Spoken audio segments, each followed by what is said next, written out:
Hi there folks, welcome to RRTV for your live and exclusive coverage of the SDRT V8 Supercar Endurance Series. We're coming to you live tonight from Phillip Island, and of course in the commentary box you've got myself, Bernie Weemers, and Adrian Jarvis. We also have Nick Hausler, he's our pit reporter for tonight. But before we get into it, well, welcome back Adrian. It's been a while, but it's going to be fun. Yeah, thanks Bernie. Hi viewers. Yeah, thanks for having me tonight. It's going to be a cracker here at Phillip Island. Enduro around and seeing these guys run around. I see a few old school liveries out there, so it should be pretty cool to see the boys crack around Phillip Island tonight. It certainly will, and round 20, we're just about the end of this huge series. I think we've got one more Enduro to go, and then it's the end for the season. I could be wrong there. But yeah, it's great to see these guys in the retro liveries, isn't it? They're really embracing that concept. Yeah, nothing wrong with the retros, and I love how the teams adapted to their current sponsors as well. I see Redback Racing with secure storage there with the old Shell livery on there, and also Race on Oz with also a Shell livery as well, which is looking pretty cool. And I believe, I think it's car 97 with an old LJ Tirana old livery on there as well, which is looking pretty sweet as well. Yeah, I'm just trying to find that one at the moment, but I'm sure we will see it out there. 9 minutes to go, folks, till the end of qualifying. Let's tell you who the top 5 are at the moment. Synergy Sim Racing's got provisional pole with 1 minute 29. ANZ Simworks is sitting in second. At the moment, Synergy Sim Racing, their second team, in third. Evolution Racing Australia, fourth, and rounding out your top 5 in qualifying is Laser Racing, jffracing.com. Yes, and it is a bit of an evolution there with Evolution Racing Australia. Good team that they do. Keep scrolling on, and there's another Race on Oz there in old Larry Perkins Castrol scheme there as well, looking pretty awesome as well out there on the cars there tonight. Yeah, we're seeing Benjamin Smith out in the old Dick Johnson colours there, and right in front of him, of course, as you said, was the Larry Perkins livery, which is great. But let's have a look at this weather at the moment, folks. It's partly cloudy out there. We've got quite a bit of a wind speed though, 26 kilometres an hour, and the track temp, well, it's hot, 36 degrees Celsius. Yeah, nice hot track. I mean, wouldn't want it any other way, would you? Not particularly. It's been mighty warm up in Queensland, so yeah, it'd be nice to be down there. Surely it wouldn't be that hot down there in Melbourne at the moment. Then again, they do have a few heat waves now and then, but yeah, rather be down there than up here. Yeah, as you see there, Benjamin Smith just smoking up the tyres there. But, looking at the rules here tonight, folks, for those new to this series, basically the guys have an incident limit of 100, but there's a catch. If they, where is it here? If they reach 40 incidents, they're going to get a drive-through plus a 30-second hold. If they hit 80 incidents, they're going to get the drive-through plus 30-second hold. And if they go over 100, they will be disqualified according to the rules here. So we'll keep an eye on that, folks. It does play a part, depending on how action-packed the racing is. As far as distance goes, excuse me, 155 laps around Phillip Island tonight. They'll have 2 drivers, and they will expect to do minimum fair share. What else? Yeah, the driver fair share is 100/55, if that makes sense. 55%, I think, the lead driver has to do.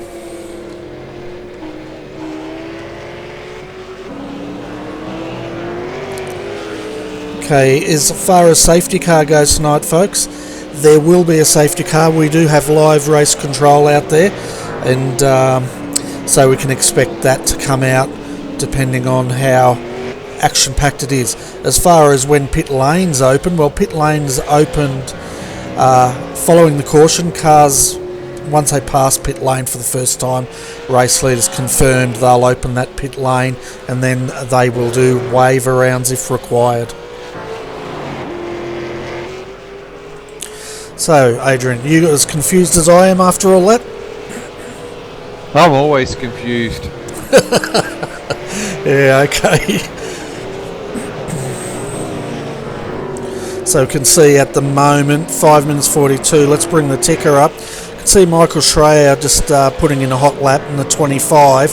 He's on provisional pole at the moment, and no one's bettered it. They're about 2/10 of away, and the closest car is the 16 ANZ Simworks, and that's sitting in the pits. So we can expect them to come out to try to do a fly towards the end of this session.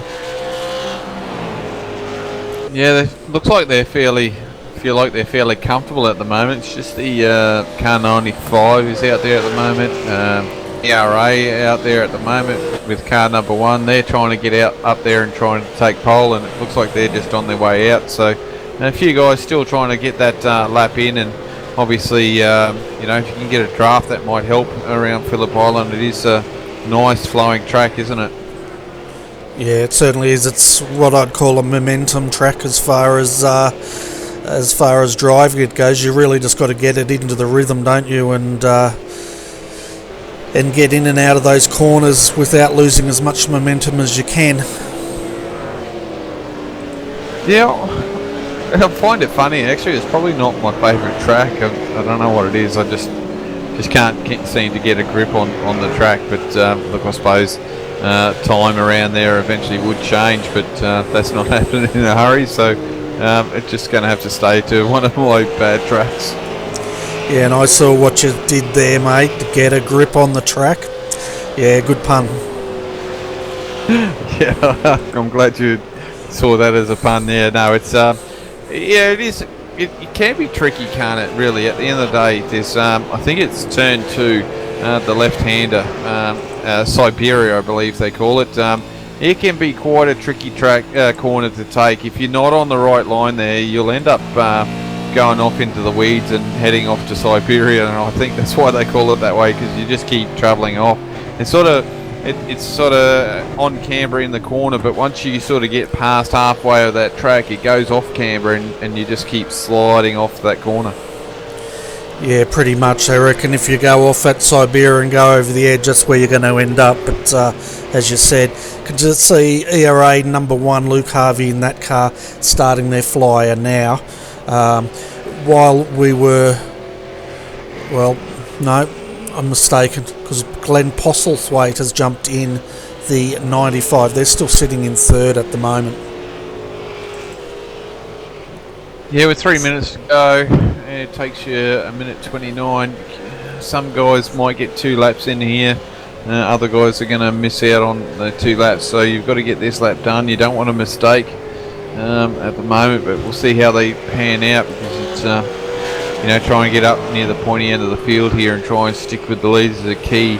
But obviously, some guys are thinking about just trying to do the best they can and just run until near the end with about 30 minutes to go and try and push their way towards the front. Yeah, well, that's the thing, isn't it? It's really, as far as pole position goes around here, you're trying to buy a ticket out of the carnage if there is going to be one midfield. Good to see now Luke finishing his flyer, currently sitting in 4th for ERA, and we'll just see them coming now over the line. We'll see if they can improve from that position. His target is a 129.522. He just set a 129.605, so he hasn't improved. Yeah, and he's still got time to get this lap done. As long as he doesn't make a mistake, he can get another lap in here, and he may get another one in as well, depending on the time. But we'll see how he goes, which possibly he could. He's already done a fair bit of this lap, so he might get another one in if he does a good job of it. Yeah, well, he definitely could have. He's got a minute 24, so should get that in. For the folks out there wondering what Cooper Murray's doing, he's currently sitting in 2nd. He's actually in the pits, Adrian, practicing his starts to make sure that he gets that Simworks car off the line. Yeah, not a bad idea. I mean, we all know that as much as this is simulation, you can simulate a start anywhere on this track and it'll do the same thing. So, you know, not a bad idea is getting prepared for the start of the race. That's right, with 50 seconds to go, the nerves will be starting, I guess, with these boys. Not the ones out there trying to improve, of course, but once they finish this, they're straight on the grid. None of this pit walk and all that stuff at iRacing. Yeah, no pit walk for these boys. They just get into their cars and get ready to go. And the quicker you get out there, the quicker the countdown clock goes. And yeah, Luke slow time that time around again, burning a 1:30.1. So he's got a bit of time here to find. So I can't see him improving at the moment unless he pulls out a cracker here. Yeah, well, he's trying, isn't he? He's actually going slower each lap through.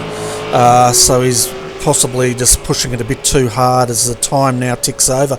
A new name out there, Sam Blacklock. I haven't seen him, but he's in the 51 Larry Perkins livery Race on Oz entry. Yeah, no, a new name there, and it looks like Luke's called it quits. Just lost it going into the hairpin there, and just lost so much time. So he's decided to call it. So P4 for that car number 1. Yeah, so the top 5 really hasn't changed at all since we called it. We've got Sam now coming across the line, sitting in 9th. He wants a 1:35.69 and he does not improve. Yes, he does. He moves up 1 position. So that's good driving there for the number 51. So you can see now Daryl Carter and ABR Team 4. He was pushed down to 9th, and we'll see if he can reclaim that spot. So that'll be about the 4th row. Yeah, we've got, I'm not sure if this will count, but Warren Pickering out here at the moment. He's trying to improve his spot, but I don't know if he'll count, but it may do. We'll see how he goes. This is the last lap, possibly, as Daryl Carter's off. That'll be end of his lap as well. Yeah, so Warren should get it through. I think they give him about a minute after the checkered comes out, but he's called it quits. He's happy where that car is, so they're coming in. So is Brody Maris. So that's all the guys in the pits. So while they're doing that, let's start going through the grid. Okay, so Synergy Sim Racing will start out of pole position tonight, followed by ANZ Simworks, the number 16 second. Synergy Sim Racing also in 3rd, followed by Evolution Racing Australia, the number 1 car, in 4th. Starting out of 5 tonight is Laser Racing. Out of 6 is ABR Team Simulated 1, followed by Way South Racing in 7th. Out of 8th, Race on Oz number 51, followed by ABR Team 4 in 9th. Redback Racing Team, the 149, will start out of 10th. Out of 11th is their sister car, the Redback Racing 350. Out of 12th, ASM Extreme Racing, the number 11 car will 12th. The 13th, Redback Racing Team 031. Out of 14th, Performance Motorsports Green. Out of 15th is Laser Racing 3. 16th will be ABR Team 5, followed by Synergy Sim Racing 2 in 17th position. HTR 1 will start out of 18th. Race on Oz, the number 91 entry, out of 19th. Then we have out of 20th, and I think it's the last car on the grid, is HTR 3.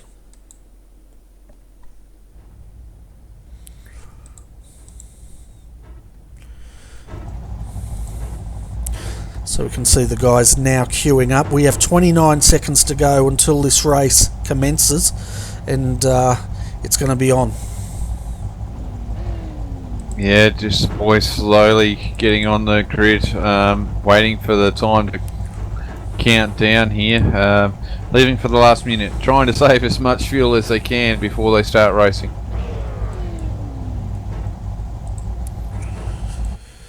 We'll get the wide view here for the start, folks. We can see them all queued up, waiting to start this race. Lap 1 out of 155, revs are rising. We're on starters orders now.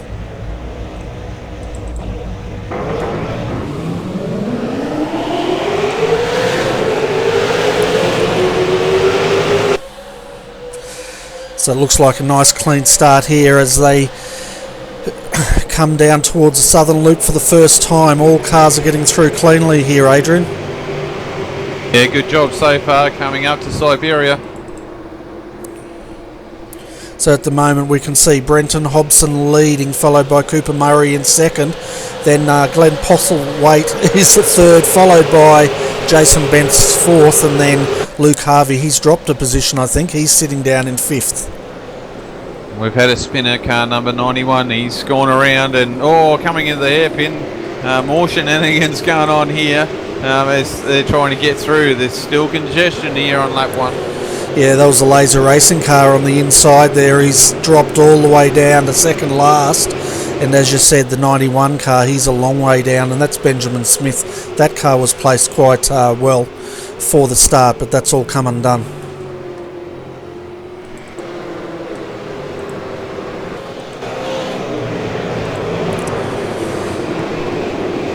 So you can just see them now coming down past Lukey Heights and back onto the main straight now for lap 1 out of 155.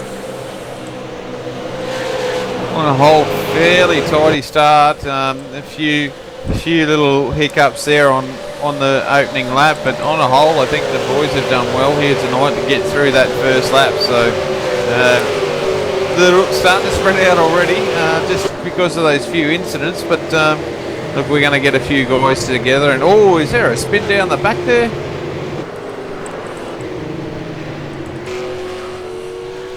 Yeah, I can't see any cars down there spinning at the moment, but it's definitely the guys down the back here are quite racy. As we see the 71, that's Brian Borg. He's just getting past that's Simon Tennant in the 717 Velo paint entry, and they're racing for 16th and 17th position.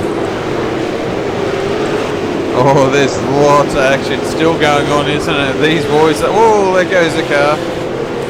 Yeah, we saw that car in the background going off as we saw Chris Hogan getting passed there by Jamie Owens in Redback Racing, and that's in 12th and 13th position.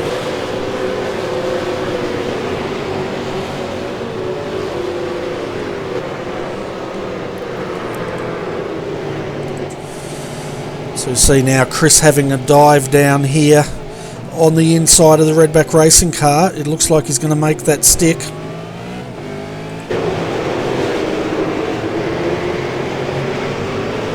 Yeah, it'd help if I press the button to talk. Yeah, that would help.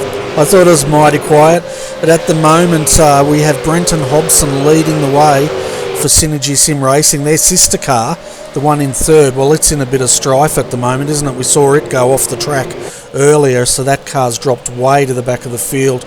Cooper Murray is sitting in second, Glenn Postlethwaite still third, Luke Harvey's found himself up to fourth, and I think that's because of the Synergy Sim Racing car going off.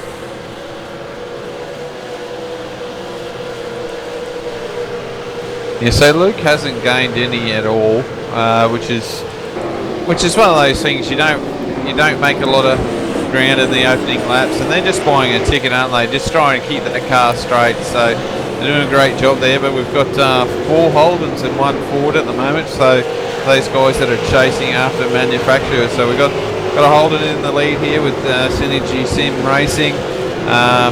Cooper Murray in the Ford with SimWorks. Glenn Postlethwaite there with Synergy Sim Racing. So, geez, these boys are doing well, aren't they? Yeah, they certainly are. We're looking at their sister car, Synergy Sim Racing 2. This car started in, I think it was about 3rd position. They're sitting down in 18th at the moment with quite a bit of rear panel damage to that car. So no doubt they got caught up in a bit of biff and barge in the opening laps there. Yeah, and it's still going on behind them as well. I mean, yeah, look at that. David Baxter, the rear of that car is looking a bit second hand as well. So, I'm sure that's only just happened recently. And 071, there's a bit of damage on that. So the boys got a bit excited on that second lap. It's not so much the first lap. I think it was the second lap they got a little bit excited. Yeah, that's when it all started to come undone, didn't it? They behaved themselves for one lap around here, and then got a bit over exuberant, but it looks like now they're calming down. But it must be said, Brian going after the he's in a retro livery going after the other retro livery. I think that's another Dick Johnson retro livery that Redback Racing are driving, so both Dick Johnson painted cars fighting it out here.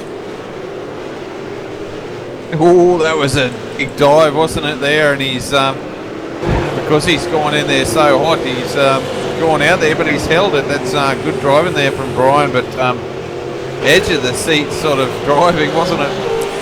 Yeah, it certainly was, and as you were saying, Brian's lost the whole left front fender of that car, but it doesn't really matter. We know the aerodynamics in these cars.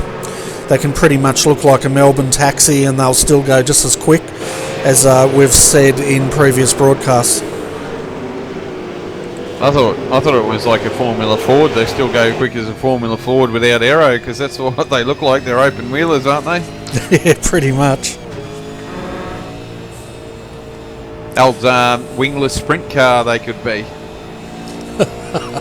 Yeah, speaking of sprint cars, folks, the iRacing guys, they released the concepts of the 3 dirt cars we're getting on iRacing very soon, and I think it's going to be soon because, Adrian, they've let the painters loose, so they've allowed them to get the templates and start painting up their cars. Yeah, it's pretty cool that they've done that. I reckon that Super Sedan's looking about my cup of tea, mate. Yeah, which one's that? Is that the one that looks like a pointy nose shark, or is it the one that looks like a normal car? Yeah, no, the pointy nose one. I'm sure they're called Super Sedans or late models or whatever they call them.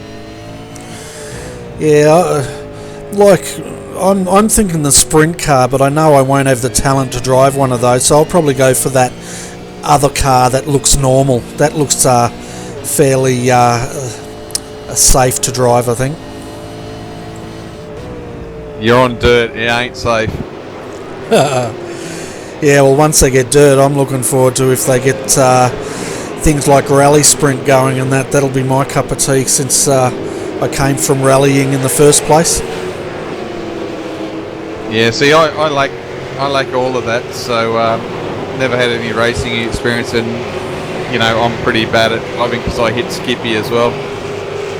Yeah, you did the other night, but looking at those photos, it must be said, I think you got off pretty lightly, because we know, for anyone overseas watching, what a Skippy is. Kangaroo hit one of those in a car, and you can pretty much kiss goodbye to a small car, can't you? Yeah, it was. Yeah, I think it was quite fortunate.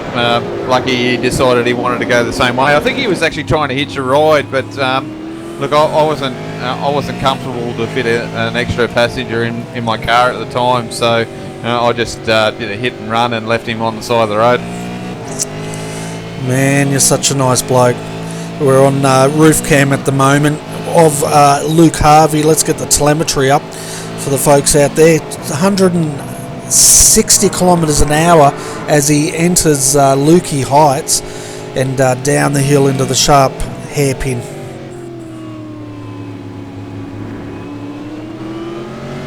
I'll live dangerously, Bernie, and I'll try and get an extra page going up here at the moment. See if I can manage it with my wonderful computer. Yeah. So you're still using the old one? You haven't had the good one fixed up yet? Yeah, no, not yet. I haven't looked into it. It's because it's all tucked away. It's one of those things that you sort of put to the one side. So yeah, probably a task to do after Christmas. I'll get through this year. Obviously, after hitting Skippy, sort of hits the budget a bit. But yeah, we'll try and get that sorted for next year. And looking forward to next year's events. I'm sure we're going to have a big card on our hands. Yeah, for anyone out there that are running leagues, wow, see that Glenn Postlethwaite just went flying past Brenton Hobson there for position. Yeah, the boys aren't taking any prisoners, are they? Yeah, sorry folks, that was Cooper Murray. Yeah, but Glenn just came flying in there under brakes. We were on nose cam, and he managed to pull that car up and pull that move off, so good driving there by Glenn. So that puts Cooper Murray down into third, but he's not giving up either as he has a look on the inside coming into Lukey Heights. Yeah, he's not really wanting giving that position up, but he's going to sit there and wait. And you can see Luke there just like a shark stalking his prey. So, Cooper's in the pit, so early pit stop here. Yeah, it certainly is. Lap 7 of 155. They've decided to bring him in, and we'll see if that's a scheduled stop. I'm assuming it is. There's no way he could have got 30 incident points yet, but that releases Luke Harvey now. We know ERA, they're great in these V8 endurance races, and they normally come to the fore, don't they, as the strategy plays out in these races. Yeah, certainly do. The only thing I have problem with this strategy is, like, I know he's pitting early, but he's got a bit of traffic to try and get through here once it's all sorted. Yeah, well, he comes out in 21st position. His pit time was 13 seconds. That's the pit stop itself. We don't have the actual time it took him to traverse the lane, unless you've got your real timing up, but I doubt you do. But no, Cooper Murray, they're in trouble. He's pulled that car up, and yeah, they've got some dramas there. I actually did have my timing up, and it was about 33 seconds for a change. Yeah, so we'll keep an eye on that car for you folks, but it looks like they may have retired that car, Adrian. We'll hopefully get our pit reporter onto that, Nick Hausler, and he can find out what's going on with that car. Yeah, it's such a shame. The boys were looking pretty good there, weren't they? So it's a shame to see them drop out so early. Yeah, it certainly is. They were really racy, but whatever it was quick, wasn't it? Because he dived into that pit pretty quickly and he came out, but he only got to, the second corner before that car called it quits. Yeah, it says he's disconnected, so maybe something's happened with his system. It's really strange. Yeah, so folks, new to iRacing, when you see that sort of thing happen, it's normally some sort of hardware failure, which is the equivalent of a technical glitch in a car, I guess. But we've had some guys lose their screens completely, and then they come on, but more likely he might have had some sort of pedal failure or something, because the car definitely seemed to be steering okay. Yeah, and yeah, it's really weird. Like, there's no one there, so it's strange what's happened there. Yeah, I'll no doubt Nick's onto that, and once we get some news, folks, we'll definitely let you know. But at the moment, let's have a look at our top 10 as they stand. Synergy Sim Racing, well, they're leading. 2.2 seconds is the gap back to their, it says their sister car in second. I'm wondering if my telemetry is actually right here. Third is Evolution Racing Australia, followed by Laser Racing, jffracing.com in fourth. Fifth, Way South Racing. Sixth, ABR Team Simulated, the number 1 team. Seventh, Race on Oz, the number 51. Sitting in eighth at the moment, Redback Racing Team, the 149, so it's moved up a few positions since the start. Then in ninth is ASM Extreme Racing 11, and rounding out your top 10 is Performance Motorsports Green.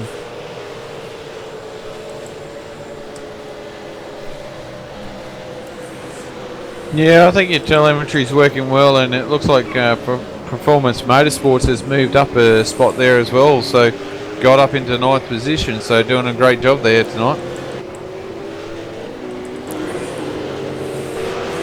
Yeah, that's Chris Hogan there in that car, and that's beautifully presented as well. The 777 car, as you said, they're in ninth position and pulling away from Ryan Bodley, who's defending to Jamie Owen in Redback Racing. Yeah, Ryan's looking a little bit rough there, isn't he? It doesn't look like he's got the handle on that car. She's slipping around a bit. Yeah, it's just looking a little bit unsettled, isn't it, as he comes over Lukey Heights, and we'll see how he goes under heavy braking. He dives to the inside to go defensive. So whenever we see them doing that, we know that they're feeling a little bit vulnerable out there. Yeah, you've really got to have the grip in these cars around this track. I mean, you know, momentum's key. Nice flowing track, this one. It's a lot of the V8 Supercar drivers relate to it like a European track, so flowing, fast course. So you really need the grip in these cars. Yeah, you certainly do, especially when they're going down off Gardner Straight there at into that corner at about 199 kilometres an hour. We see Jamie Owens now closing in on the back of Ryan, but Ryan's got a fairly good run out of that corner. Yeah, coming up to the hairpin. This is where everyone's diving, but Ryan's made that car fairly wide, so protected that position. I mean, you wonder why they're fighting so hard. I mean, you've got to try and keep your position, even in an endurance race. I mean, if you lose this position now, you could lose quite a lot more throughout the race. Oh yeah, you definitely could, and Ryan did a great job there. He basically parked the car right in the middle of the road there, and left nowhere for Jamie to throw that car up the inside, and that's perfectly legal and legitimate in motorsport, and it's great defensive driving. Yeah, no, it was good defensive driving, and that's what you like to see.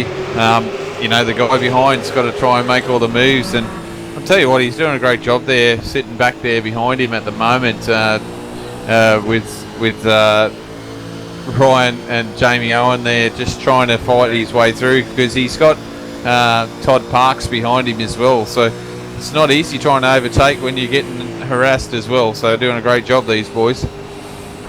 Oh, they certainly are, and keeping the cars clean and waiting for the laps to tick down and for the race to come to a lot of these guys.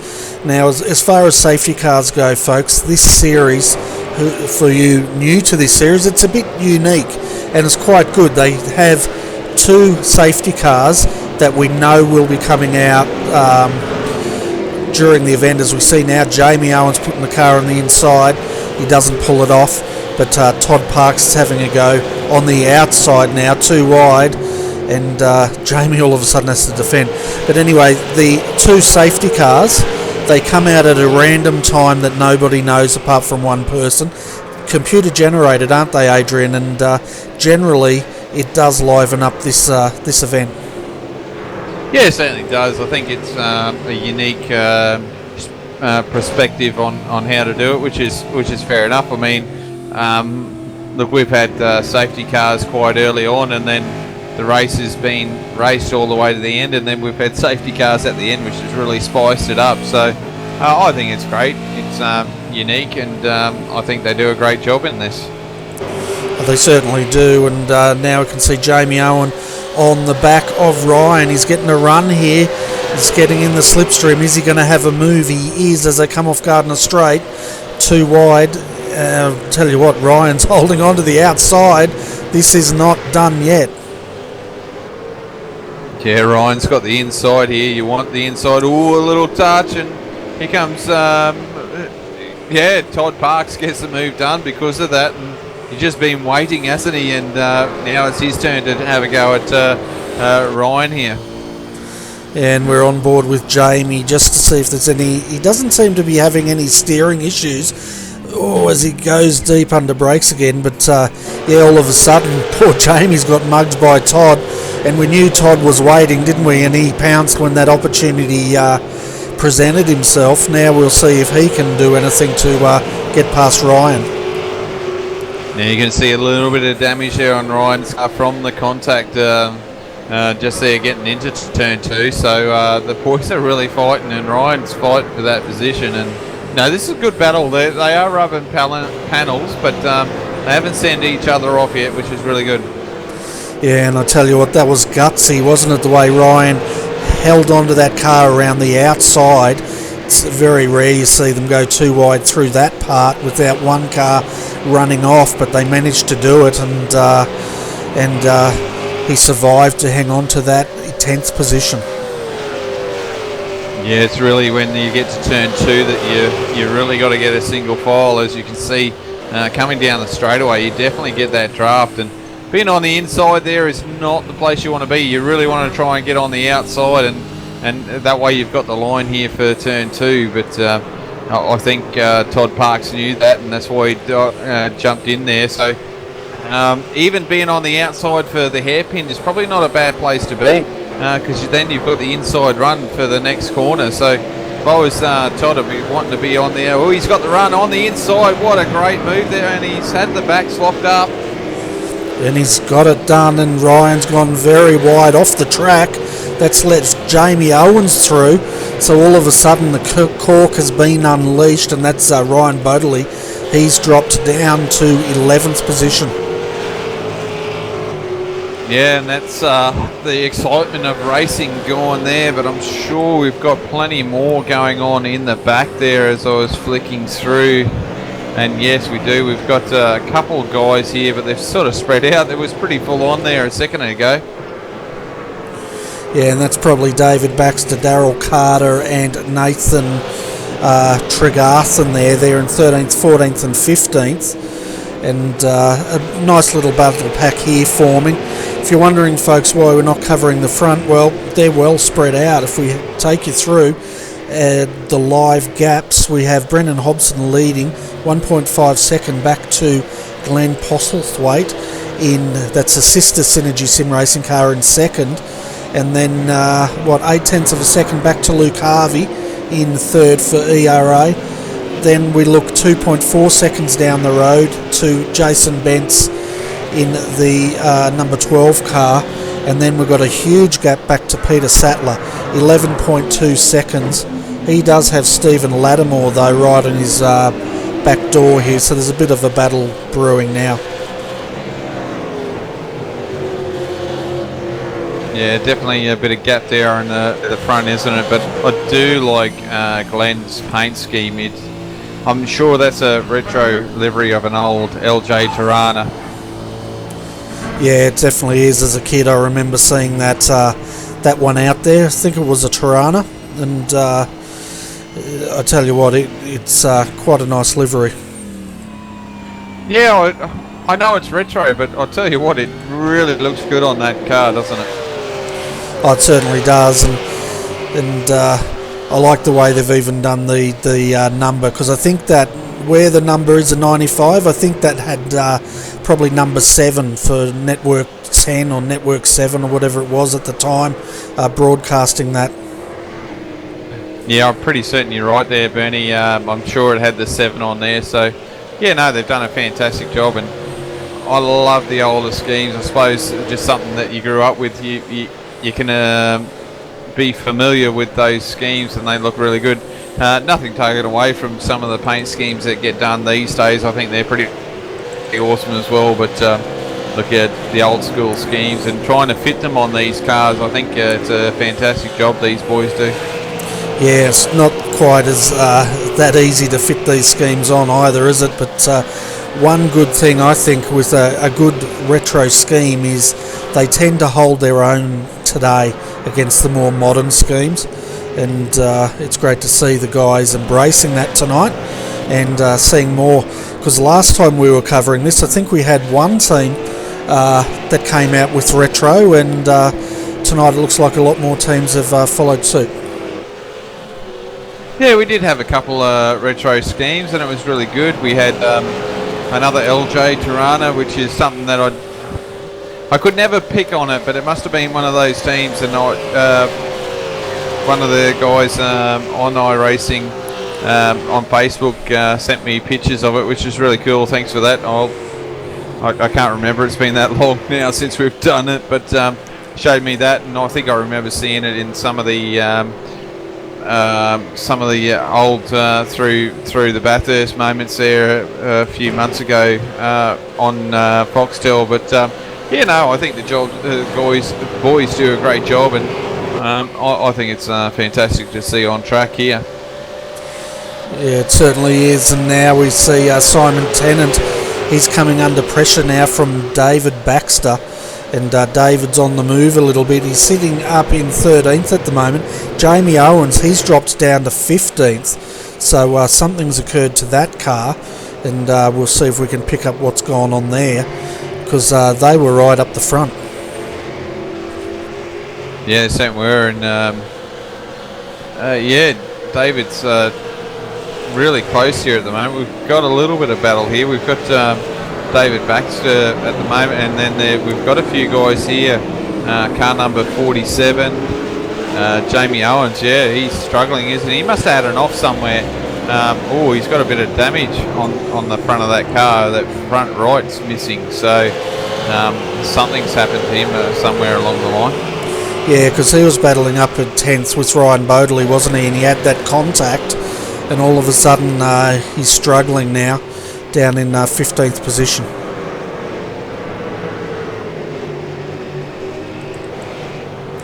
See now David having a look on Simon Tennant. Simon goes defensive, David goes for the undercut, but Simon will have the inside here as they come through back onto the main straight.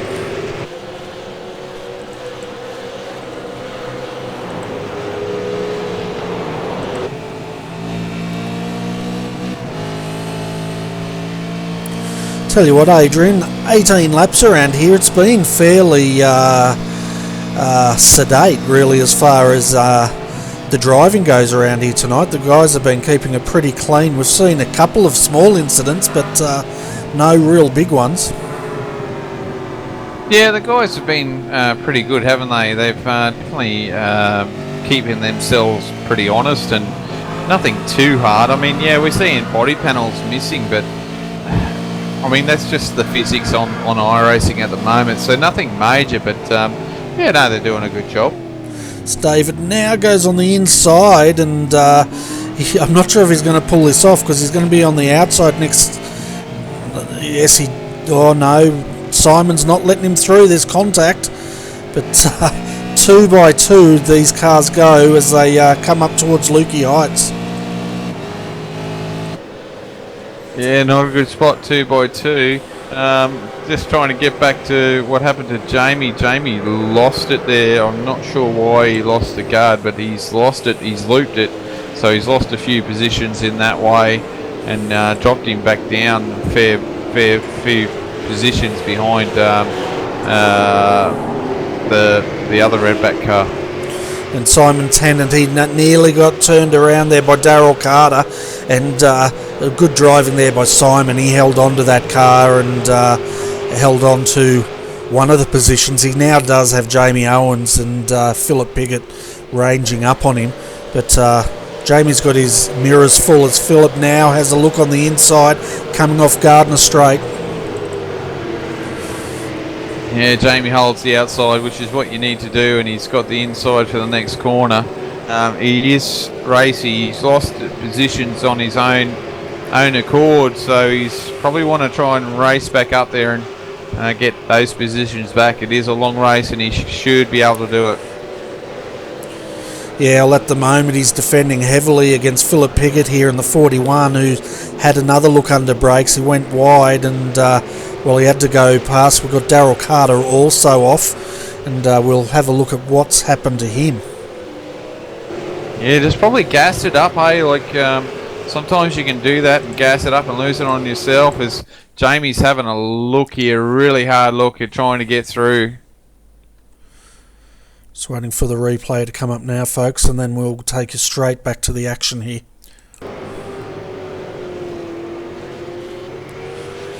Yeah, and you're right there, Adrian. He pretty much did that to himself. He just gassed it up and ended up sitting in the weeds.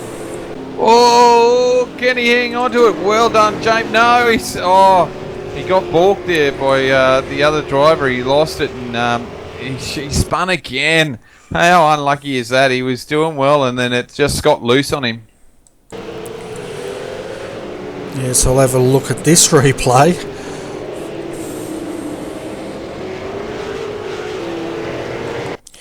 Yeah, there was contact there between Simon Tennant and Jamie. That's pretty much what happened to Simon last lap with Daryl Carter, but Simon hung on to it. But as we can see, there's going to be contact again between Simon Tennant and Jamie Owens as they both go off onto the infield.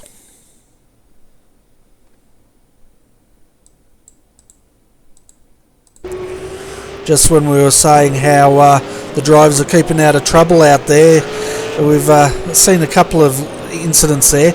Jamie now, he's down to 16th, so that car's struggling a fair bit, isn't it? Yeah, it is now, and I'll tell you what, the leaders are catching up to position 19 here at the moment, Brian Borg, so we're going to start getting into lap traffic with the top three drivers at the moment. And I'm just having a look.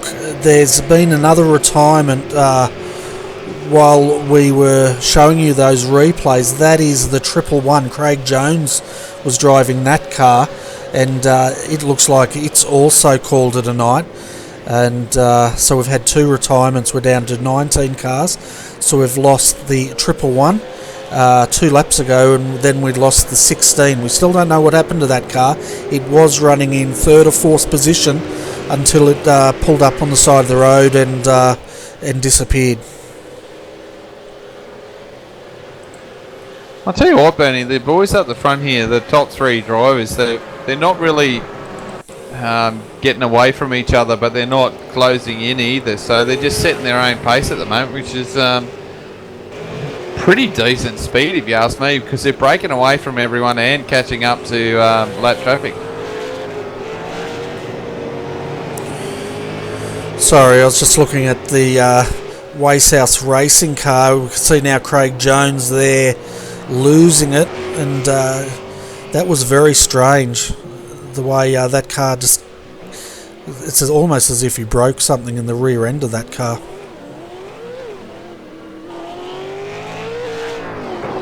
Yeah, that car... That was very strange.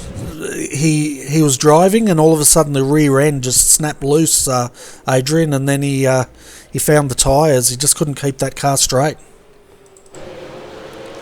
Yeah, it's amazing. Like, we've got a runoff here, but in some places it can catch you up and smack into a wall pretty hard. Yeah, well, he was coming down onto the main straight, and the car actually snapped loose and looped, and it was almost like he had some sort of suspension failure in the rear of that car, which if he did, it's probably the first time, the second time I've seen that occur, where they'd normally hit something earlier on, and then all of a sudden it sort of caught up with them. Yeah, could have done. You can see there's a bit of rear end damage, and got a bit of update on that second place car. Bernie, Bob Morris's LX Tirana A9X for his car tonight, which is probably right. So thanks for that, for guys. It's good that you guys let us know on these, and I do check up on it, seeing it's working. Yeah. So that's the 95, isn't it? You were just talking about that we have on screen at the moment. And it's good to, we could tell all the guys what the real livery is and that, but we like to make our viewers work for it, don't we? Yeah, well, we've got it. We can't give all the information away. We just get here and try and do it, because sometimes we do get distracted by these boys being a little bit exuberant in their driving. But hey, look, that's the way it is. Yeah, no, seriously, folks, we really appreciate everyone that helps us out with that information on these broadcasts, and it definitely adds to it. So as we now see the 071 pulling aside for Glenn, and Glenn's sitting in second at the moment as we are in cockpit cam.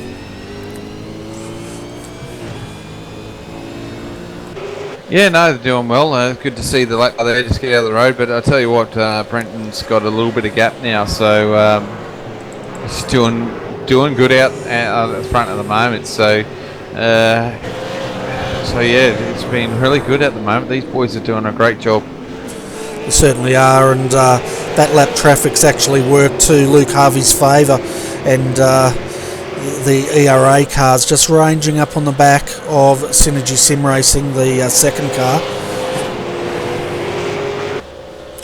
It was great to also see last week, Adrian, some of the ERA boys went down to PAX in Melbourne for Logitech, and they were doing some demos with, I think it was Project Cars and a few of the other racing type sims out there. So that was great to see those guys working with their sponsor, which is Logitech, at PAX Melbourne last week. Yeah, it was good, as the caution flag is waved, Bernie. So we have now a safety car on track. So this will be the first of the random safety cars, folks. It's going to group these guys up. They're going to have about a lap until pit lane opens, and then once that occurs, we will probably see a lot of pit strategy starting to unfold, and it'll be interesting to see if we see any driver changes in this first stop or not. Yeah, it will be. I can't remember how long it takes for these guys to go through a full load of fuel.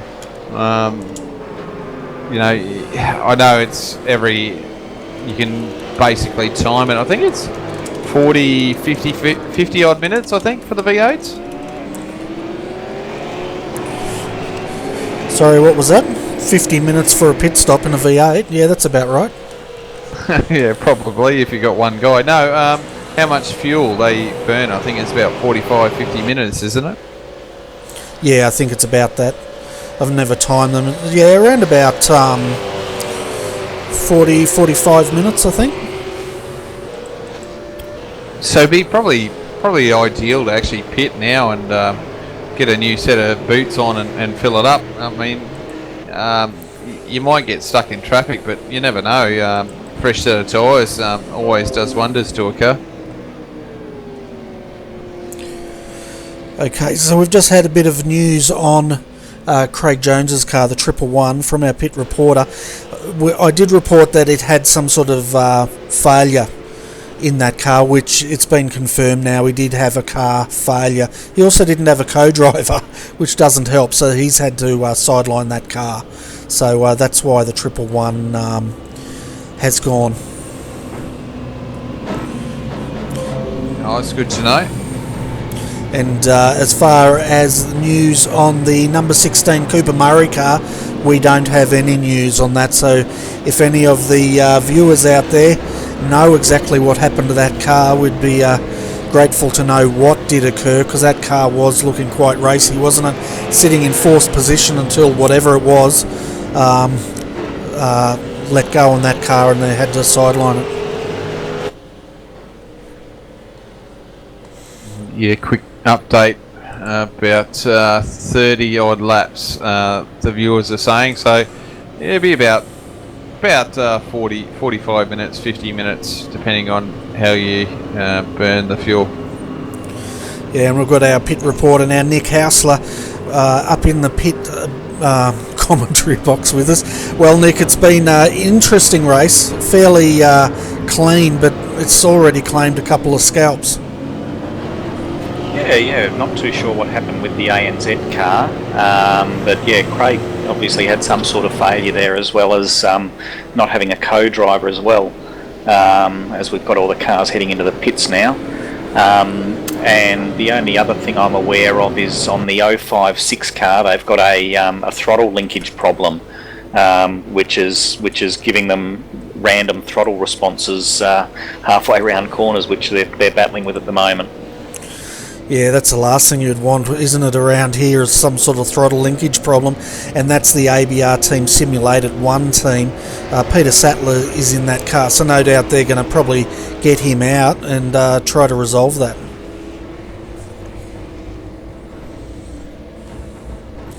So what's your take on the rest of the races? It's as we just seen, one of the cars, the Laser Racing car, just went straight into the pit wall. Oop, I've missed that, and sorry, I pressed the wrong button last time as well. Yeah, the AVR Team 1 car, they'll be fixing that up hopefully in the pit stops, and getting that fixed, and yeah, the cars are all going well at the moment, so hopefully they'll just keep on trucking through and work their way slowly up through the field. Yeah, so this is what the first of the random safety cars, I'm assuming. That's why this one's out. I didn't see any huge accident out there today. Yep, yeah, it is the first random one, and yeah, it's all been pretty clean so far, no incidents to report, and the incident count on all drivers is very low, so nothing to worry about there for anyone. Yeah, that's good news, because it got a little bit wild there with a few of the drivers in the second lap, but it calmed down pretty quickly after that.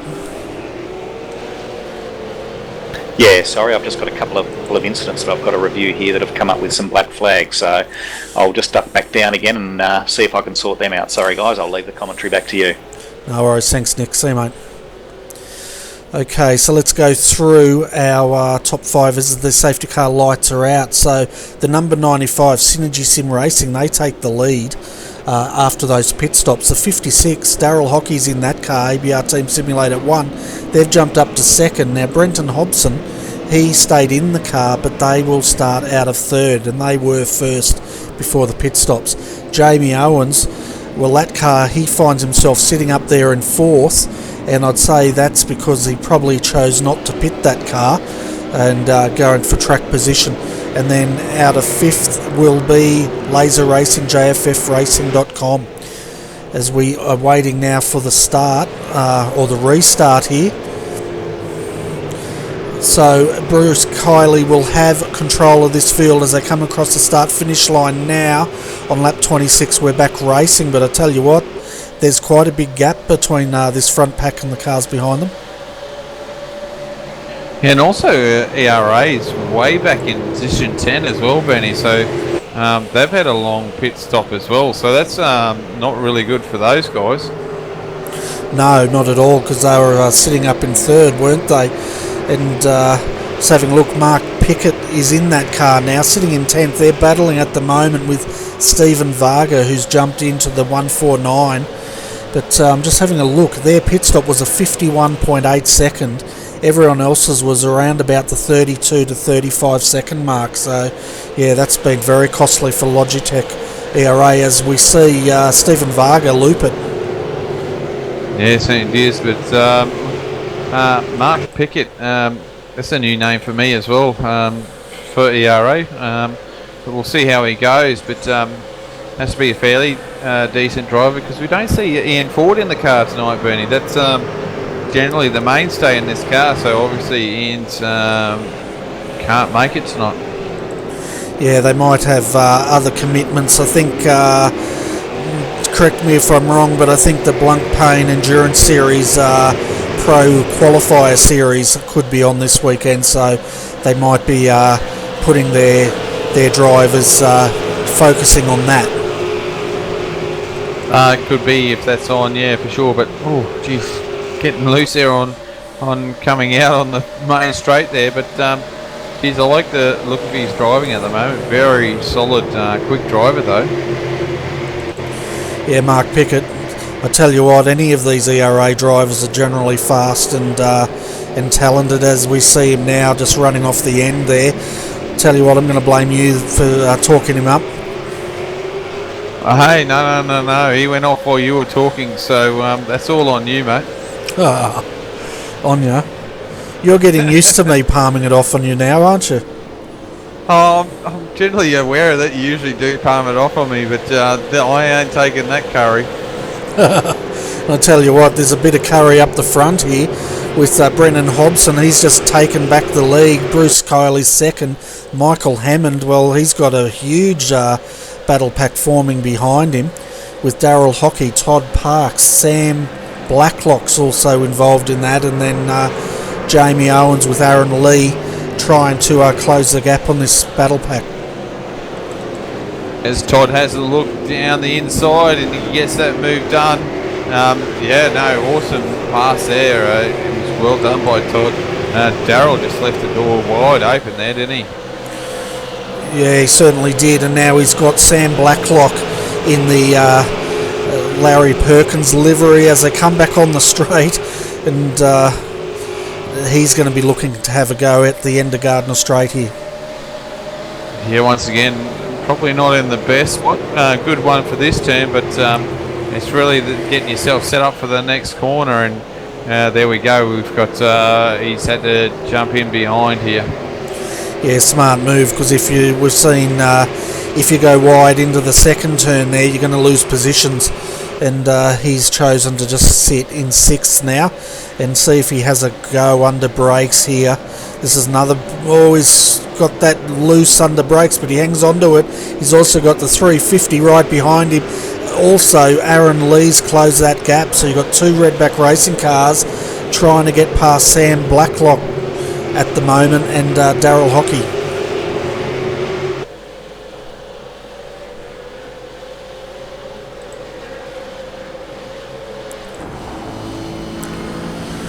So we jump on board with Sam now as they come through Lukey Heights, lap 29 out of 155.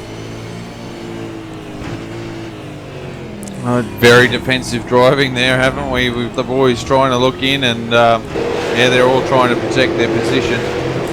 Oh, for sure, and the way Sam positioned his car was perfect defensive driving there. Get it on the inside, and if anyone's going to have a lunge, make them go the hard way. But now Sam's got a good run onto Gardner Straight here. Yeah, see if he hangs on here and actually dives in. He's had a look on the inside. See if he'll have a run on the outside here, if not close enough. He's having a look on the inside now. He's hungry. He wants to get this car through. Currently sitting in 6th, wants to get it up to 5th because he knows Todd is starting to get a gap on Daryl Hockey here.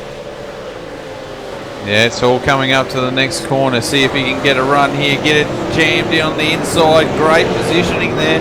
Got the job done. Well done from Sam. Yeah, he did a good job there. He had the front left locked as he got into that corner, but he made that move stick. Also behind him, Aaron Lee's got past his teammate Jamie Owens. So Aaron is trying to get that car up. Well, he's got it up to 7th, and he's driving with David Baxter tonight. Yeah, no, good move there to get it up there, and we'll see if he can try and get the next position, like we did see with Sam, as Sam's protecting his line as well, because he's too worried. Oh, a little bit of a nudge there, so sure he didn't like that move, but you can't do anything about it. He did a nice, really clean job there on Daryl. So, but what it's done is brought Aaron up behind him now. Yeah, that's right, because he's going to be vulnerable here at the end of Gardner Straight, as we can see Aaron tucking in, trying to get a run on him. And I tell you what, these 2 cars behind Daryl, they're looking quite racy, and the way those cars have been in the wars, they're looking a little bit angry as well, aren't they? Yeah, certainly are, and don't forget we've got an ERA car back there as well, and they'll be wanting to gain their few positions. As we can see here, Aaron really hungry at the moment, probably on the wrong side here at this present time. Yeah, he's going to go the long way, but also now Mark Pickett's having a go on the inside, and it's all going off back here, folks, as we lose Aaron there, and easy to make that mistake, isn't it? Gas it up and those cars go around. Yeah, especially at that hairpin there, they don't like that corner if you gas it up too quickly. But we've got Mark Pickett now hounding Jamie Owens, so this will probably be the next position that we'll see go. For sure, and you're right there, Adrian. We haven't seen a lot of Mark, but I tell you what, he has the pace, doesn't he? And he's doing a fantastic job out there, sitting in 8th now. He's gained 2 positions this lap. Yeah, he's doing a great job. I thought, he was gifted that one, that's for sure. Yeah, it's I'll have a look at that. That was Jamie Owens turning right instead of left there. Yeah, it looked like it sort of just stepped out on him, and he sort of overcorrected too early, and it's gripped, and he's ended up in the weeds. And Yeah, you're right. It's done that, hasn't it? It's like a tank slapper going the wrong way, I guess. Yeah, half a tank slapper, and he's I think he's sort of, it scared him, and he's tried to correct it too early and instead of letting it drift out, and it's caught him out. I'll tell you what, if that had have happened just coming onto that main straight, I think it would have more than scared him. Yeah, for sure. Is watching Mark here at the moment. He's pounding the back of Darrell's car at the moment, so I think he wants to move on here, but very clean racer. He's not really done a lot there to upset the car, so he's looking for a nice clean pass here, just trying to upset the driver in front of him. Yeah, and we can see now Darrell, he's going to leave the door open. Mark's having a go. I don't think there's a big enough gap, but Mark's had to back out. Yeah, it was really weird there, wasn't it? Darrell sort of left the door half open, and reminds me of Jamie Whincup going for a dive down there on Craig Lowndes and didn't work. So what are you saying, the move was on? Oh, not quite. Yeah, it definitely sounds like Jamie Whincup. And I bet you all the viewers on the forum are now probably sending me hate mail for that comment. No, I think a lot of people understand that. You can judge him sometimes, and I think he's a great driver, but there's sometimes he does moves and he's not thinking at the time. So anyway, that's my opinion. I'll stick to that. As Darrell blocks hard and outbrakes himself as Mark goes around, and he's been outbraked.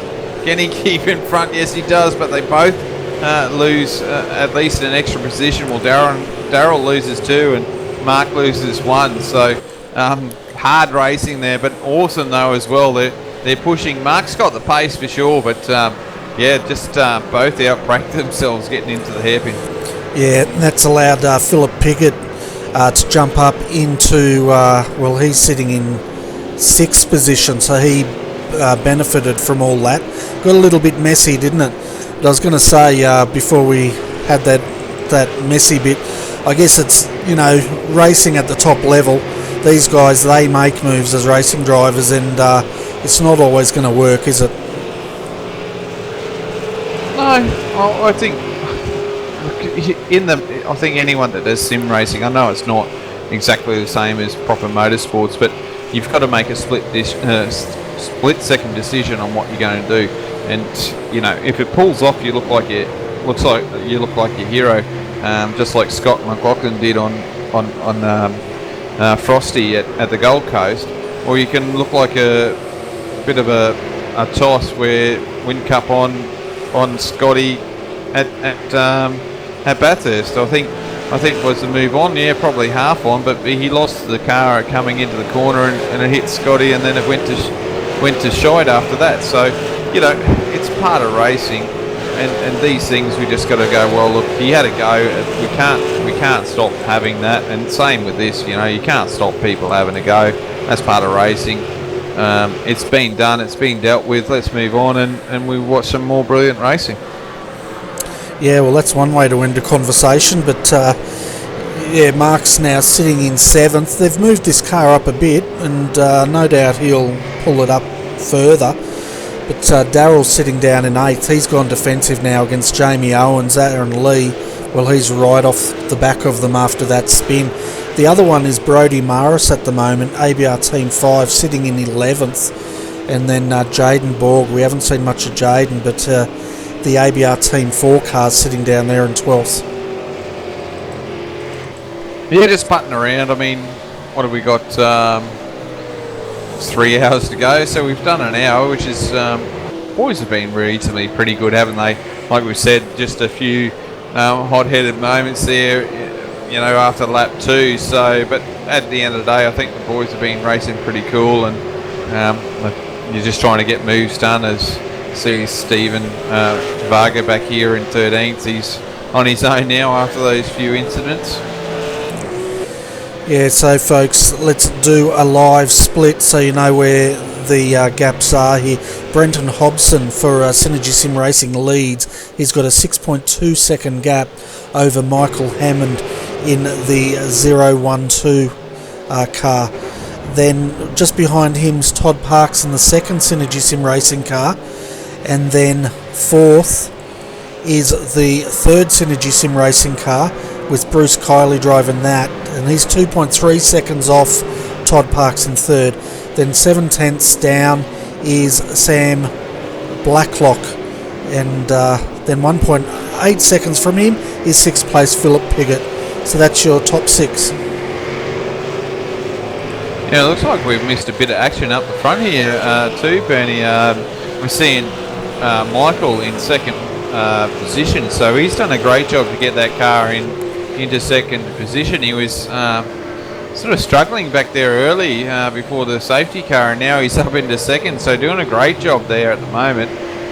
Todd also doing a great job. We saw him, he was doing a bit of racing moves back there in the mid-pack, but looks like he's back into rhythm again, so he's got that car sorted. Bruce Kelly, he's dropped back a bit here at the moment. They were in second position before the safety car, so just pushing along. I mean, it's just a 4-hour race, so not to panic yet being in fourth, so they're okay. And good to see Sam, he's doing a great job there in car 51, so I'm sure that car's moved up as well. Yeah, we're just having a look at a replay of Ryan Bodley here. This car was running about 10th or 11th, and it has retired, and I'm just trying to work out why it's retired as we see him lock it up and bring it back into the pits. So we've had another retirement here tonight, folks. The cars that have retired is the latest one is the 11 that we just saw on screen. The 111, Craig Jones entry, car failure, some sort of suspension failure, put that car out. He also didn't have a co-driver, and the big one was Cooper Murray in the 16. Was fourth position when they retired, and they just pulled it up and exited the service, so we're not sure what happened to that car. And for all the ERA fans, Mark's actually moved forward back into sixth position, so pushing that car forward, so getting the job done. So he's claimed back that position he lost earlier, trying to get that move done and moving forward. And now we've got a good race going on between Michael Hammond and Todd Parks. So that's Synergy Sim Racing 2 versus Laser Racing for second and third here.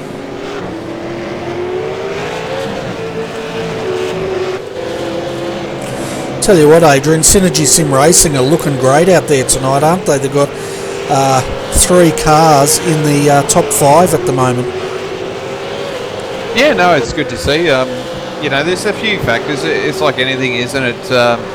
If you're not doing this often, you're not going to be placed well. But obviously, we've got guys out here that love Phillip Island and probably been practicing this one for a while and got a good rhythm going and got a good set underneath them. So, which is really good to see. And it's good to see different teams up the front and having a go, which is really cool about this series.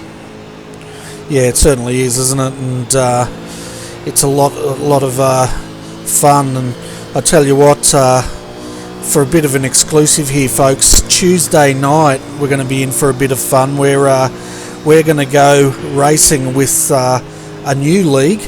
Well, it's Red Pepper Racing basically, but they've got a new car. They're racing with the new Corvette, and that's going to be an interesting coverage, that's for sure. Yeah, certainly will be. Corvette, that's going to be pretty cool. Yeah, and I haven't found a commentator to help me yet, so Adrian, it's going to be awesome fun.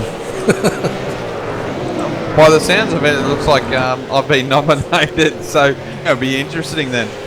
Yeah, so we, of course, folks, we put the call out through the week to all the Oval Oceanic League organisers, Strength of Field, as well as all the road organisers, to send us requests for 2017 broadcasting, and Red Pepper Racing popped up, so we said, okay, well, let's do it. So that starts Tuesday night, a bit earlier than the 2017, but that will take us through the quiet time of the year.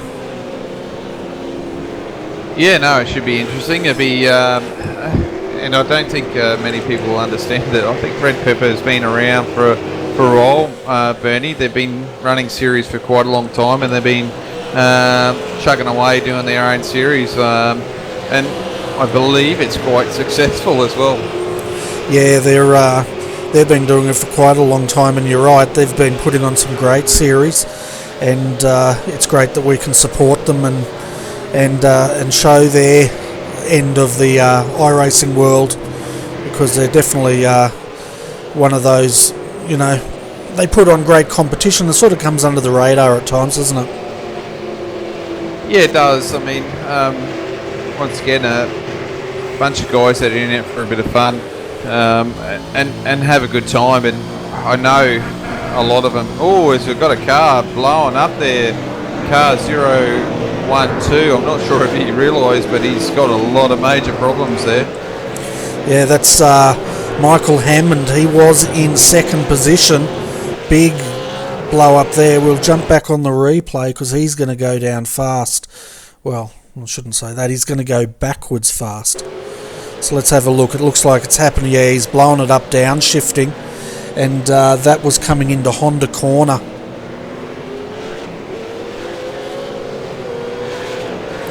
Yeah, still going, so I mean he's got time to get into the lane before it completely dies. But I have figured out if you've got a start button in there, and you can actually keep the car running. So I don't know if they've fixed that up, but he's going to get to pit lane anyway and get that car fixed. I just saw Sam Blacklock there sliding on a bit of the oil. Well, that's what it looked like anyway.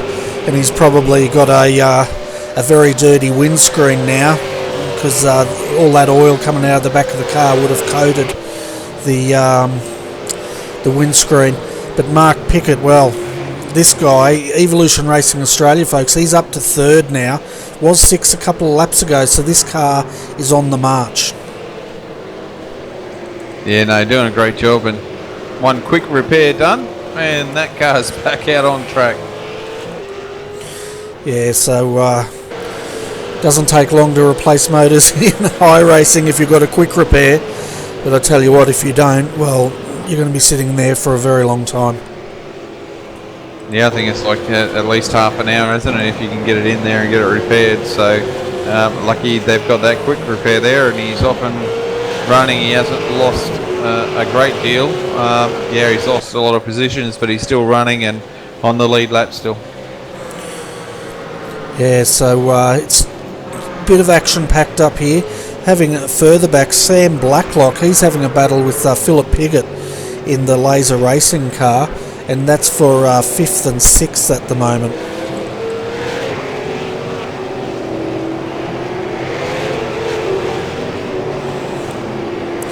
Yeah, speaking of fun leagues, I had a crack at the Aussie Racing League last Thursday night, and the little Aussie racing cars for the overseas viewers, that's basically the Legends Racing on Road series, fixed setup series, and tell you what, Adrian, they're a lot of fun.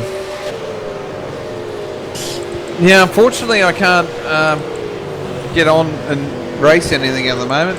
Don't have any pedals to race with at the moment, just struggling with a few technical issues. I'm going to have to once again jump in after Christmas and start getting stuff sorted and jump on here, because gets a little bit hard trying to understand what everything is going on and get behind that wheel again. Yeah, well, when you do, I expect you to jump out into those cars with me and have a bit of fun. But for the viewers out there, got a bit of a question for you. This can be Train Bernie night. Basically, at the start of my race, the term was I nearly got Liberace'd when I dropped the clutch and the car just didn't move. Yes, it was in gear, folks. It was in gear. It just bogged down. But send me your favourite tips on how to get a car off the line quickly, and don't say put the accelerator down and make sure it's in gear.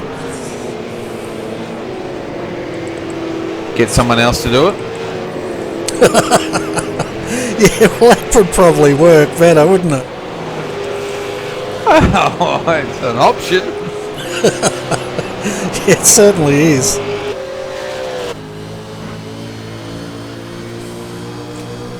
But, I was just checking to see if they were all awake. That's my excuse.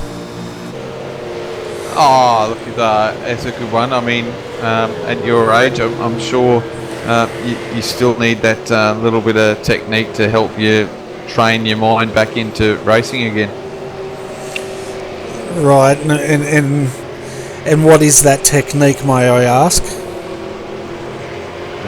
Keep practicing, even while you're at work, I suppose. You're old and it takes a long time to sink in.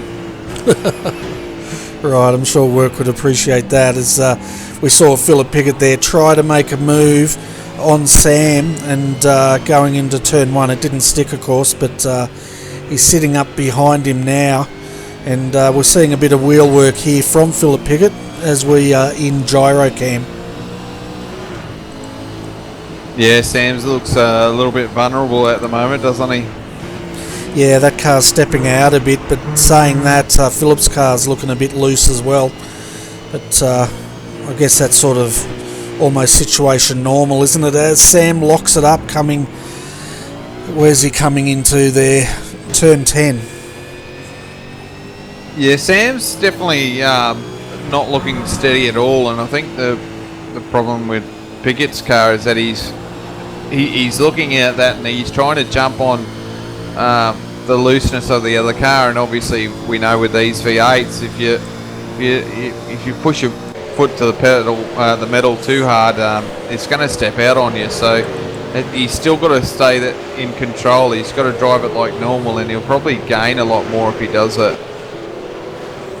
Yeah, definitely. These cars have to be, I guess the best word is finessed, don't they? You've got to really be in tune with the car and really know when to put the gas down and when not to, because they're an interesting car because they're so highly powered.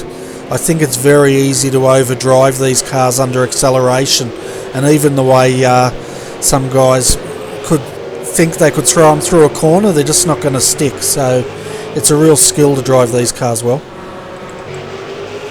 Yeah, it's just like trying to woo the other sex, isn't it? It's just you've got to do it nice and gently. I mean, I know some blokes like to go full throttle and show everything they've got first time around, but these things don't like that generally, so you've got to treat them nicely and do it the proper way. I was laughing, Adrian, because I had one of those moments. I had no clue where you were going with that. You just managed to reel it back in again. Yeah, I withheld a lot in that one. I could have gone a little bit sideways with that, for sure. Yeah. Well, when you got to show them everything you've got, I just went, okay, G-rated, folks, G-rated. Yeah, still G-rated. It hasn't gotten loose like previous time, but it's still G-rated. Yeah, so we saw Jamie Owen there dive into the pits there. That car didn't stop. Well, it had to have stopped, didn't it? But they've brought it back in a second time. 2.6 seconds was that stop, I think, for the last time through. It couldn't be right. What can you do in 2.6? Don't answer that. Depends if you're singled. Yeah, so your top five at the moment, folks. Brenton Hobson, he's leading. 11.2 seconds is the gap back to Todd Parks in second for Synergy Sim Racing. Then we've got Mark Pickett. This car's the mover and shaker in this section of the race, up to third. They pretty much got that car back to where it was before the safety car. Bruce Healy is Synergy Sim Racing, the third car in fourth, and then Sam Blacklock defending against Philip Pickett. And this battle's been going on for a while, and it's still yet to be resolved. Yeah, it just looks like Sam's settled down again and getting on with the job, and obviously same same with Phillip here at the moment. So that's what he's got to drive like. He's just got to keep in and hit those marks, and you know, put the pressure on Sam. And Sam's going to make a mistake, and that's where you got to still stay calm. But I suppose it's easy for us to say, but yeah, once you're in the thick of the battle there, you know, you can go, oh, give it a little bit more and try and get around. But yeah, that's when you end up burning the tyres a little bit. Yeah, we could see that a bit when Phillip's putting the gas down on that car. You can just see it stepping out, and that's pretty much it, spinning up the tyres, and as you said, burning those tyres up. Yeah, for sure. And you know, it takes a bit too. Like, there's something about this car as well. You get those rear tyres warmed up, or even the front tyres. You know, if you get them locked up or anything like that, they definitely want to push. Or if you burn up the rears, they certainly slide around a lot. I just saw there, Sam, he had it crossed up getting in there, and then he locked it. He tried to slow it down and lock the front as well. So just struggling, I think. They're just not happy with that setup, I don't think, Bernie. Yeah, I'd say you're right. They're both struggling, but Sam especially has been struggling a bit, as we just see Phillip's car step out a little bit as he gets it back onto Gardner Straight. But it's also a trap for if you're in front in a battle, isn't it? Because it's so tempting to go in a bit harder or to gas it up a bit earlier, and then you find yourself in all sorts of strife. Yeah, it's you know, the hairpins are one that get you, don't they? You know, where they're coming up to now. You know, you put your foot down there, and it's pretty flat, which is hard to judge as well, as we're seeing these boys now. As Phillip goes around the outside, he was later on the brakes than Sam. There is, oh, there we go, good example. Gassed it up and just things stepped out sideways. It's just really hard to keep the gas, you know, get the power down there at the moment. Yeah, and we've seen a few cars loop it at that part of the track, haven't we? And that was a great example, as you said. As we now see Sam off. Oh, that's a big off. He's out wide. Oh, and he didn't pull it up either. He's hit the wall. Yeah, he's nailed the wall. How come he hasn't lost a fender? Normally he hits something, the fender flies off. So something wrong with that car. He must have welded everything on there, just like a speedway car.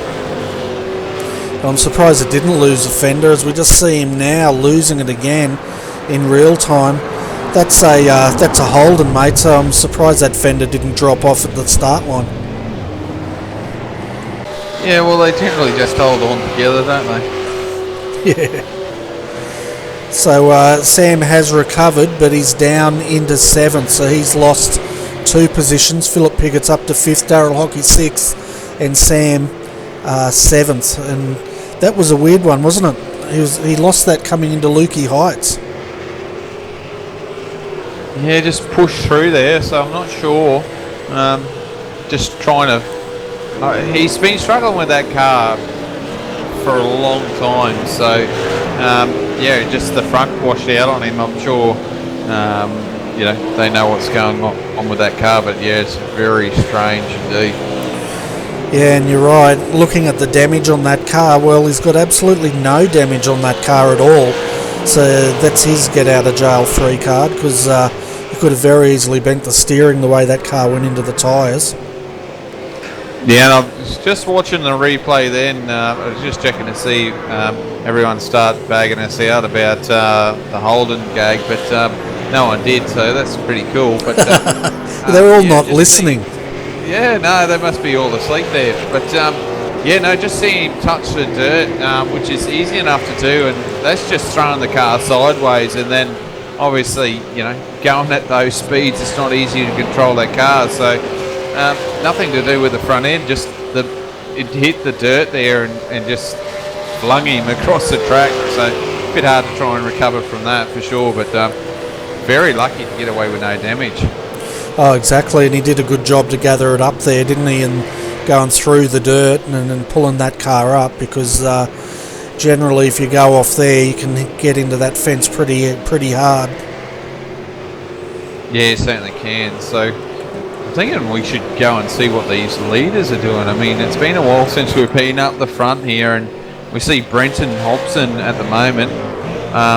Just got to go back to the telemetry, folks. I think he's got a fair gap here. Yeah, 12. Is that 12 seconds? That can't be right, Bernie. Can you check that? Is that 12 seconds? Because that's a massive lead at the moment. Yeah, 12.3 up to 12.4 seconds is the live gap at the moment, which is why we haven't really been covering them off, because it's a huge gap back to Todd Parks in second. That is just massive.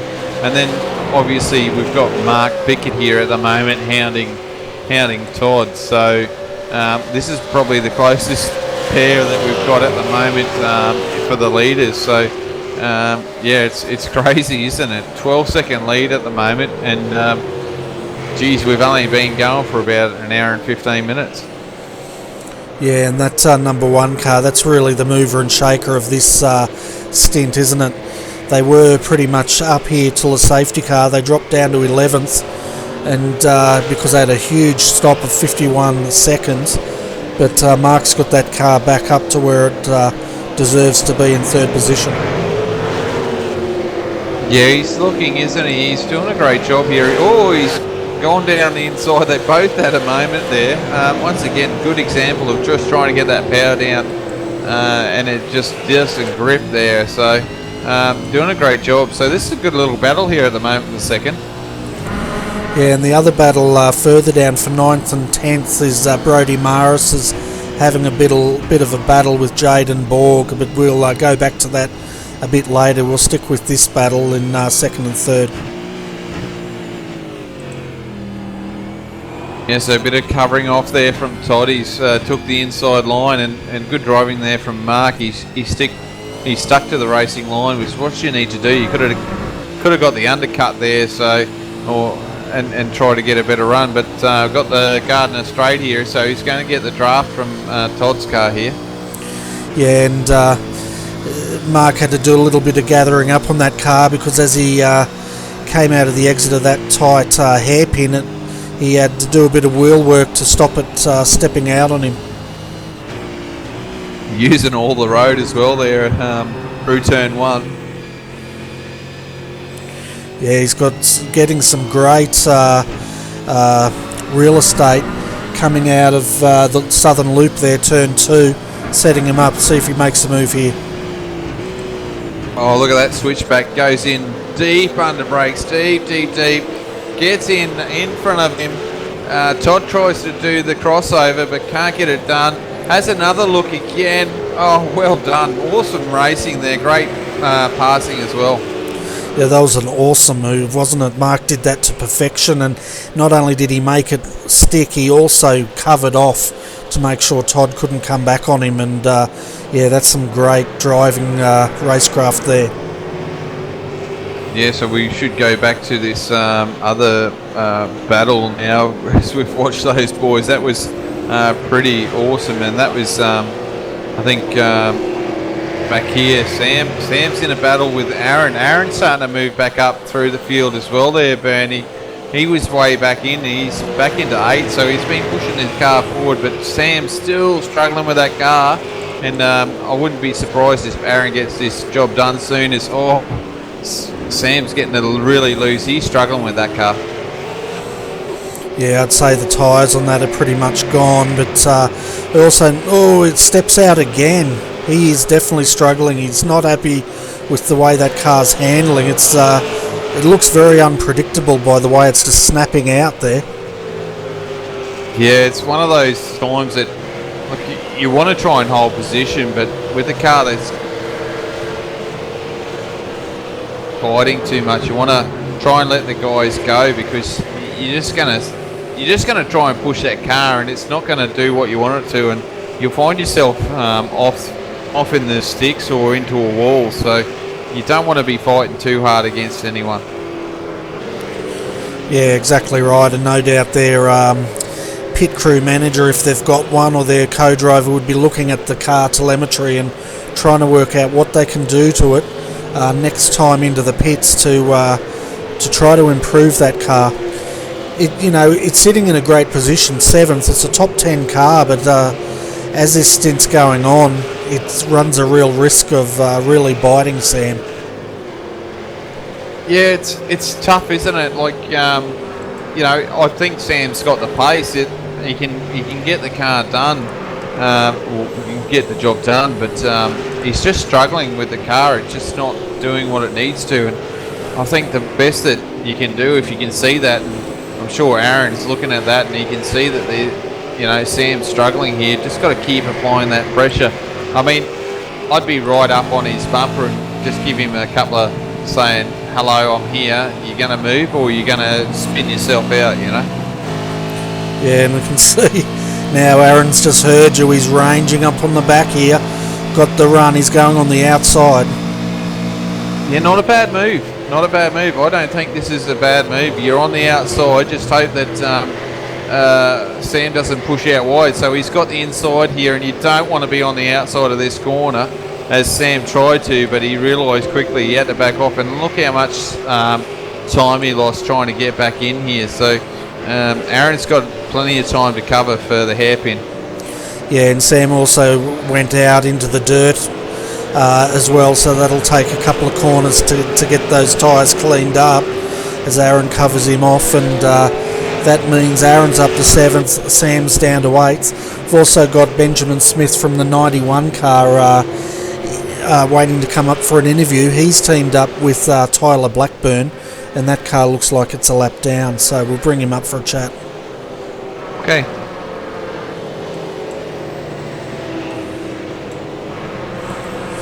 Hi Benjamin, welcome to RRTV's Combox. We're just having a look at your car. It looks like you're in 15th and a lap down, and I think Tyler's in your car at the moment. Is that right?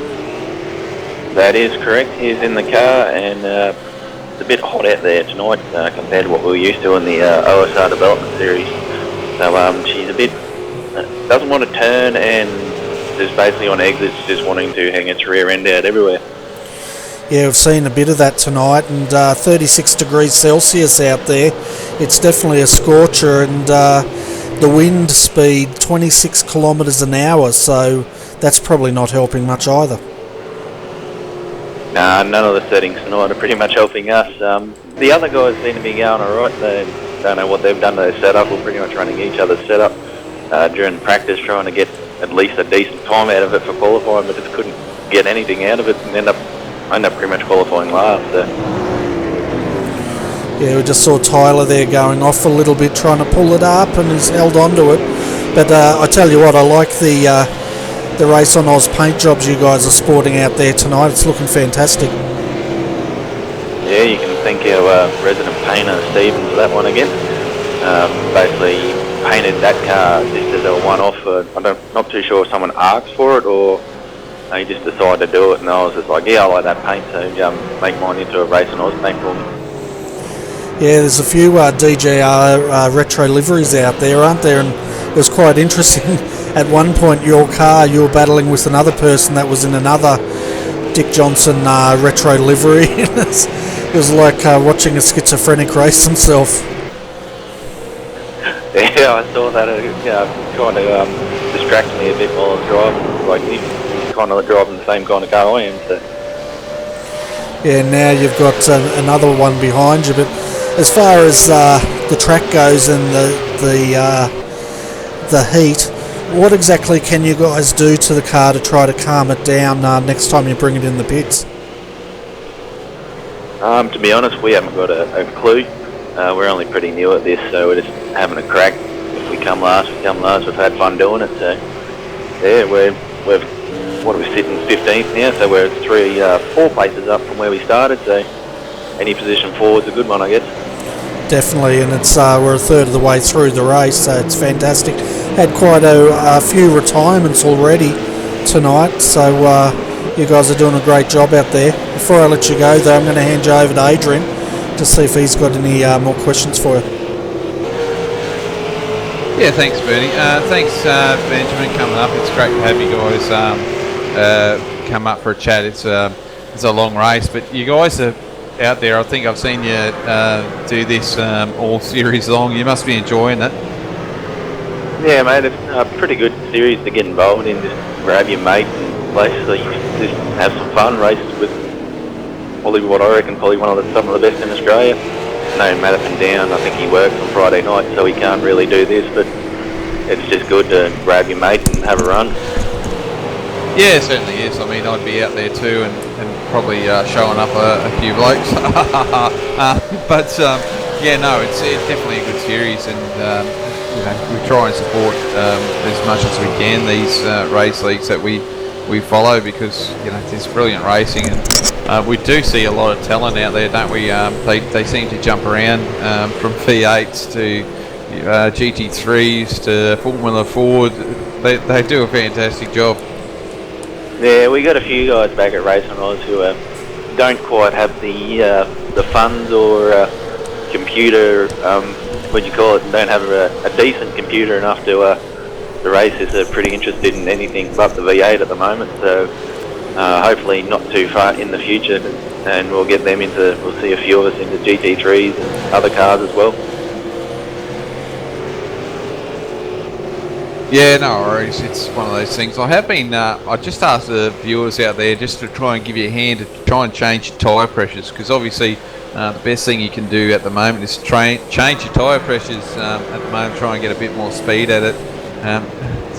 They're very, very cagey group out there on RRTV land at the moment. They're not willing to give guys a hand. So I'm just trying to give you a helping hand there, but. Yeah, I think you might have to go up probably a couple of clicks in your tyre pressures there, maybe, depending on how hot they are. But if you put a shout out there, we might be able to get a bit of information out of our viewers. Yeah, it'd be alright if my current driver in the car at the moment knew which button he put through his anti-roll bars, because I think he's got his rear anti-roll bar maxed out at the moment, and he can't figure out which button he's set to make it go down, so he's struggling out there at the moment. Yeah, with all those buttons, it's a lot of fun, isn't it? Just trying to figure out if you don't use it very often, or if you're not very well organised, you can get confused. I mean, I've got a button box there, and it's doesn't have much in the way of what I've set, and I've got to do it by memory, and generally my memory's pretty good, but I think because I haven't raced for so long, I forget where I've set everything, so I'm going to struggle again when I get out there in the car. Yeah, it gets a bit hard. I got no stickers on mine. I just got an old PlayStation T300 wheels, so kind of by memory just remembered where they were. And yeah, I don't usually touch the anti-roll bars, but trying to chase the setup tonight, I've been playing around them all night. So. Yeah. Little secret between you and me: try and set your tyres about the 150s. Yeah, I think that's what they are at the moment. I think we might have the right side of 148. But I might jump it on the right side back up again when I jump back in. And you might go your dampers between 6 and 9. Just a little tip, mate. Just try that once you jump back in the car. All right, I'll give her a fling. Thanks for the tips, guys, and good work on the broadcast, mate. Enjoyed going back and watching it all. Yeah, thanks, Benjamin. Well, you have a great night. Before you go, mate, put a shout out there to your teammates and any sponsors you got. Yeah, mate. Shout out to Stephen. If you can just hold the rest of the field up while we catch back our laps, that would be great. Yeah, no worries. Thanks, mate. You have a good night and have a bit of fun out there. Yeah, thanks, guys. See ya. Now, Adrian, he's going to go back and do all those things you told him, and it'll probably fling him into the fence, and you'll be to blame. Oh, I'm to blame for everything. I've got broad shoulders, I can handle it. Yeah, fair enough. I'll tell you what, Mark is now leading the race because of pit stops, but he's bringing that car in. So the second pit stops are happening. The first one's under green. Yeah, so it'd be quite interesting. These guys are going for pit stops now. I'd hate to see the yellow come out because a few guys might get into trouble there. Yeah, well, Todd Parks followed him in as well. I'm having a look. Bruce Keeley's stayed out, and he's the new leader. And then Daryl Hockey's also staying out. What about Sam? Sam's coming in. So it's around about 40% are staying, 60% are coming in at this point. Yeah, they won't be staying out too long, I don't think. I know we did have the safety car, and you save a little bit of fuel, but it's only one lap, so the guys are getting set over, and we see Luke's jump back into the ERA car, so doing a great job. And look, I think these boys just need to be in the top 3 for points wise, so there's no drama for these guys. I think they're just going to try and stay up in that position and wait until the end and try and go for the win from there. Yeah, I think you're right, and Dave Oliver's also jumped in the 040 Synergy Sim Racing 2 car as they exit the pits. But I tell you what, Mark, I was really impressed with his stint. He did a fantastic job getting that car from 11th back up into a really competitive position. They come out of the pits in 4th now, and their pit stop was a 46.1 second stop. Yeah, no, it was a pretty good drive from Mark. Once again, someone that we haven't seen before, well, I haven't, and he's done a fantastic job, hasn't he? Just drove that car through the field and got it up there, so a job well done for sure. Yeah, definitely, and Michael Schray has also jumped into the 3rd place Synergy Sim Racing car, so we'll keep an eye on Michael because this guy knows how to hustle, doesn't he? Yeah, certainly does. And tell you what, the ERA stops seem to be fairly long compared to everyone else. They were in the pit lane for a minute 7. The guys around a minute 3 and a minute 1. So. No, 01, sorry. So, yeah, it's interesting to see the times there at the moment. Yeah, it certainly is. And Peter Sattler's jumping into the 056. So Daryl Hockey's out. Peter Sattler's in. That car was sitting in 3rd when they came in, as it's now going down as cars go past.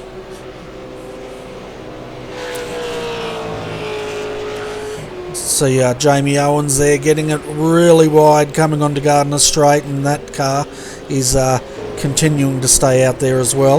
They're up into 5th at the moment. We saw this before, didn't we? This car seems to be a little bit off sequence to the rest of the field. Yeah, it does, doesn't it? So just probably through just a few incidents early, and it's decided to change its the way it's doing its pit schedule, which is fair enough too. Yeah, that's right. They're just trying something different out there. It's I guess the first one. Who was the first guy to come into the pits? Was that ERA on about lap 5, or was that another car? I'm getting lost here in my own thoughts. No, there was a car, but that car retired. If you remember, that he went into the pits obviously because he knew he was having issues and thought he had it solved, and then drove out and then retired. Oh, okay, that was a 16, yeah. So, as far as retirements go, folks, we've pretty much had 3. So we've lost the 11. Then we've also lost the 111 as well as the 16. So that's your retirements at the moment. We have 18 cars still circulating, and we have 13 on the lead lap.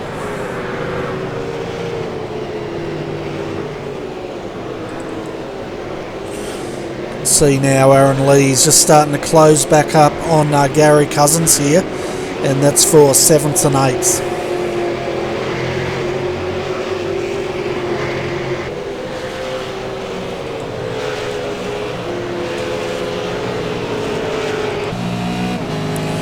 I'll tell you what, Aaron's got a good run here. He's going to have a look on the outside. There's a car re-entering in front of them. This could be messy. It's another ERA car, double RT car.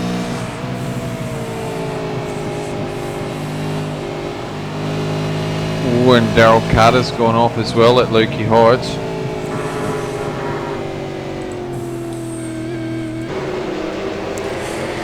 So who was that went off at Lukey Heights? Daryl Carter. Okay, we'll have a look at that. I'll tell you what, that could have ended in tears there. They were coming down Gardner Straight, and one of the Redback racing cars had come off and re-entered just next to him. Yeah, a little bit racy, isn't it? We've got Three wide, getting into that corner. That was crazy. Caro 1-2, Jason Bence, and will you stop doing that? Stephen Lattimore in the car 51. That was crazy stuff as well.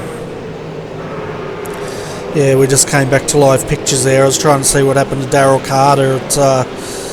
So at the moment we have Jason Bent, Stephen Lattimore for 9th and 10th position battling it out. The car behind them is down one lap now and not racing for position.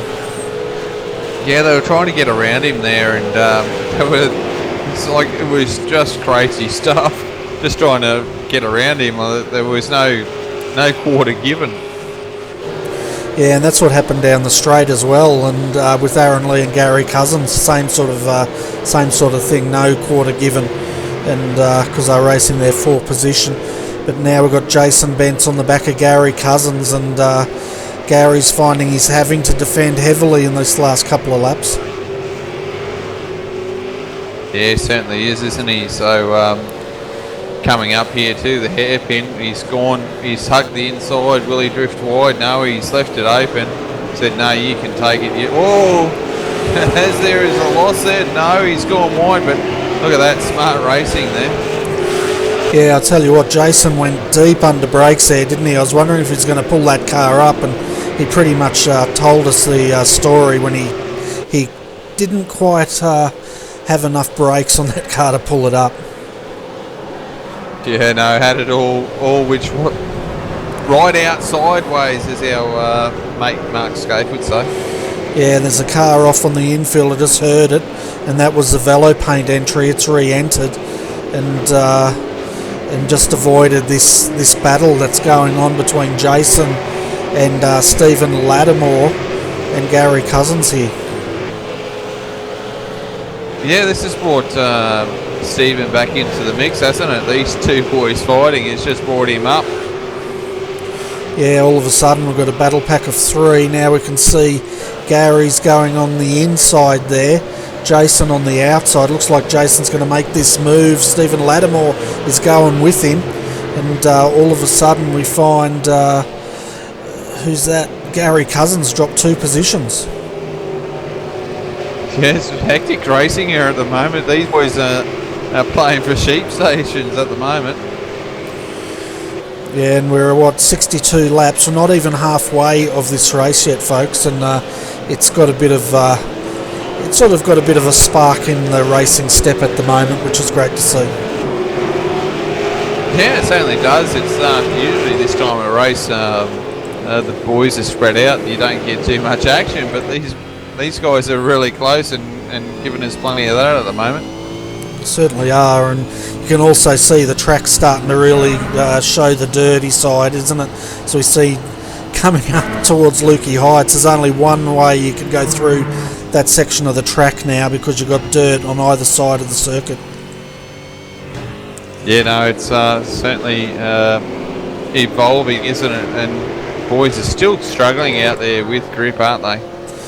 They certainly are, and I told you earlier, folks, to keep an eye on Michael Schreier. He's our new race leader, and 21 seconds is the gap, would you believe, at the moment, back to Luke Harvey, the ERA car. Yeah, it was 12 seconds. Now it's gone out to 21, so Michael's really putting the pedal to the metal, isn't he? Yeah, he certainly is. We've got his teammate in the green room, Brenton Hobson. We'll bring Brenton up, and Adrian, and I might go and have a bit of a pit stop while you have a bit of a chat with Brenton, if that's all right. Yeah, that's fine. Hi Brenton, welcome to the RRTV's comms box. Race is looking pretty good for you guys. Hey Adrian, how's it going? Yeah, we're doing okay at the minute, sitting in first place, which is where we like to be.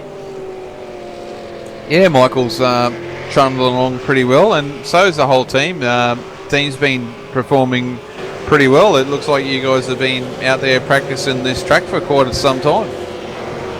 No, not really. I a couple of us raced on Wednesday night in the OSR series, but like Michael just jumped in the car in the warm-up tonight for the first time since we were here for V8 Scops, and Dave did the same.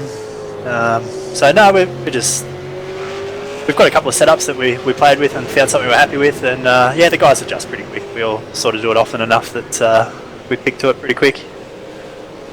Yeah, fair enough. So, you know, you just special, I suppose. I don't know about that. Yeah, no, it's alright. Just trying to lighten it up here, but a certain kind of special, maybe. Oh yeah, well, we won't go too far in that. It can get in trouble.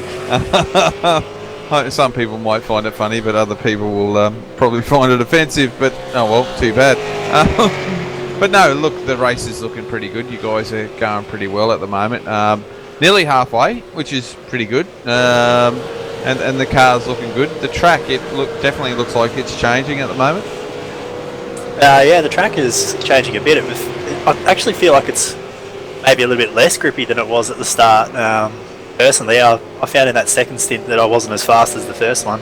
Whether that was just because I didn't have anyone chasing me down, or whether or not it's because the track's getting a bit dirty. This is one of those ones that tends to suffer from the dynamic track where guys running on the inside of the curbs and stuff drags garbage all up onto the racing line, and I don't know if it's that. I kind of thought that it might have got quicker, to be honest, when it rubbered in, but so far I haven't really found it to go much quicker. But it's certainly changing, and you've got to try and keep on top of that throughout the race. Yeah, and what you're saying, it sounds like it's definitely similar to real world. If you ever listen to the V8s, they say as the track rubbers up, it actually gets a little bit slicker, because especially on a hot track, you slip around more on the rubber because it's all oily, and the tyre doesn't have the same sort of grip as it does on a nice, fresh, clean track. Yeah, well, that might be a good way of looking at it as well. That it is a bit of a warmer track today, so how the dynamic track acts in a little bit of temperature would kind of make a little bit of sense as well, perhaps. So I'm sure that every man and his dog's got a theory about what the track will do in certain conditions, but I've got no idea, to be honest. I just turn up and drive. Yeah, fair enough. I mean, yeah, I just turn up here and press a button and talk some stuff, and yeah, just try and look like I know what I'm doing. So we're pretty well much in the same boat. Yeah, you've got it good. You sit up in the air-conditioned comfort, eat a vanilla slice. You're all good. Yeah, and have a few promo girls up here feeding me caviar on crackers as well. It's pretty cool. Yeah, I've guessed me. What's the bill for that one, does he? Yeah, Bernie and Scott, they foot the bill, especially when we do the AEC rounds. Scott foots the bill for that one all the time. Ah, beautiful. Well, you got a good deal going. I wouldn't trade it for anything. No, it's pretty good. I don't have a cup of sweat trying to turn these things around this track. I'm sure it's a tough job trying to get these things around here tonight. I mean, we do see a few guys here struggling with their setups. They're definitely working for their money tonight. Yeah, I think certain people take to Phillip Island. It's certainly a track that you're either good at or you're not, I think. I personally love this track. It's one of my favourite places to go and race a car. I don't know why, but I just love the track. I'm actually not usually very good here, which is kind of the irony in that, where typically it's one of the tracks that I struggle at the most, but I do love the track. But there's guys who'll just come here. I guess a lot of people who've been doing this for a while raced a lot of laps at Phillip Island, and they've got a lot of experience here, but I haven't been doing this for that long, so I haven't got a lot of experience at Phillip Island. But yeah, some guys probably turn up and take to it like a duck to water, but me, it's a bit hit and miss sometimes, but we're going alright tonight, so that's good. Yeah, no, I think I'm in the same boat. There's some tracks I probably go okay at, and while I actually like, I mean, I'm a big fan of Suzuka. I love that track, and I seem to be pretty good at it. I think I've got a lot of room to improve, but I just don't have the talent to be that quick. But I love the track. I think it's fantastic, but I've had technical issues that put me out of a race, which is pretty sad because I was racing pretty well. But as Phillip Island, I just seem to struggle here. I don't know what it is. I just can't get the click in it. So maybe I need to spend more time. But yeah, it's weird how everyone has their little niche track and seem to once you said, you might like it, but you seem to struggle at it more often than you'd like to, even though you love it. Yeah, that's exactly right. And I know there's a couple of guys in our team that are the same as me that sort of find Phillip Island a challenge. Someone like Michael, he seems to go really well here and he loves it here. For me personally, I'm not really good with the long sweeping, very subtle throttle input sort of type tracks. I tend to struggle, a bit of a lead foot or something, and can't really get the car to balance nicely in these long sweeping corners that need very precise throttle inputs. I'm better at places like Montreal, Sebring, where you can just mash it and hope for the best, which is kind of my style probably. But everyone's got their favourite tracks, everyone's got things that they seem to be better or worse at than others, and that's just the way it is in any form of motorsport, real or sim. Oh, exactly right. I mean, if you talk to some of the V8 drivers, I mean, the ones that've been over to Europe love Phillip Island more than some of the other guys that've been in Australia more often, because Phillip Island's more a European style track, and they love it. I mean, Russell Ingall's a good one.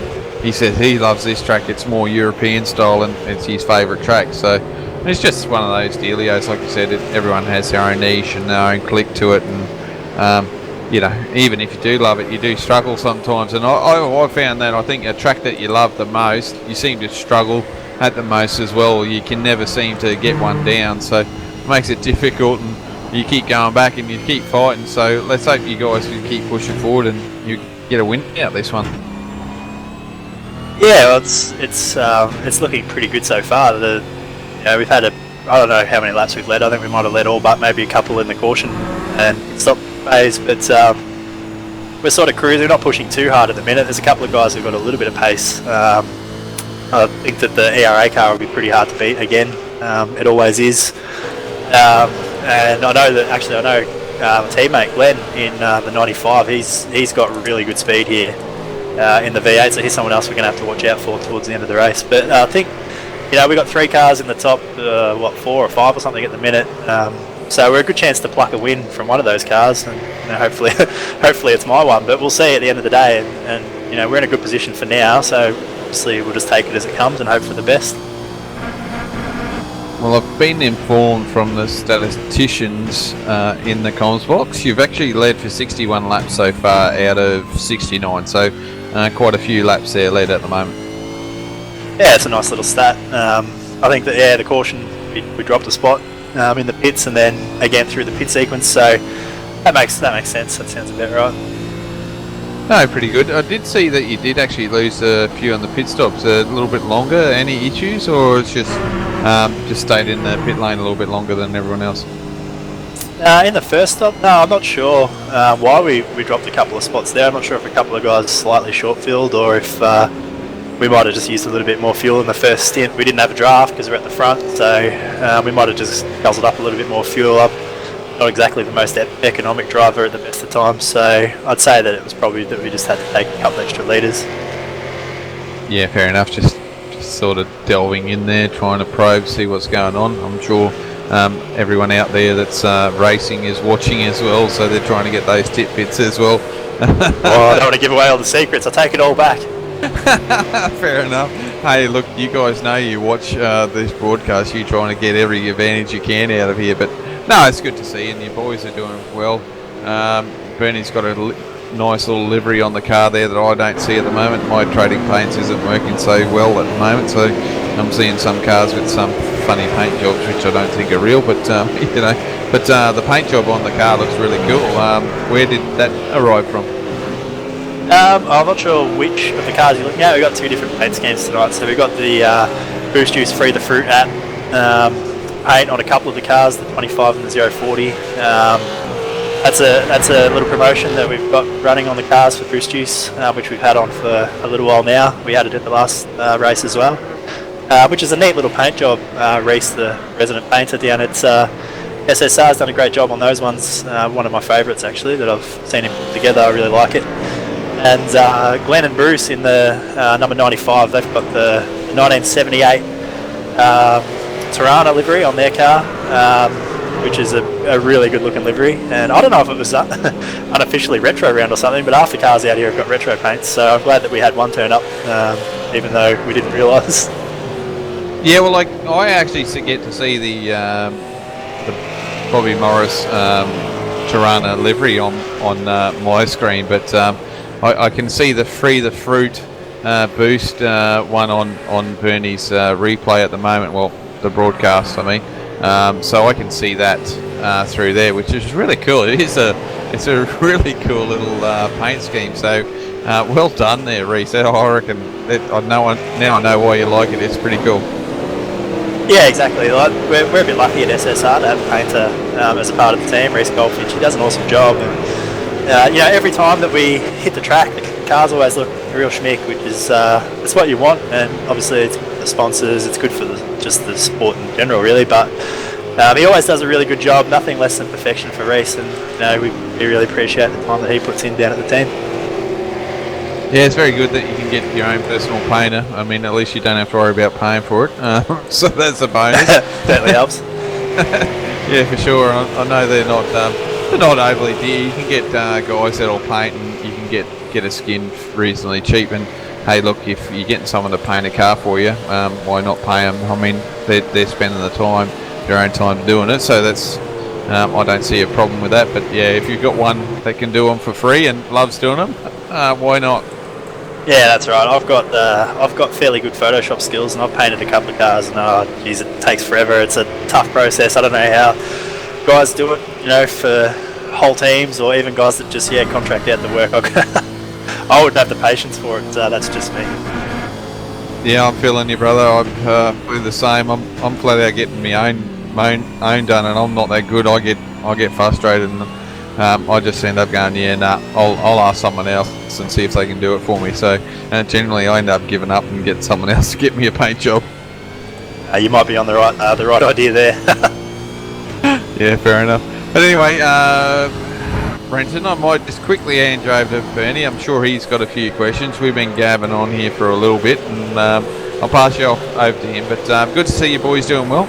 Good to have you up here. It's always a pleasure having you boys up here having a chat with us and talking about a lot of stuff other than racing as well. So it's really cool, and let's hope the race tonight keeps going the way of your fortune. Yeah, cheers, mate. Chat to you again. Yeah, Brenton, I don't really have many questions. I'm just looking at the track conditions as we watch Michael come up towards Lukey Heights, and tell you what, with all that dust, it's fast becoming a one-lane road out there. Yeah, when you run off the racing line, it can be a little bit perilous. Once that dirt and marbles and all that sort of stuff builds up off the racing line, you certainly don't want to be a pioneer heading out into that stuff. No, that's for sure. And we've seen a few guys go out into that dirty stuff and get a bit slippery, but it's really coming to plan for you guys at the moment. And as the interview went, you've led now 66 out of 72 laps. I'm also going to see Michael Schreier's also got the fastest lap of 1:30.020, so it's a very dominant performance by your car. Well, it's pretty dominant by all three cars at the moment. You've got, all three, I think, in the top 5 again? First, I'm looking at the thing here now, first, third and fourth at the minute for our three cars, and Michael's got really good speed here. He's always got really good speed. It doesn't matter what car he's in or what track he's at. He's always very fast, and it feels a little bit like cheating sometimes when I just turn up, do a few laps, give him the car, and he just drives really quick every lap. But you say it's going to plan. We don't really ever have a plan, but as far as the cars being at the front, that's always the goal, and at the minute that's working out quite nicely. Yeah, and we saw earlier on, I think it might have been the 040 car, he dropped way down in the field. It looked like they had some sort of contact. And did you get much inside news of what happened to that car earlier on tonight? The guys are pretty quiet about that when it happened, because I didn't realise anything. But I found out later that they had made contact. It must have been the first or second lap or something, and they dropped right to the back. I think they got involved in an incident with might have been Brian Borg or someone, I think they said. But they dropped all the way to the back, so they've had a really good bounce back actually to pop back up into third place now. It's quite impressive actually, considering Dave had no practice in the car, had to set up his wheel just to get on the track again tonight. And Todd raced. I don't think even he raced on Wednesday, so I don't think he's had much time in the car either. So they've done a great job to bounce back up to third place. They certainly have, and Dave Oliver's driving it at the moment, and he's putting in some good laps, showing good car control there as he gets it into a bit of a slide. But anyway, Brenton, I could talk to you all night, but I won't. Before I let you go, do you want to give a shout out to your sponsors once again? Yeah, sure. So as always, big thanks to Boost Juice. They've been loyal sponsors to us for the 2016 season, and we love having those guys on board. So big shout out to those guys, and also to Newline, which is actually the sponsor that we've got on the 95 car in the retro paint. Shout out to those guys. They've been hanging out with us for a fair while now, Newline, on our cars, various bits and pieces, and they're another good sponsor that we really appreciate to have with us. And I'll give a quick shout out to you guys as well, because as always, you're doing a great job with the broadcast, and we all appreciate the work that you guys put in.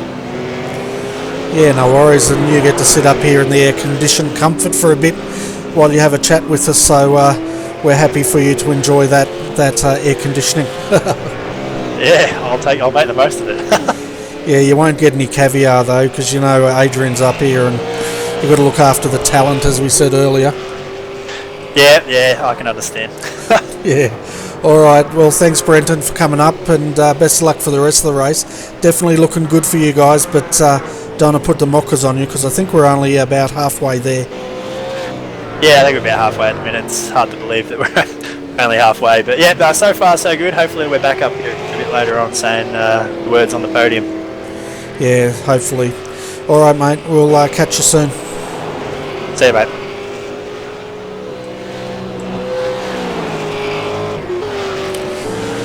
So I tell you what, Michael Schreier at the moment, folks, has a 22-second gap. It's sort of stabilised now. He's lapping in the 1:30.914s, where Luke Harvey's last lap was a 1:31. But Luke's dealing with a little bit of traffic at the moment, which is probably slowing him down. Third and 38 seconds down is Dave Oliver in the second Synergy Sim Racing entry. And then 42 seconds down from the lead is Glenn Postlethwaite, and in the Newlon sponsored Synergy Sim Racing entry. And then 67 seconds down from the lead is Laser Racing with Jason Bentz in the 012. Now all 5 of these cars are very racy, so when we get the next safety car, Adrian, it should bring the field back into some good racing.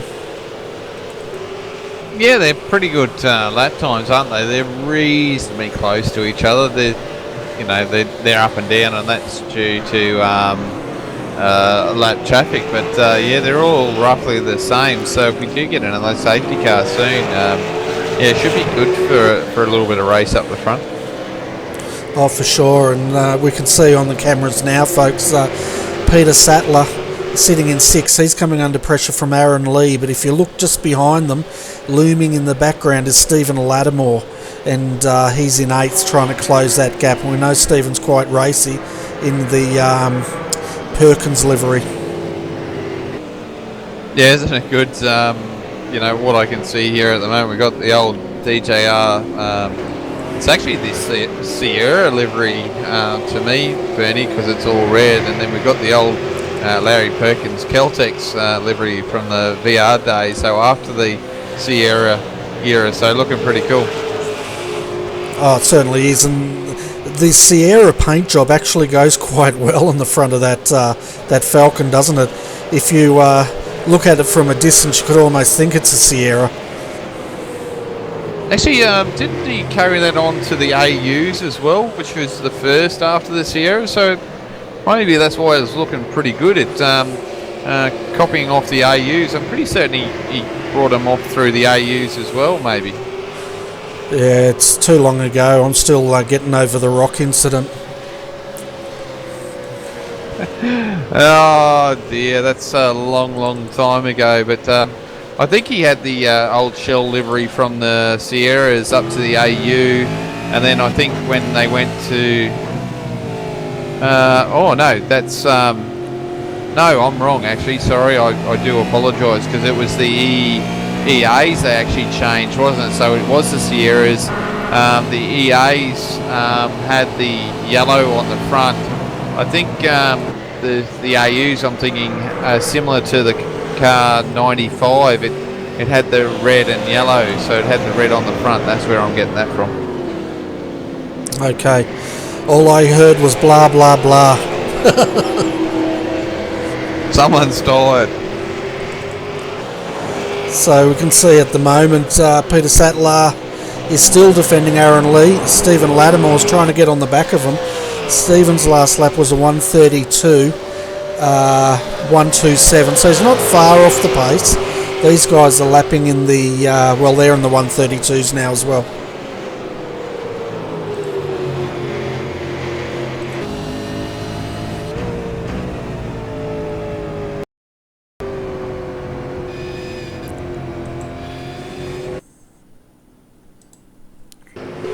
Sorry about that, folks. We lost connection there for a moment, but we're back with live pictures. We can see Aaron Lee still working the back of Peter Sattler and Stephen Lattimore. Oh, as Aaron goes deep in there, he decides to back out of it. Probably a good move. And Stephen's just closing in. Yeah, he's got a bit of pace here at the moment, Steve. He's closing in. Aaron's lost a lot of time, so at the moment Peter seems like the cork in the bottle at the moment, doesn't he? He's holding these guys up. Yeah, what Peter wants is for Steve to start work at the back of Aaron and getting Aaron's attention drawn off him so he can try and get a bit of a gap going here. It looks like it's already worked, hasn't it? Yeah, it's starting to, isn't it? I tell you what though, Aaron and Peter are good getting out of those sharp corners. Look at the gap they're pulling on Stephen. They probably pulled out a good 2 car lengths on him, and now he's got to start pulling him again as the slipstream starts to take hold. Yeah, they look like they've got these Falcons hooked up getting out of the corner, haven't they? So they've got that set, but Aaron out wide there and slowed him up, and Stevens closed in there. Yeah, and you can see them as they're going offline there. You'd see all the dust flicking up. It's quite unique for the V8 Supercars. They do tend to carry a lot more dirt onto the tracks than I've seen with the other cars, but it definitely adds to the racing, that's for sure. Yeah, I think it's pretty lifelike, if you ask me. Every time you go and see them at Barbagallo or anything like that, they definitely throw up a lot of dirt on the track, so not a bad effort actually. Yeah, it's really good, and I like the dust effects, the particle effects they've introduced, and no doubt, as Aaron runs it off the road, he hangs on to it though, but Stephen's right behind him. But I guess no doubt with the dirt coming up, we're going to probably see more particle effects in the next update. Yeah, you should be able to see the mud flying along and hitting your visor. Yeah, well, that'll be interesting if they've modelled that in.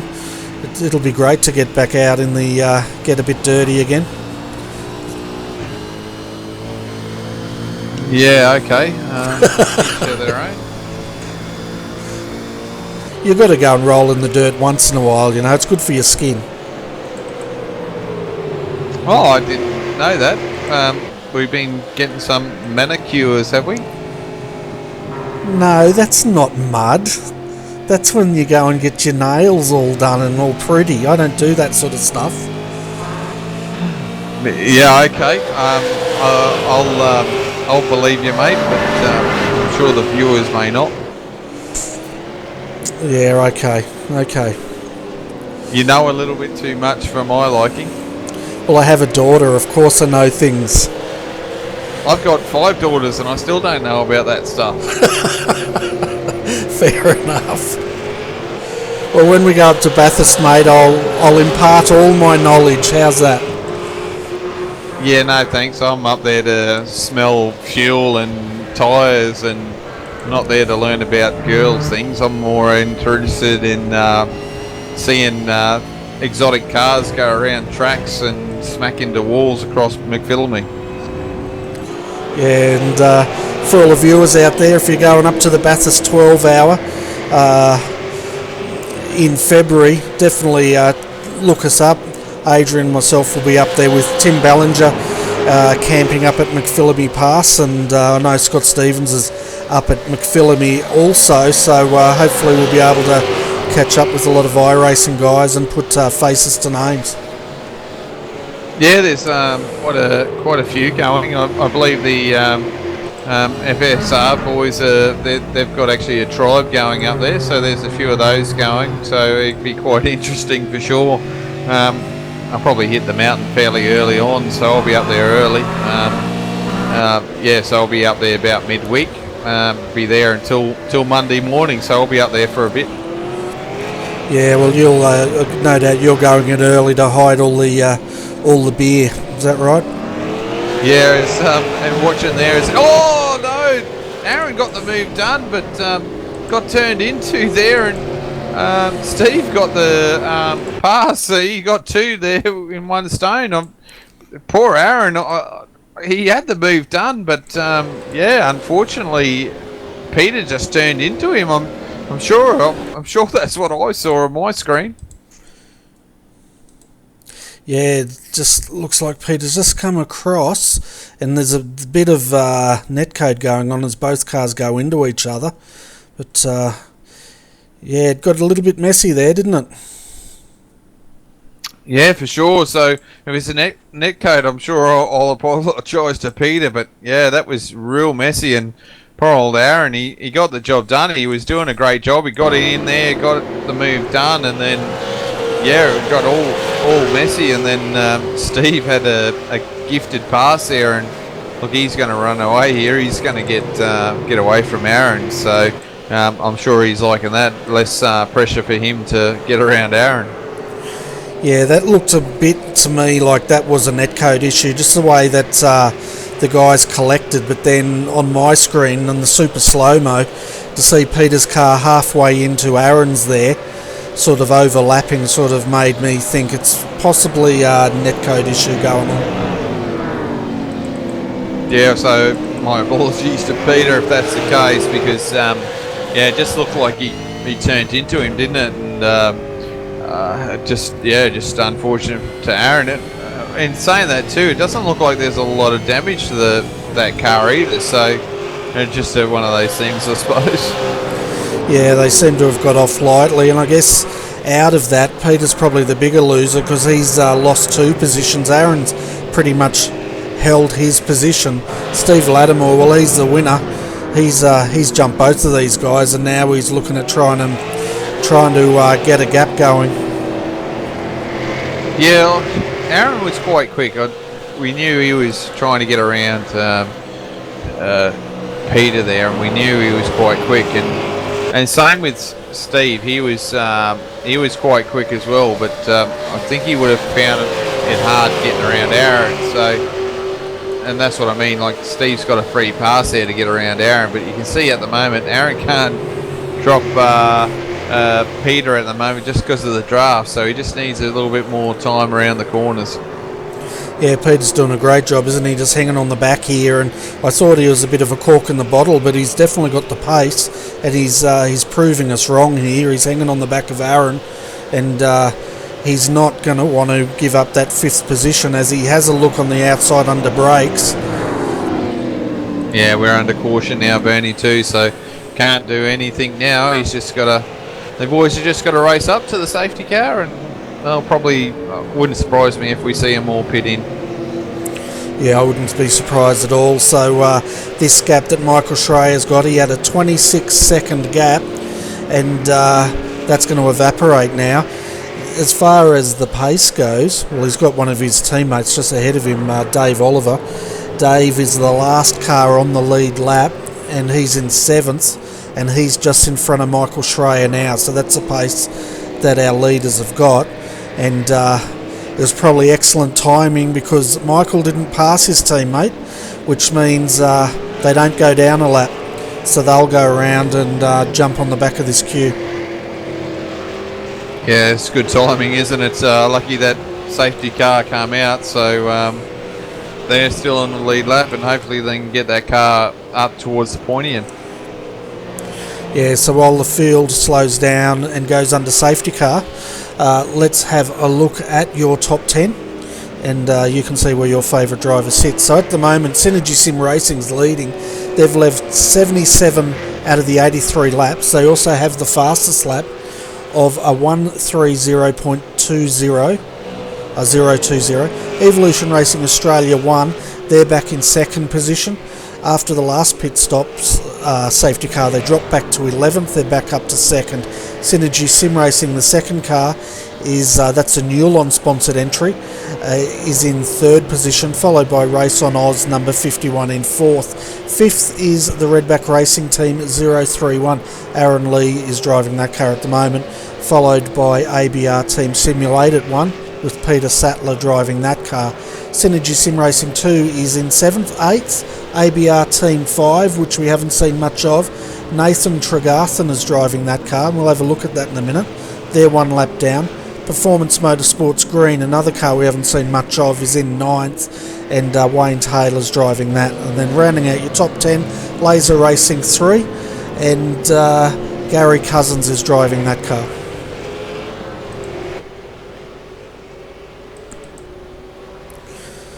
So we can just see them now slowing up, Adrian, and it's time for us to get a bit of a breath, isn't it? As these guys go under safety car, and we might bring Nick up. He's probably a bit busy doing race control, but we'll try and get him up to get his views.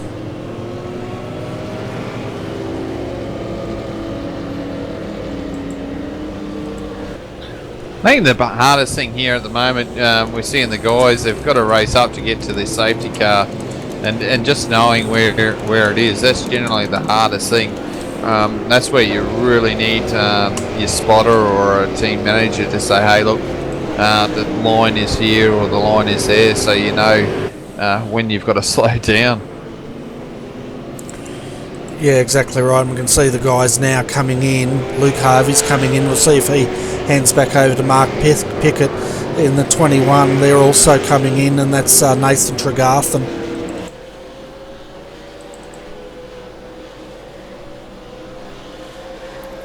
Biggest thing here is the boys that were battling before, Aaron Lee, Stephen Lattimore, and Peter Sattler. They're still coming down through Lukey Heights, so they're well behind at the moment. They needed to keep the pace going, but they should be pitting now. But that's how far behind they were. They passed the safety car as it came out, so they're going to be lucky they've got one more lap. But geez, these boys are going to have to be on the gas to try and catch up the safety car before we go to green.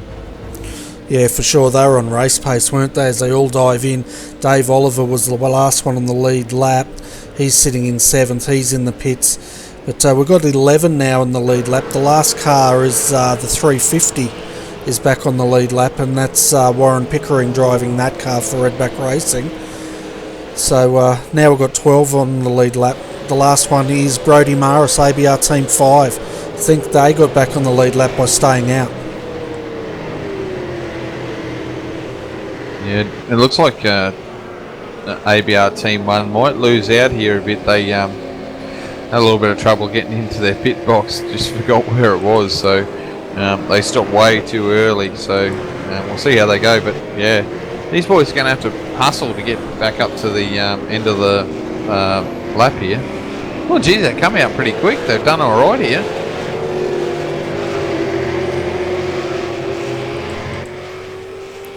Yeah, so Dave Oliver's sitting in 4th, isn't he? And I'm just trying to work it out. Daryl Hockey's back in the simulated 1 car. I think that was that Peter Sattler in there. Sam Blacklock's back in to replace Steve Lattimore. Then 777, we've got Wayne Taylor, he's staying in it. Gary Cousins back in the Laser Racing 3. Michael Hammond is back in the 012 Velo Paint entry. And I think, he's in the Laser Racing, sorry.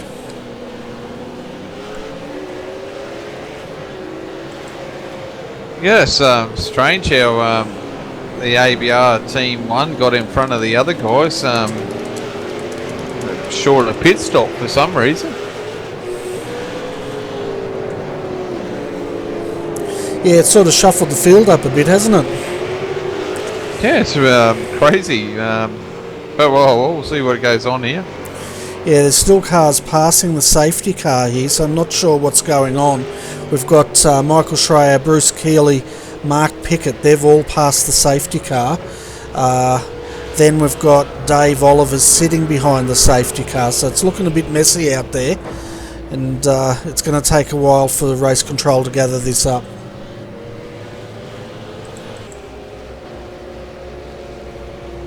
Yeah, wouldn't be surprised if they make sure that this yellow may go for another lap yet. Yeah, they're waiting. They've got Mark Pickett now stopping in Southern Loop, just trying to work out where they're going to slot in. Meanwhile, Michael Schreier, Bruce Keeley, they're well up the road, slowing down, but now we can see Mark has dropped back in behind the safety car where he should be, and Bruce Keeley and Michael Schreier should do the same thing. Yeah, well, the lights are out on that safety car, so really weird stuff going on again. Yeah, and we can see now the new line entry, Free the Nuts, or whatever the game's called, is also slowing down. That's getting a bit past G-rated, but yeah, so they've slotted in now, so we might get going this lap through, or this lap by. Yeah, it looks like they've got all sorted again. Back to the point where car 25 is in the lead, which is where it should be. Car number 95, that's a good pit stop there. They were languishing, weren't they? So good to see they're back up here. These boys are playing the game pretty smart here tonight, and then obviously ERA, so with Mark Pickett back in the car. Quick guy, I like this guy. He's pretty quick, isn't he?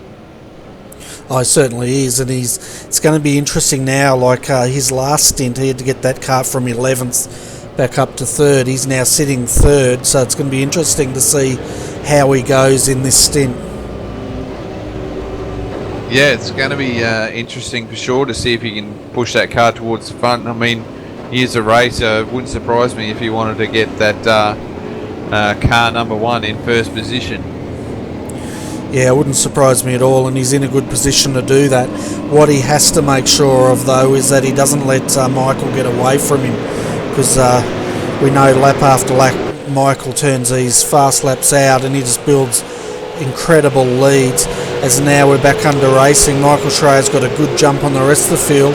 We've got Bruce Keeley in 2nd, Mark Pickett 3rd, Dave Oliver 4th, Daryl Hockey 5th, Sam Blacklock 6th, and Michael Hammond 7th, as we see Mark Pickett jump and take up to 2nd position now. Yeah, and that's a good move. You can start seeing that line, can't you? Even into turn 1, get off that racing line. The car's not going to handle as good as it did in the start of this race. So, you know what we were saying before, taking a certain line around here, you've basically got to be on the racing line now to get through, and you're taking a risk every time you go off the racing line.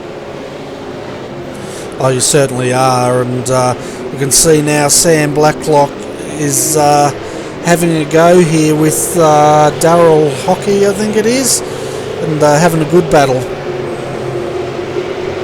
Yeah, well, Sam's got that position, hasn't he? He was behind that car, so he's got that position back, so he's moving forward. These guys are doing a great job tonight as well, so it's good to see that these boys are putting on a show tonight. Yeah, they certainly are, and as I said, these safety cars have put on good racing, as we just saw there. Michael Hammond getting a bit of dirt. Looking up front, though, we've got Michael Schreier, Mark Pickett, Bruce Keeley. They're starting to spread out a bit up here.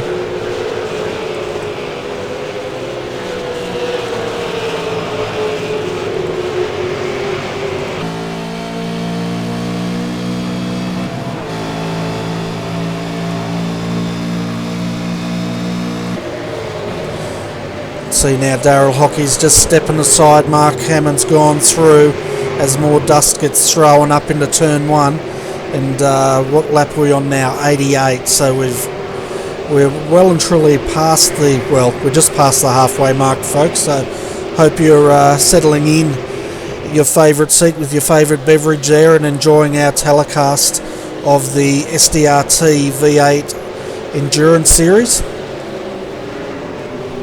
Yeah, we just had a small incident there with David Miller, Bernie, and I think it was Jaden Ball. They've had a little coming together, and just lost the rear diffuser there on that David Miller car number 149. So little shenanigans going on there at the moment. Yeah, and then while we've got him on the screen, this paint job, I think I've realised where that car paint job's come from, and I think that was a paint job of the old Nissan GTR, wasn't it? Godzilla had something like that on it. Am I correct, or am I totally imagining things? Well, the problem is that at the moment, like I said, I'm having issues with trading paints. All I see is this black car with bits of red in it and got funny dots all over it. So I'm just waiting for that to come up on iRacing so I can let you know if I think that's true or not. Yeah, I'm not sure if I'm right or not, because they've also got the HDT on there. So viewers, educate me please on where that paint job's from and who drove with it. Okay, it is similar to the Nissan Skyline that Scafie and Richards ran with. It's got HDD because it's a Holden. Okay, well, let's see what the viewers have to say, and hopefully they'll come in and say, yeah, well, it's what you just said and Bernie's right, or they'll laugh at us and say, God, you guys call yourself motor racing enthusiasts. Oh, we are old. I'll put it down to that. We just sort of we get things mixed up, so that's called old age. We've got a really big lunge here. Mark Pickett, Michael Schreier, and they're going first and second as they come back on Gardner Straight side by side. Mark's getting a run here, and he takes the lead from Michael Schreier. This is the first time in a long time that car 25 has not been in the lead. And we'll see now if car 1 can actually pull away here.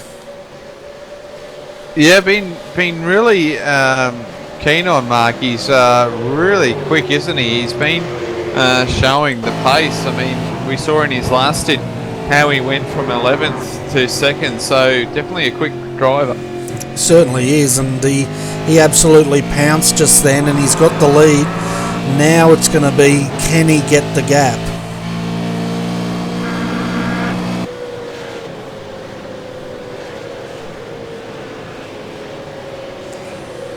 So this car that's in the lead now, folks, has only led 2 laps of this race tonight.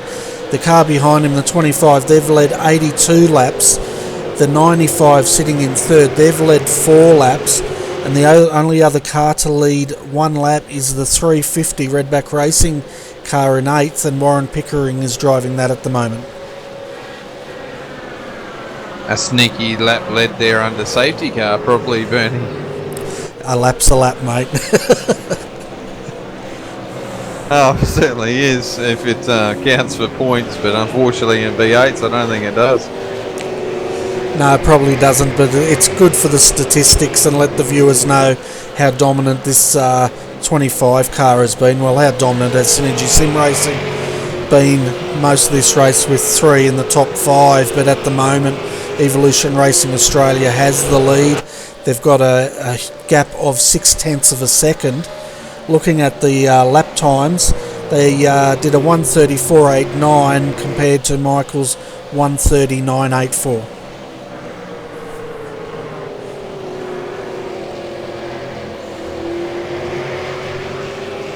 Yeah, he's definitely got some pace, hasn't he? So we'll see how that goes. I mean, he's been pretty quick all night. Like I said, he just struggled there, obviously coming from 11th and working his way through. Just probably by the end of his stint, he ran out of tyres. So,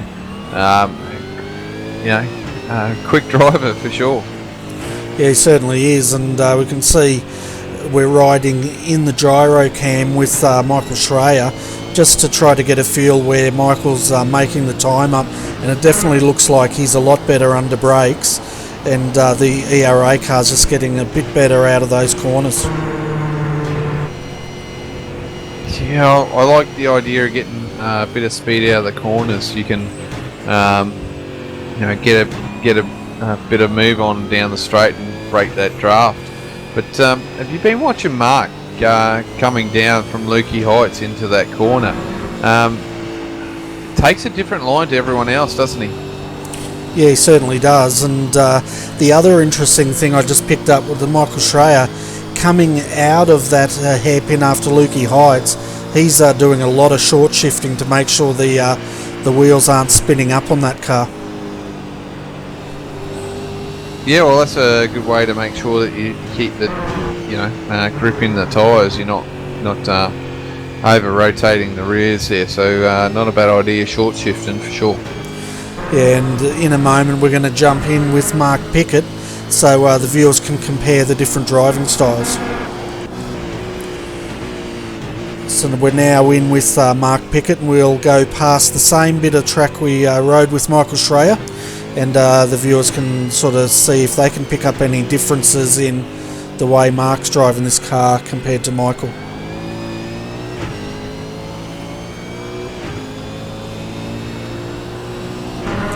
So we'll just come up through Lukey Heights now, and through the dust section into Lukey Heights. Just want to hear if he's short shifting as well.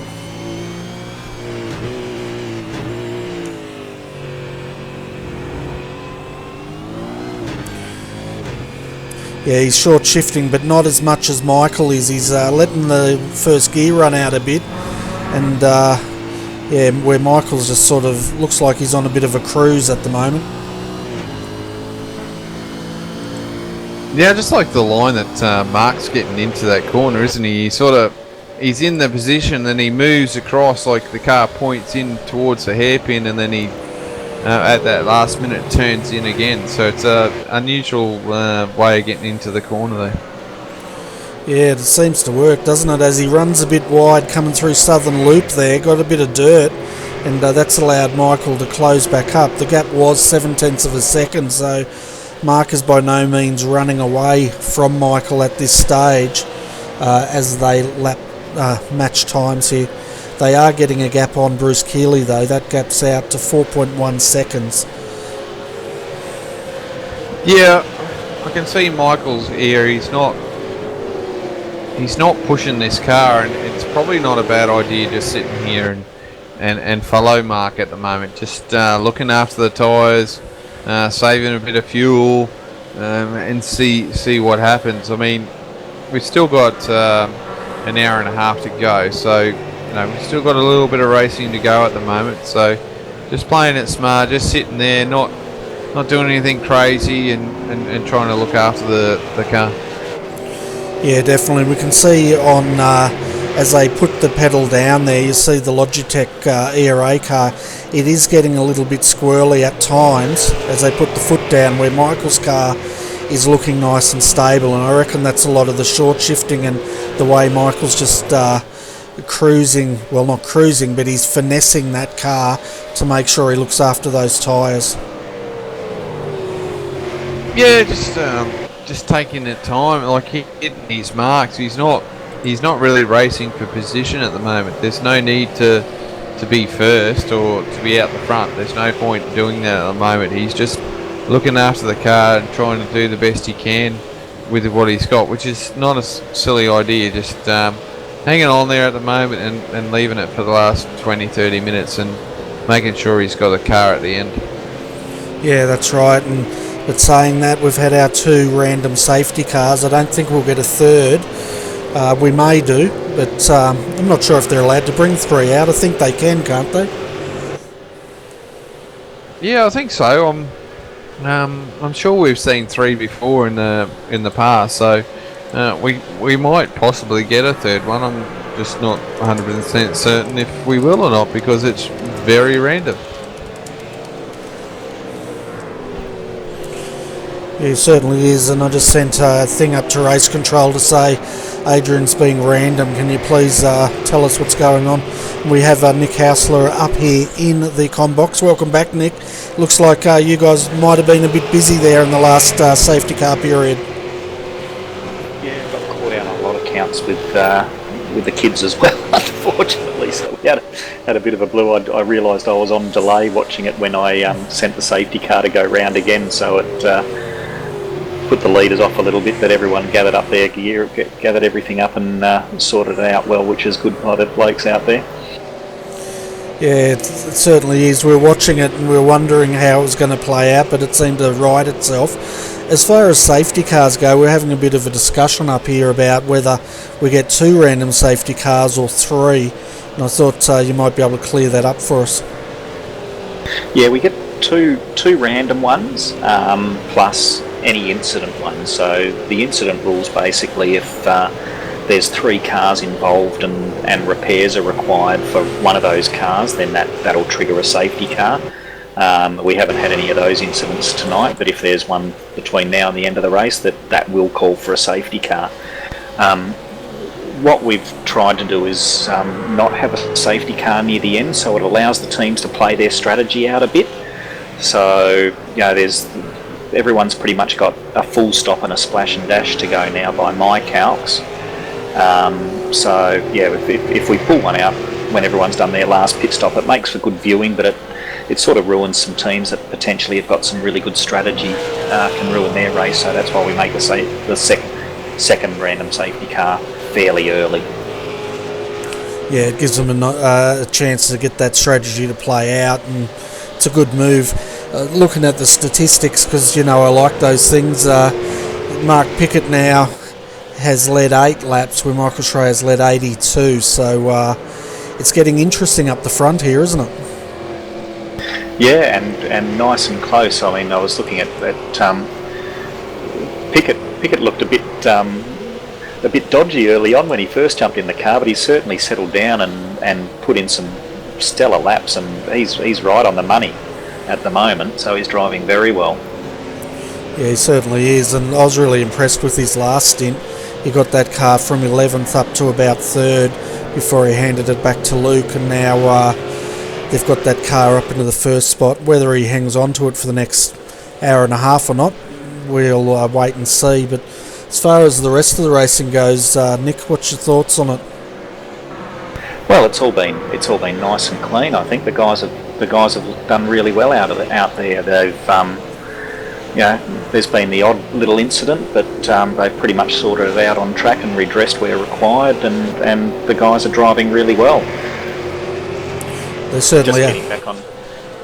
Just getting back on that Mark Pickett as well. He's driving with Luke Harvey, who won the Americas race this morning, with showing some really good pace there. He beat home Paul Garrell, so you can expect him to be pretty quick when he jumps back in that car as well. Yeah, that's the thing, isn't it, with DRA? They know how to match their drivers, and they seem to have 2 good drives in here. We haven't seen much of Mark, but he's definitely holding his own out there tonight. There's something else. Well, just looking there, I mean, I'm not too sure who's done their best lap, but their best lap of the race has been a 30.2, and Mark just did a 30.6. So yeah, that's right. And Michael Schreier holds the fastest lap. I just put up the lap board, and every now and again my telemetry plays up, and it reckons you've got the fastest lap, Nick. That might be because I tried to jump in the car just to change a setting somewhere and it didn't work, so I just escaped back out again. Maybe it registered a lap time for me, but yeah, I've got. It was Michael Schreier, was it, that did the 30.020? Yeah, it's Michael Schreier. Okay, I wouldn't imagine Brenton Hobson would be too much slower than that.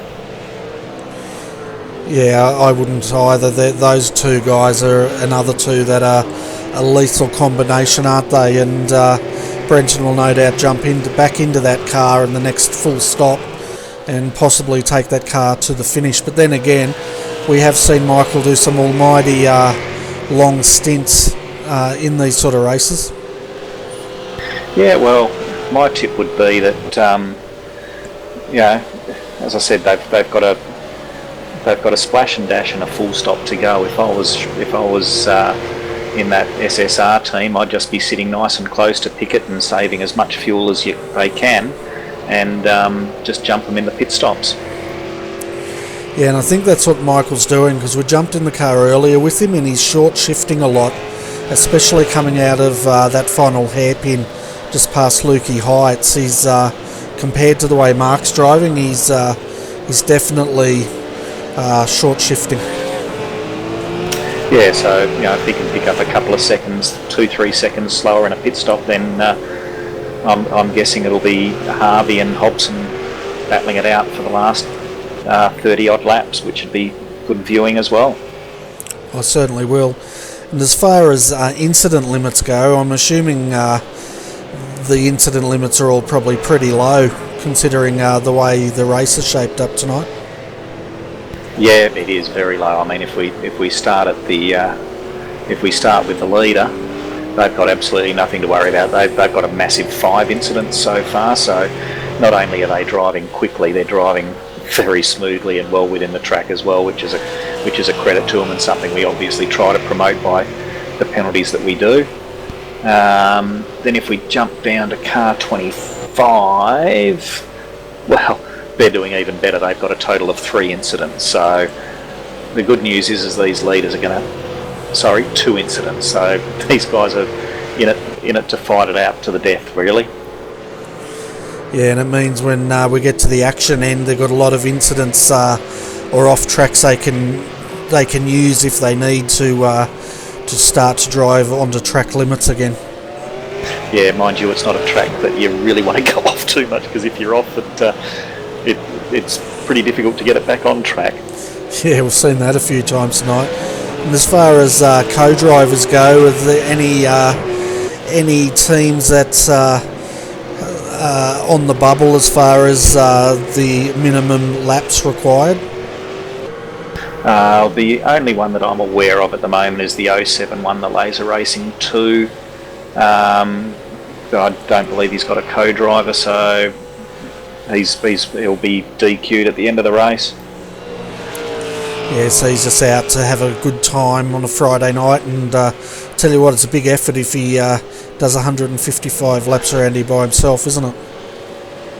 Yeah, and look, we don't mind that as long as it doesn't impact on people that are obviously fighting for the positions on the race and the championship as well. Yeah, that's right, and we're seeing a lot of retro liveries out here tonight, so we're assuming it's an unofficial retro round. It is, and I remember back at Gilles Villeneuve, you were asking for a retro round, and we are planning on making our last race at Bathurst, which I think is in 3 weeks' time, making it a full retro round, and hopefully get everyone out there in retro liveries for that round. Oh, that'd be absolutely awesome, and by the quality of the retro liveries out there tonight, it'll look fantastic if all the teams jump on board of that. Yeah, well, I know, but for the Angry Birds team, we'll be back rolling out the green stuff Falcons. Fantastic, and I tell you what, it must have been a heck of a long season for you guys in SDRT, and what are we up to, round 20 now? We're only covering the enduro rounds, but you also have a couple of sprint rounds in between each enduro, don't you? Yeah, so we've had some sprint rounds and some super sprint or 2 sprint races. So our standard races go for about an hour, and then we have a couple of 2 race rounds as well, which are 2 20-odd minute sprint races. And we've learned a lot too to bring into force next year. One thing is we're not going to be doing any endurance racings in October, because obviously with the Premier Series having a lot of their endurance races there in Bathurst at that time as well, people can just get a bit enduroed out. Yeah, the V8s, they seem to do their sprint races, and they're copying the V8 Supercars, aren't they, where they have a small endurance championship sort of this time of year. Yeah, and they have 3 of them that are fairly close, so we'll work our calendar a bit better for the back end of next year. Yeah, we've got the first season, the first 6 months to get through before we get to there as well. Yeah, that's right, but it's good to hear you guys are already looking at the next year and seeing what you can do with the V8s, because it's a great series, and you're starting to get, you're getting a good turnout. You got a good turnout tonight. We had 20 21 cars take to the grid, which is pretty good. Yeah, 21 cars take to the grid, so 42 drivers, which is pretty good. We're pretty happy with that. I think obviously Bathurst, when that rolls around, there'll be a lot of one-off appearances for that as well, so that'll be a good way to finish off the year. Yeah, it certainly will. And what's the date for that one for the viewers that are watching tonight?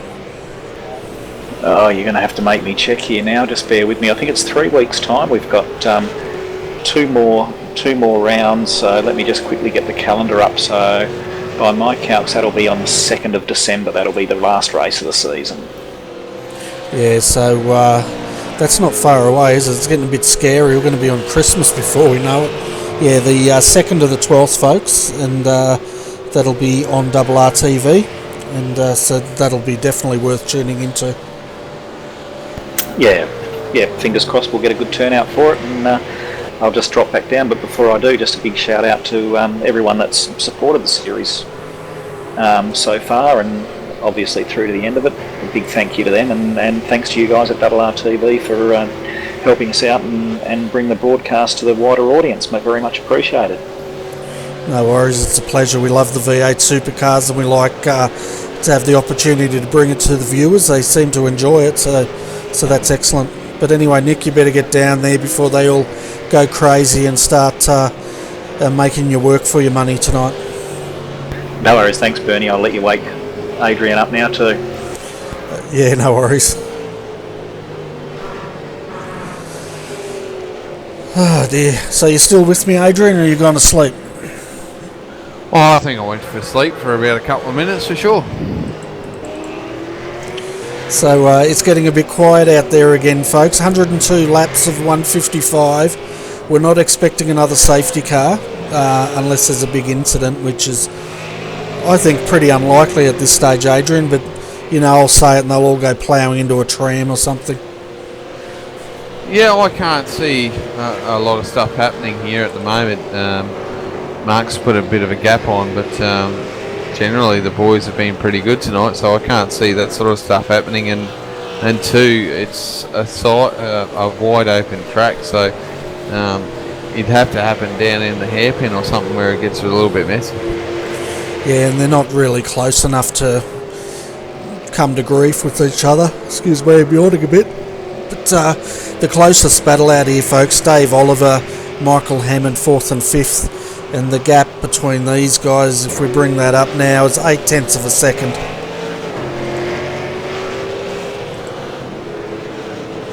Geez, you know, you're getting tired when you're pressing the wrong buttons to see where everyone is. Yeah. Well, Friday nights, these enduros on a Friday night, they always they can be a bit of a struggle if you've had a tough week. And as we see there, Michael really working the wheel of that laser racing car. It's looking a little bit loose in the back end compared to the other car setups.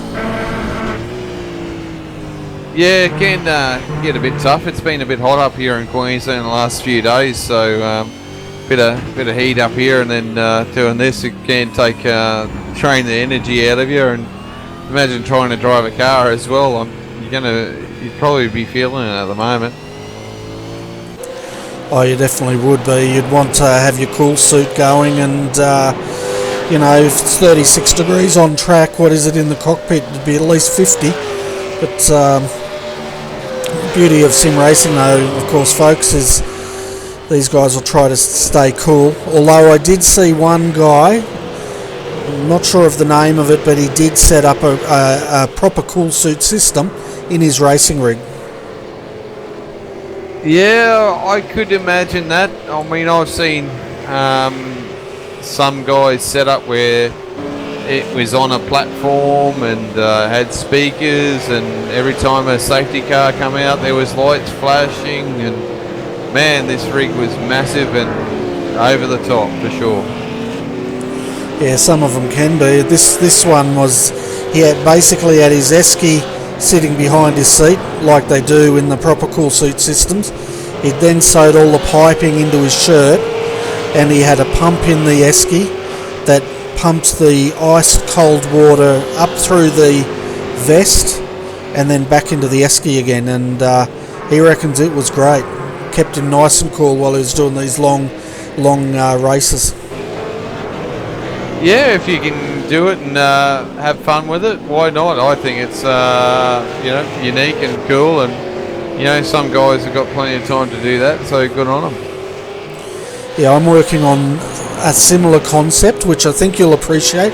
I'm basically having an esky with the pump, and the pipe goes up to my mouth, and I fill the esky full of ice cold beer, and then I just press a button and I just get a shot when I need it.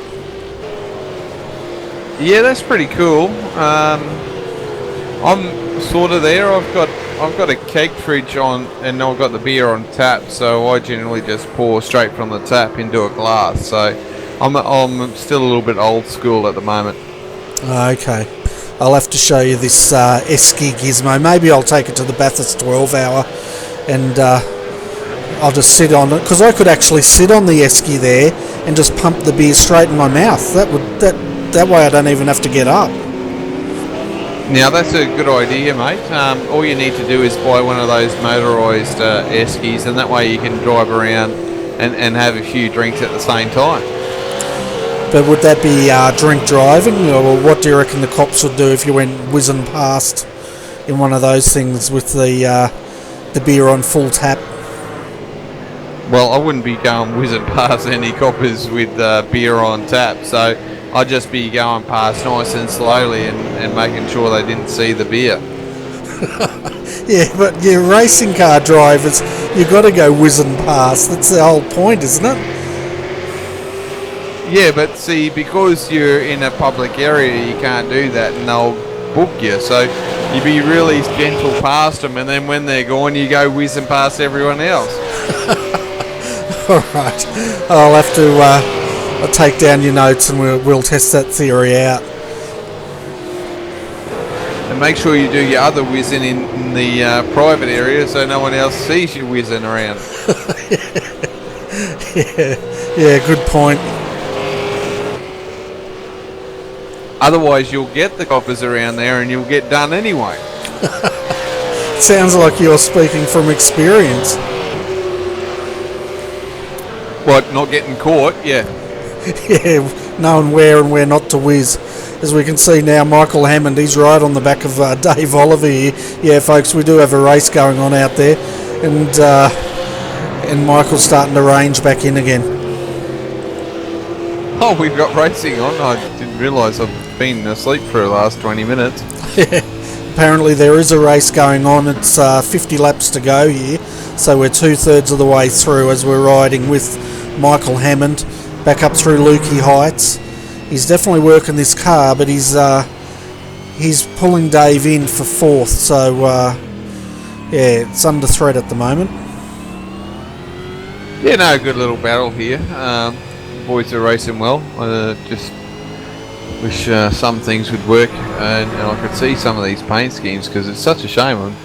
It's a really weird thing that's happening here on Michael Hammond's car. It's really weird. It's black and it's got red markings in it, but I can see the dots from the skin. So it's really weird at the moment. It's funky sort of stuff going on. Sounds like it. You got trading paints loading, or is it beyond that? Well, I reckons it's loaded, so it's just everything talking to each other. It's just not working for me tonight, so I'll blame the computer. It's probably lacking. Well, it's a fairly old computer from what I understand, because your new one's got issues. Yeah, I think this computer's okay for racing.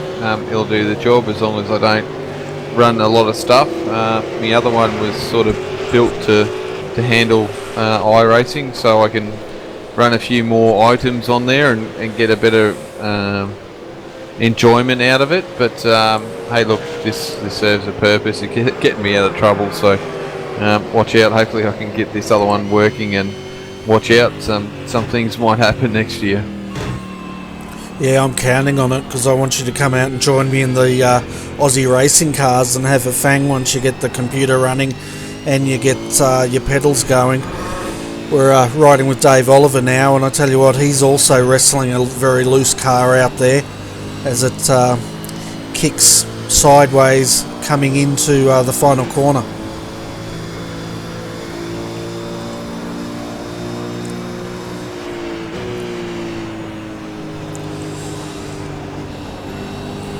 Yeah, I just sorry, I was flicking through there at the moment, and I saw Michael Hammond, but it was actually Luke Harvey has jumped back in that Logitech car, so a bit of fuel going into car number 1 here. So they've doing a pit stop here, so we'll see how long they go.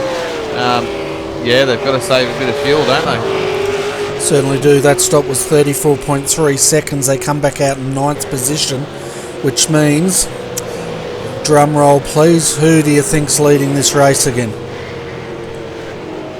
Again, car 350.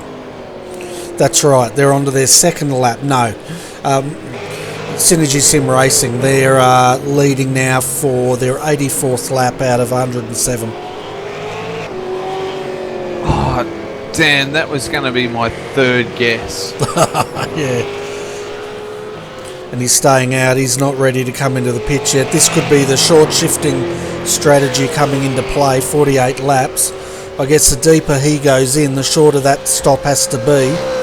But as Nick said, they're expecting, what, 1 full stop and a splash and dash? Yeah, but I think with Michael, he played the smart card. He didn't really race Mark at the beginning, did he? So I reckon he saved a bit of fuel sitting behind Mark in that first bit. And if they're playing the numbers right, they could get along here and stop about. They've got to stop. It's a bit of a push, but it's about about another 12 minutes to go. So if they can run for another 12 minutes, they might be able to just do one more stop. Yeah, and he's still short shifting the car. He's got 8.7 second gap back to his teammate. That's Bruce Keeley in the 95 Newlon entry. And we're just riding with him over here as he's nursing the car around. His last lap was a 1:32.168, so he's a little bit off the pace. And yeah, I reckon you're right. I reckon he's trying to get as deep as he can into this stint to possibly try to get around that splash and dash. But 47 laps, I don't think he'll still get it home from here. Yeah, no. The biggest thing I think you've got to see is down these straightaways is how much throttle percentage he's using. That's the big key in iRacing, is actually how much throttle you're using down the straightaways. So you shouldn't actually use 100%. If you use 100%, you're going to burn a lot more fuel too. So if you're doing about 90%, you're going to probably save a lot more fuel as well. Yeah, well, we're just riding with him down the end of Gardner Straight, and he's definitely rolling out of the throttle early, just nursing the car through, coaxing it around, and his last lap of 1:32.013, so it's definitely on the fuel saving game here, so it pays off later. What did the viewers say earlier? It was about, what, 30 laps per full fuel? Is that what they were saying? I believe so. It's about 30 odd laps, I think. Okay, so he's 16 laps out from doing this without a splash and dash at the moment, which I don't think he'll be able to do. But then again, we know Michael Schreier's a bit of a robot, so if anyone can do it, it's probably him. Yeah, well, that's it. I got numbers here. It's about 32 to 34 laps. So what have we got? How many laps we got left? 46. Yeah, so, you know, I'd be looking, geez, he's got 12 laps. He's got a lot there to save, hasn't he? This could hurt you if you're doing too much of it. Yeah, that's right. Now we can see Michael Hammond's coming into the pits, and we'll see how long Michael Schreier stays out. But I guess the longer he stays out, if he's lapping consistently like the other guys, which he is, he just did a 1:31.811, he can stay out there as long as he's got fuel, and that's going to shorten that final splash and dash. Yeah, it's also that timing as well. So there's a lot of factors here. It's like, you know, they've only got one more stop, so they're in there for about a minute full up. ERA, they're going to have to come in again. They only did a 56-second travel through pit lane. That should be shortened up down to probably about, what do you say, about 30 odd seconds. So it's going to come down to see how close they are. And they're about, at the moment, they're 42 seconds behind the leader. So they've got a bit of work there to be done. Yeah, as you said, it's going to all come down to when this car comes in and what that gap is towards the end and how long they've got to do this splash and dash. Still a lot of unanswered questions, but just see if Michael's coming in this time. No, he's not. He's staying out, so he's going to go another lap. Let's have a look down the field, folks, and have a look at some of the cars we haven't really covered off on. The one we haven't seen a lot of is HTR3, sitting in 16th position, the 654 Velo Paint entry. And Sean Chappell's driving this car at the moment. They've got their sister car just behind them, but these guys are doing a pretty good job. They're 2 laps down. The car's looking fairly clean, and they're still in it. Yeah, not a bad livery either. I actually like the livery on that. It's definitely stands out, so not a bad paint job on that. Yeah, that's for sure. And we saw the sister car. I was getting confused between the two. I thought I saw the sister car having a few off tracks, but it may have been this car that we were seeing, because I have trouble remembering numbers basically. But this is a 654, and I'll try and get the number of their sister car, which is just behind them.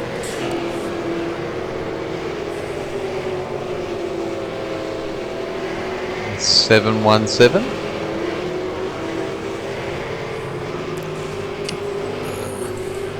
Yeah, good spotting. Your eyesight's pretty good. Yeah, considering I wear glasses. Fair enough. Having a look at these, I've got nothing to say to that. Having a look at the pit stop times, Luke Harvey's stop was a 34.3 second stop. He's sitting back in 7th, 43 seconds off the lead. Jason Banks is back in the Laser Racing car, sitting in 9th. Their stop was 39.9 seconds. So, who else? Sam Blackdock is back in that car, Blacklock, 39.7 seconds. Darryl Hockey's stop, 34.1. So they're in between, 34 and 39 seconds at the moment. And we'll see what Michael does next time he comes in. He's just gone through to do another lap. He's 43 laps out at the moment, so he's going to come fairly close to that window. Probably, about 8 laps short at this stage.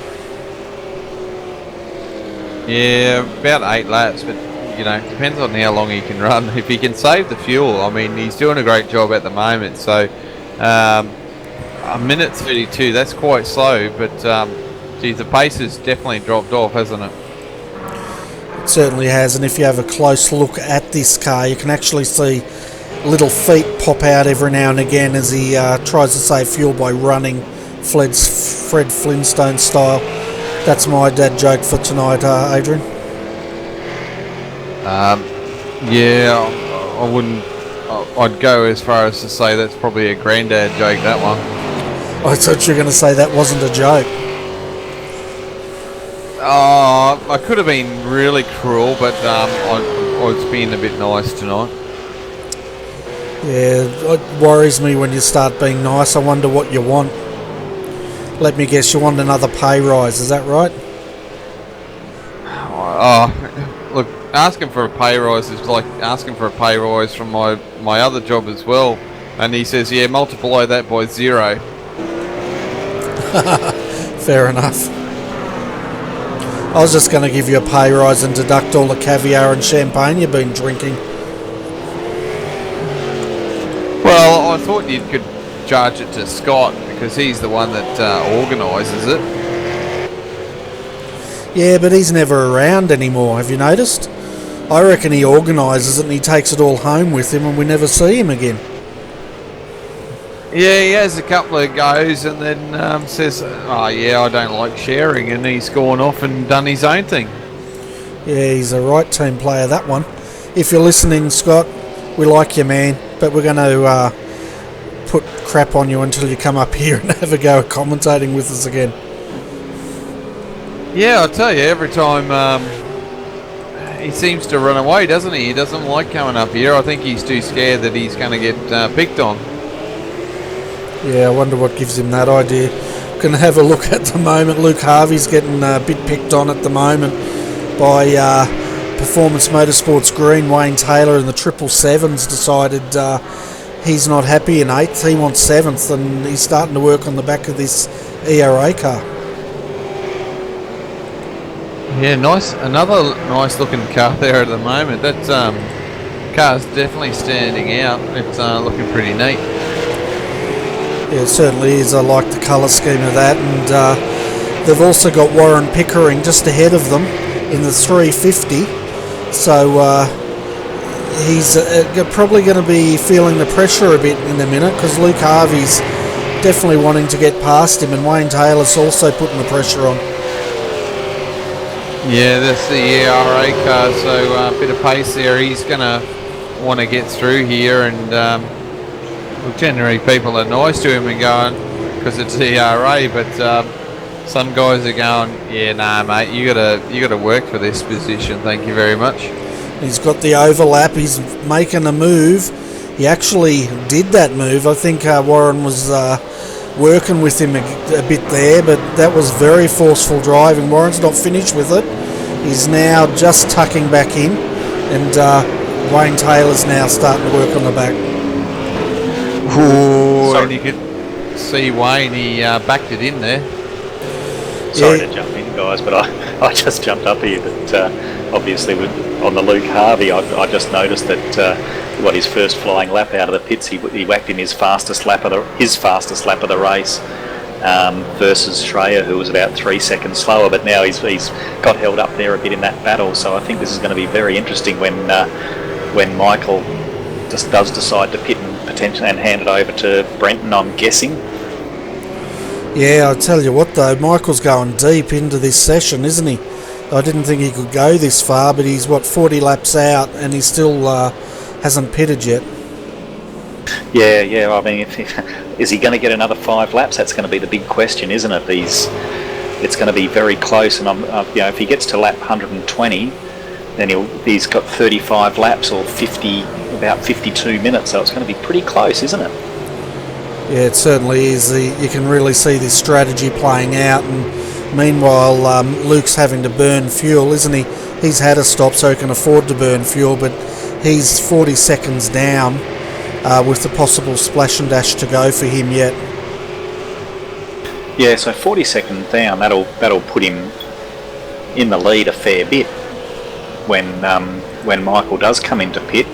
Looking at it, he was only stationary for 34 seconds, so yeah, that's not a full tank. A full tank's about 46 seconds, so he'll come out a fair bit in front of Michael Schreier, I would guess. They'd want to be about 20 seconds up the road, but then it's down to the last stop and whether or not the number 25 car can do it. Yeah, well, he's 39 laps to go. He's going around again. His lap times last one was a 1:32.324. Luke Harvey's was a 1:31.086. So he is losing about a second a lap, and it's really going to come down to where that crossover is between fuel saving and when it becomes you're losing too much to make it effective. Yeah, I think that the thing that's hurting Luke at the moment is obviously he's been, he would have just lost a fair bit of time then coming around the last corner behind Dazza there, and here's his time. What's he done? A 31.1. This is his next lap will be the interesting one to see if what his real pace is going to be like. Yeah, that's right, and he's got another car to pass, one lap down, should get out of their way soon, which he looks like he is. But yeah, I tell you what, it's great to see the other drivers giving Luke a bit of a run for his money as he comes through the field. Yeah, and it's getting back to what I was talking about before. Oh, gee, I thought he was going to let that was very close. What I was saying before about letting the strategy play out, and it can make the end of the race just as exciting as if you throw a safety car out there with 10 to go, because we're all seeing if Michael Schreier is going to be doing the Jamie Wynn Cup. We don't know what his crew chief's telling him to do. But, it's going to be a pretty exciting finish still, I think.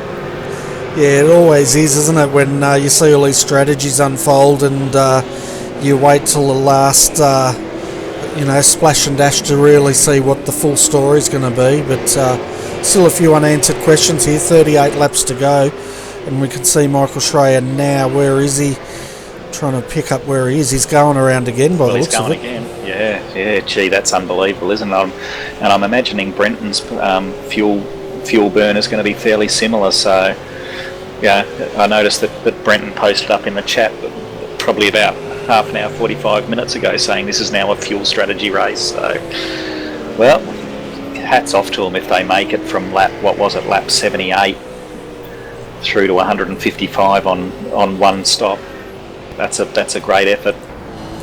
Yeah, well, while Luke was leading, we noticed Mike was sitting behind him fuel saving, and he's really fuel saving now as we're riding with him over Lukey Heights. He's already rolled out of the throttle. And through here, he was basically, he took that in second up to third. He's staying in third, just easing it through.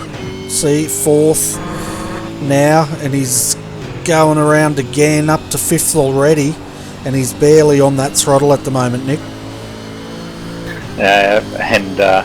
I was riding with Luke Harvey, and I'll tell you what, he's riding the throttle pretty hard. There's not much gap between. Michael's out of fuel. The accelerator pedal. I think Michael's out of fuel. Maybe he's not, but his engine just died as he came down at the end of Gardner Straight.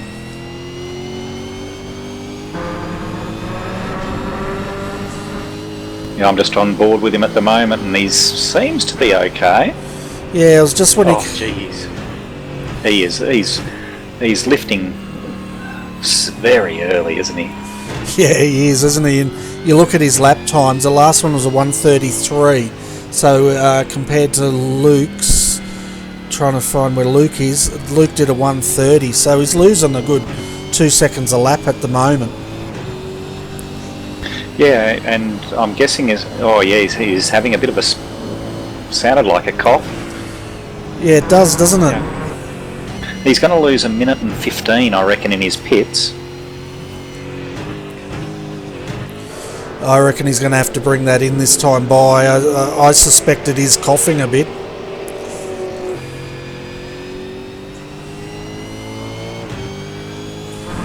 And going again. He's going to make a liar of us. I told you, Adrian, he's got his little feet underneath running this car. I think Brenton's listening to us and telling him, hey, just flick it off and on every now and then just to put the commentators off. Yeah, well, last time he came through this part of the circuit, it definitely sounded like the engine had died and then it picked up again, so maybe you're right. Maybe he turned it off and then back on again as he went down the hill. Yeah. He's got to watch out because we're looking at it as well. 37 laps to go in 50 minutes. We're not going to make that. Yeah, see, he just did it again. Just coming in there.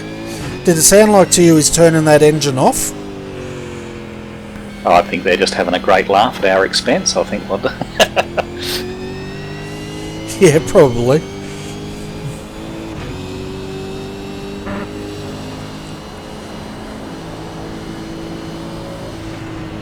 Oh, I'm going to put money on he's in this lap. Oh, you're still awake there, mate? Yeah, I'm still here. Okay. Yeah, I think he's got to bring it in this lap. And then I think they're going to make 50 minutes on a full tank without any dramas anyway. Yeah, we'll see. Here we go, Adrian, and he's in. How'd you know? I'm talented. Okay. I'm laughing with you, mate. Now, the gap was 32 seconds, so Luke should get this lead. It'll be interesting now to see what sort of a stop Michael makes here. Well, see, I reckon he's going to come out close to 40 seconds behind him. And, then when Luke comes in, he's only going to have to be stationary for 10 to 15 seconds, I'm guessing. And, that's going to be about 40-45 seconds, I think, that Luke Harvey's going to be stationary for. So Luke's now just gone past Michael Schreier. Michael's been in for 20 seconds already, and he's still taking fuel. Wayne Taylor's through, so we'll see what that gap is once Michael gets going again. Yeah, well, I reckon he'll be stationary for 46. Because that thing would have to be absolutely empty. Yep. Yeah, he's 42 seconds. He's still there, 47 seconds, and now he's out, 47.5 seconds. And okay, so let's do the maths there. There's 20 seconds in transit time. So let's take that gives Harvey a lead of what is he? 5 seconds. Yeah. So how long's Harvey going to be stationary for? He's got, as I said, if he's stationary for 10 seconds, he's going to come out about 4 seconds behind him, isn't he? Yeah, he is, and the gap is 34 seconds. Sorry, I was looking at the wrong one. I was looking at the gap from Jason Bentz, but 26 seconds. So, yeah, so he's got 18 seconds stationary time up his sleeve, Luke Harvey. Now, I reckon the smart move. If I was Luke Harvey, I'd be bringing that car in the next 2 laps. Yeah, because now Michael can pretty much get that car home without having to do a splash and dash, can't he? He's in that window. Yeah, and I don't reckon Luke Harvey's going to be stationary for 20 seconds.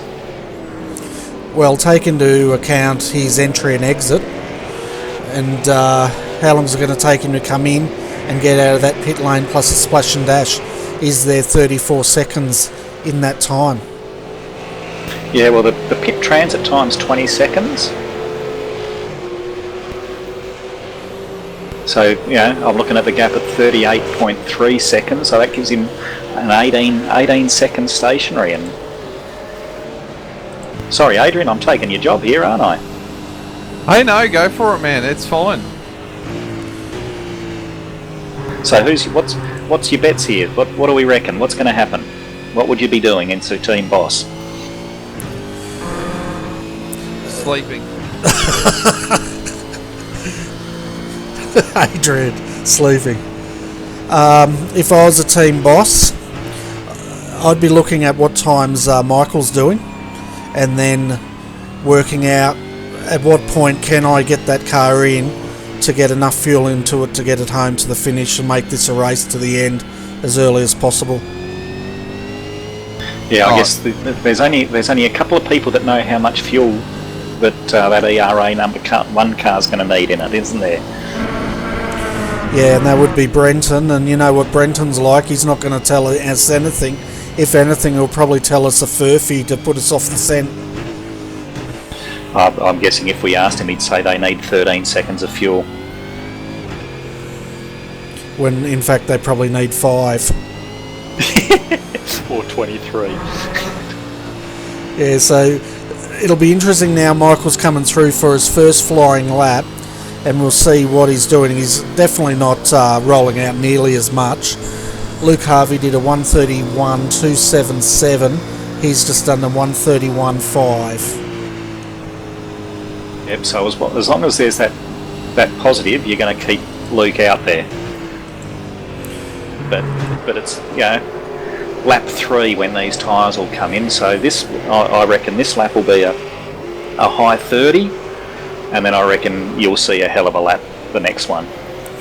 Yeah, and the question is, how do you think these guys are going to run the 33 laps, or is this going to become time certain?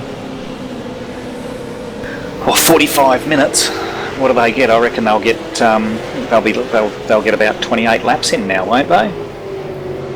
Okay, so that takes out the equation, because when Michael came in, he's right on the limit of a full tank of fuel till the end, which means he may still need to do a little bit of fuel saving to get some few litres up his sleeve. But if they only do 28 laps, he's got 4 laps of fuel up his sleeve, hasn't he? Yeah, and one thing that is certain is that anyone who fills up now will make it to the end. Yeah, and when Michael came in, he was right on that window of, 36 laps, 35 laps? Yeah. Yep.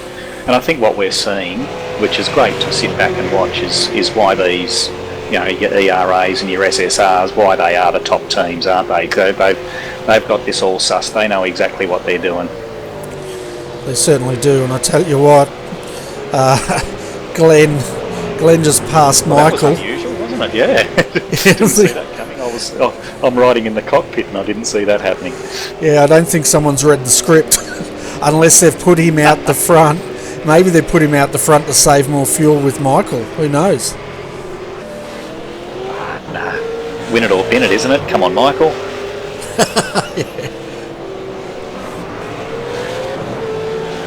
Yeah, I sort of expected Glenn to sit behind him, but no, he's racing, which is great to see. But yeah, you're right. This is why ERA and Synergy is so great. It comes down to their strategies and how they play it. In the pits. Okay, so we'll see how long his stop is and where he comes out. The gap was 39 seconds, so they had a lot up their sleeve, as you predicted. Geez, how exciting would it be if he slots right in between Posy and Michael? Yeah, it'll be really exciting if he can actually squeeze his car between them. That'll be the question. Okay, Luke's out, Mark's in. I didn't see that coming.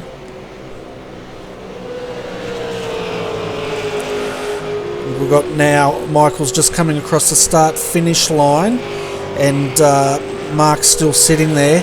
26 seconds. I think they might have muffed this stop myself. What do you reckon? Well, if they're doing a driver swap, then you're automatically looking at a 35 second stop, I think it is. Yeah, they've done a driver stop. But they're still going. They're filling it up to... Well, they must have been on empty as well. Well, yeah. There you go. 46 seconds was that stop. So I stuffed that up, didn't I? Yeah, well... They only needed a small amount. Yeah, they're filled to the end now, though, and but the gap...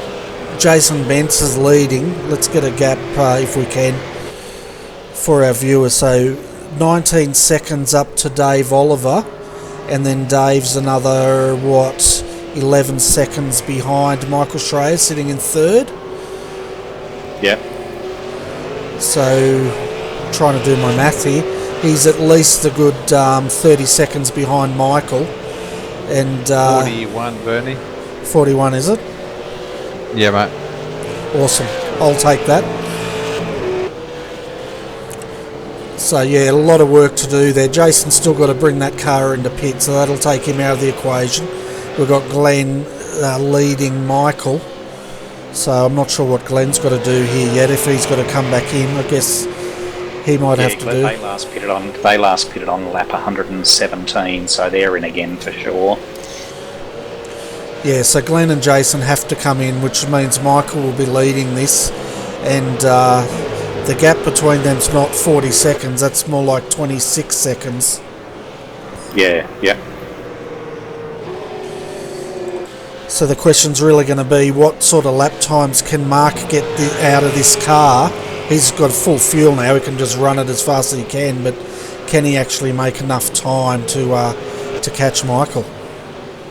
No, would be the answer. Just going back on my earlier prediction, just looking at that Michael Schreier just did his fastest lap of the race on that third lap that I set out of pits. Yeah, he did a 1:37.21, and Mark, he's done... Well, we've got to wait for him to do a flying lap to see what he's doing. The other thing Michael's got to his favour is he's got Dave Oliver as his rear gunner, running in fourth here, and I can guarantee you if Mark catches him, Dave is not going to make it easy for him to get past him. No, I'll tell you what though, I reckon, depending on where they feed back in, Posy and Bruce, what a fantastic day they've had tonight. I mean, they've done a stellar job. Oh, they've had an awesome night, haven't they? And yeah, it's great to see them all up in the front end having a good run and taking it to some of these guys.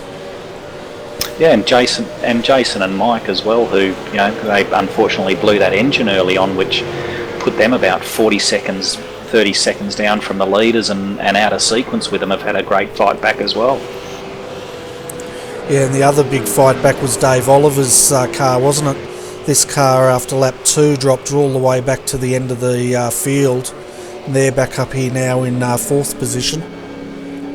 Yeah, I think realistically, everyone in that top 5, they've all done a fantastic job. I mean, you know, they're all pretty good teams and bloody good drivers, and they've all done a stellar job. I think they've all probably driven as good as or better than they could have expected to this race, I think you'd say. Oh, definitely. There's a lot of performances out there. A lot of these guys can be very proud of tonight. It's been a fantastic race, and they've really stepped it up in their performances. Definitely, and then even you drop down into, you know, Pickering and Owens. I mean, 6th place, finishing 6th behind those top 5. Well, you'd take that any day of the week, or I would anyway. Oh, definitely. Now, for the viewers out there, the lap times. Mark Pickett just did a 1:33.73. Michael Schreier did a 1:31.240. The gap is around about 27 seconds, with possibly 28 laps to go. Yeah, you wouldn't think that's doable, would you? No, and you've got to count in, if he catches Dave Oliver, he's got to get past him. And then at the end, if he does get up to Michael Schreier, he's got to have enough tyres to actually take the fight to him. Yeah, well, I'm thinking Dave Oliver's probably going to have to. He's going to have to pit again, I'm guessing. I'm just trying to find out when he last pitted. He last pitted on lap 119. Yeah, I'd say Mark Pickett's starting to feel a little bit like Hillary Clinton about now, as that gap gets narrower and narrower and the lead gets further ahead. Yeah, so Dave Oliver should be good to go to the end of the race.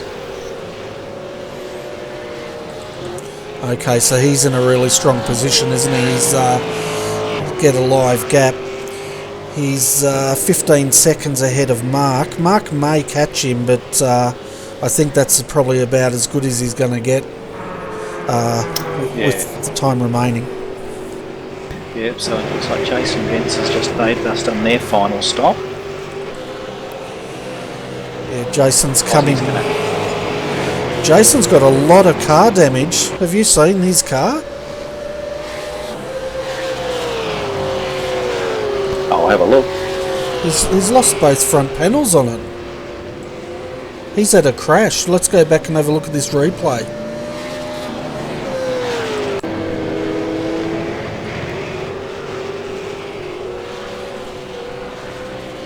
Yep, there he is, coming off down at Honda. But he's already got damage there. We're just jumping forward. He was, yeah, he's. Let's go back. He looks like he's got damage on Gardner Straight. We'll follow this through. Oh, look! Oh, one of the HTR cars coming out of the pits.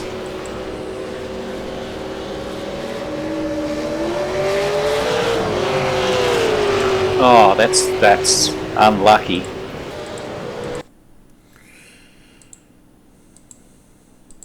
I'm going to go back again, folks, because I didn't have the super slow-mo. I hit the ticker hide button. I'm not too sure. I'm wondering if Jason was just looking at something in his cockpit, because it doesn't look like he's seen the HTR car coming out of the pits. You can see him wandering across the road. It's like, he's... you're right. He's only seen him at the last minute when he's collected him, hasn't he? Yeah, I think I wouldn't be surprised if Jason was making an adjustment of some sort, or just taking a breath or taking a breather or something, because I just don't think he saw him. Yeah, I think you're right. Go. Yeah, I just think he might have been just having a drink or something and relaxing, and all of a sudden he's looked up and the HTR car's there. That is terrible luck. Oh, it certainly is. He's back out running now. He's in 5th, but I think you're right, because he is wandering across in the last minute just before contact. You could see the wheel turn to the left, but it was too late by then. I know Mike's been watching the broadcast, so we'll see if he types something in the chat to tell us what happened. Yeah, you can see Jason now. He's just getting past Warren Pickering, so that'll bring him back up to 5th position. But yeah, it'll be interesting to see if you can get some news on what exactly happened there, but I think you're right on the money.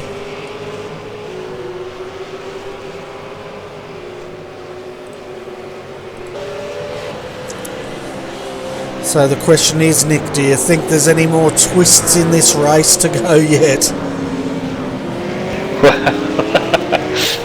What, shall I put a safety car out now or not? Glenn's in the pits.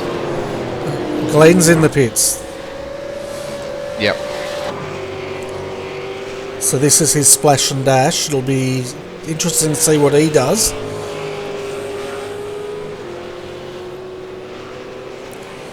Do you want to do some commentary, Adrian, and I'll drink my coffee? Yep, there we go. I'm just looking. Mike's just typed in that Jason was looking down. Okay, yeah, we thought that might have been the case, but I bet you when he looked back up, he had a bit of a butt clench going on.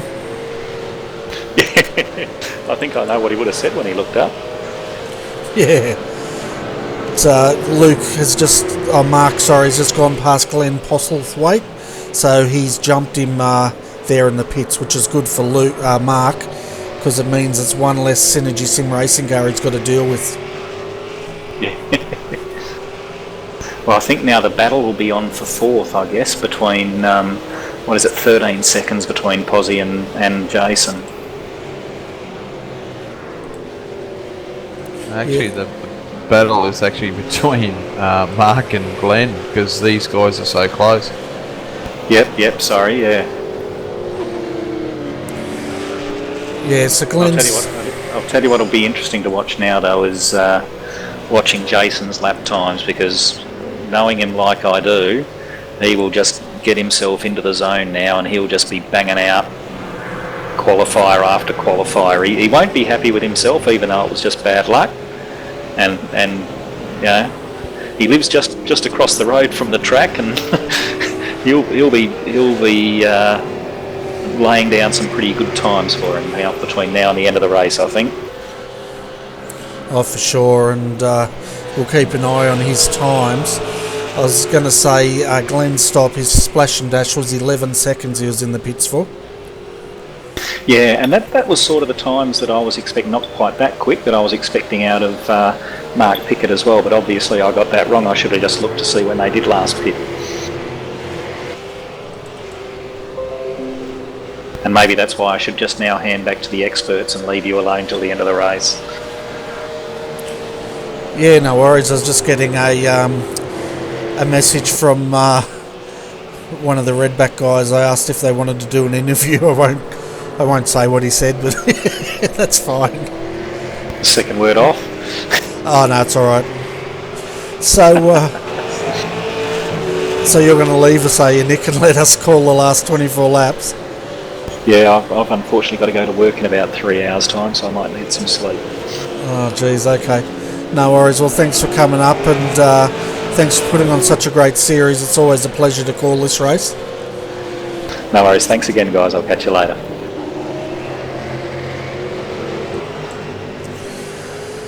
So, Adrian, it's you and me for 23 laps here. It's getting mighty interesting, isn't it?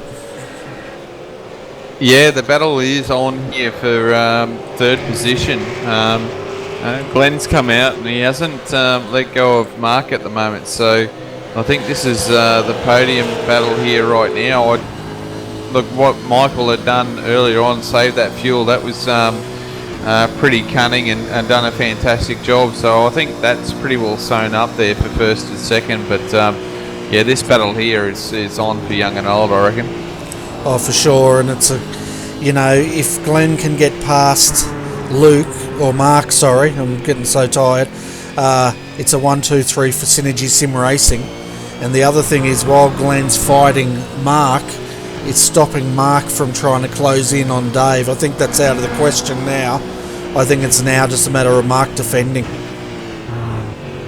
Yeah, I think so. And just heard the brakes on Mark's car there. He struggled getting into the hairpin, didn't he? And made him vulnerable there. And Glenn's all over him like a rash. Yeah, and just saw again Mark's car stepping out. Every time he's doing that, he's burning tyres. And he's just trying to get that car out as quickly as he can, and it's just giving him a bit of grief with wheel spin at the moment. Yeah, just hustling the car a little bit too much, and it's putting pressure on him at the moment. So this is a good drive from Glenn. Look, closes right in on there onto Mark, and that puts a little bit of pressure on him there. He's looking in the rear views, and he's worried, and he'll be looking down here, down through Gardner Straight as well, because the draft here, Glenn will close in on Mark. Oh, for sure. Now, if you have a look down here, I think it's Doohan Corner, is it? Look how much dust is across the road here.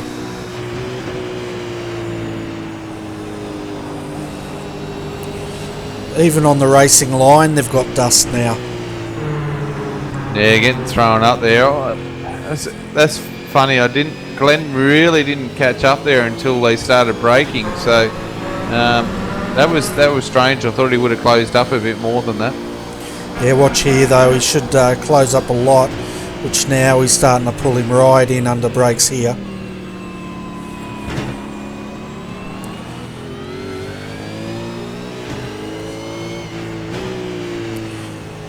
So I think if he's going to make a move, it's going to be under those heavy braking zones. Yeah, it looks that way. It just looks like the car's settled under the braking, isn't it? He's got that car sorted for braking. As he's gone wide there, can he hang on to it? Oh, well done. That could have ended in tears there. For sure, he had two wheels off in the grass, and I was half expecting it not to come back, but he's somehow saved it and lives for another day.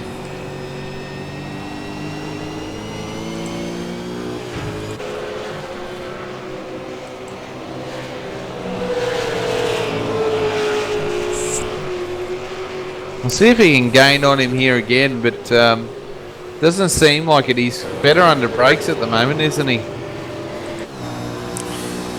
Yeah, he's really good under brakes, and he's closing in a bit now as they come into that sweeper. That's another braking area, not a heavy one, but now look at him under brakes. He's just pulling him in. Yeah, he's got to be careful here, not overdriving the car. Like you see there, he was a little bit ragged going into Siberia there. Yeah, and he's definitely, he's on the edge because he's starting to use up the tracking more. But look at that, all over the back of him there.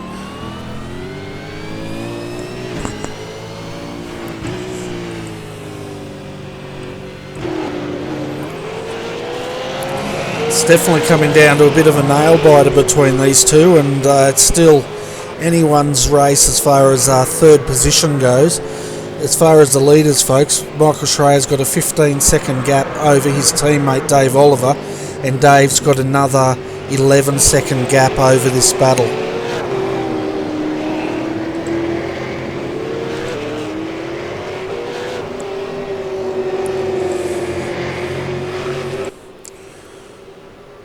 Just having a look at Blimp Cam. Look at the beautiful view here at Phillip Island today.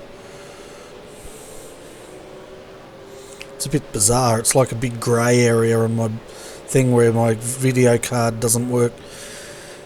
Back here at the moment with Brian Borg in car number 071. He's battling here with Nathan at the moment, Bernie, and he's right on his hammer here. So this is another little battle. It's for position 11 and 12. So it's a little bit more exciting as he ranges up on him, and nearly taps him there. So this is on for young and old. Yeah, it certainly is, and we know that Brian's driving this by himself, so he probably won't be classified, but he's still having a great time out there, having a good battle here, and he makes that move. Yeah, that was good racing there. He caught up to him pretty quickly there, so on a bit of a mission here, Brian. Certainly is, and we'll go to Chopper Cam because I want to actually show the viewers how much dust there is down into turn 1 here.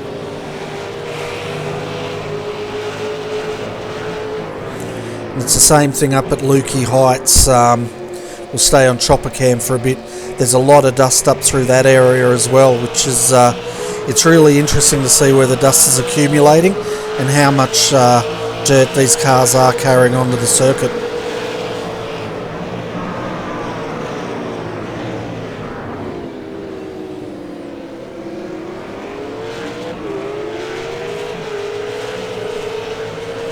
Then folks, we'll go straight back to this battle with Glenn and Mark in a moment after we have a look at Lukey Heights. So yeah, just up through here, look to the left, all that dirt.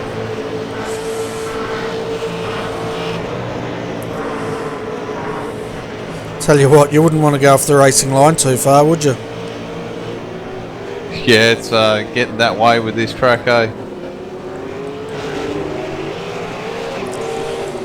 So it's on, look now, Mark Pickett has Glenn just about in his back door now as these guys are battling. Mark's looking a bit loose out there. Yeah, it's hard to get the car to come back from that. If you keep pushing the tyres, they're not going to like it. And just watching there, Mark's car throwing up dust everywhere. Yeah, and we're in with Glenn in the cockpit again, just watching him work that wheel heavily under brakes. He's all over the back of him, but Mark's going defensive. The biggest problem... Sorry, the only opportunity I think the guys have got here is there's a lap car, so he's got to stay close here. Yeah, well, he's good under brakes. He just can't get that Newlon 95 off the corners. He's breaking it into wheel spin, and that's where Mark's getting the jump on him. Yeah, he needs the old A9X Tirana rear tyres on there. I think they're pretty much wider than the ones that are on the V8s now. Yeah, I think so. Didn't they flare the guards out and probably dished the up underneath as well to put in as wide a tyres as they could fit on those things? Yeah, as old Nicky Johnson said, that all they were hotted up road going cars. So yeah, a little bit of work done. I think they just dished them out and shoved a big fat tyre underneath, so they got plenty of grip.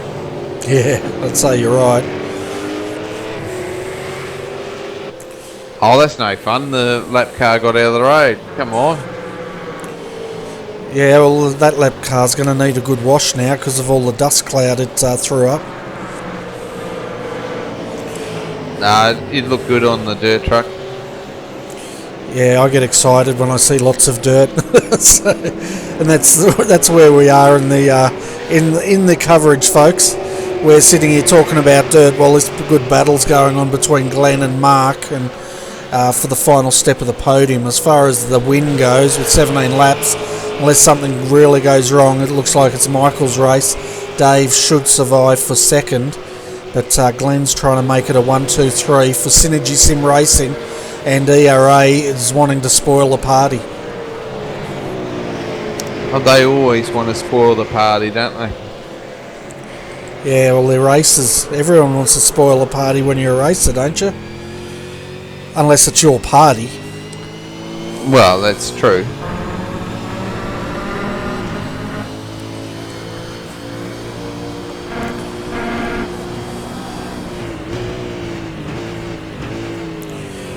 Yeah, so under brakes Glenn is awesome, but it's on the acceleration here. That's when the ERA car just has it over him, and he just can't capitalise on that braking, can he? Just can't he can close in, but he's got nothing to actually get past. Yeah, it's like he's set for braking and not for corner exit, whereas the ERA is the opposite way, and he's just getting that drive out of the corner.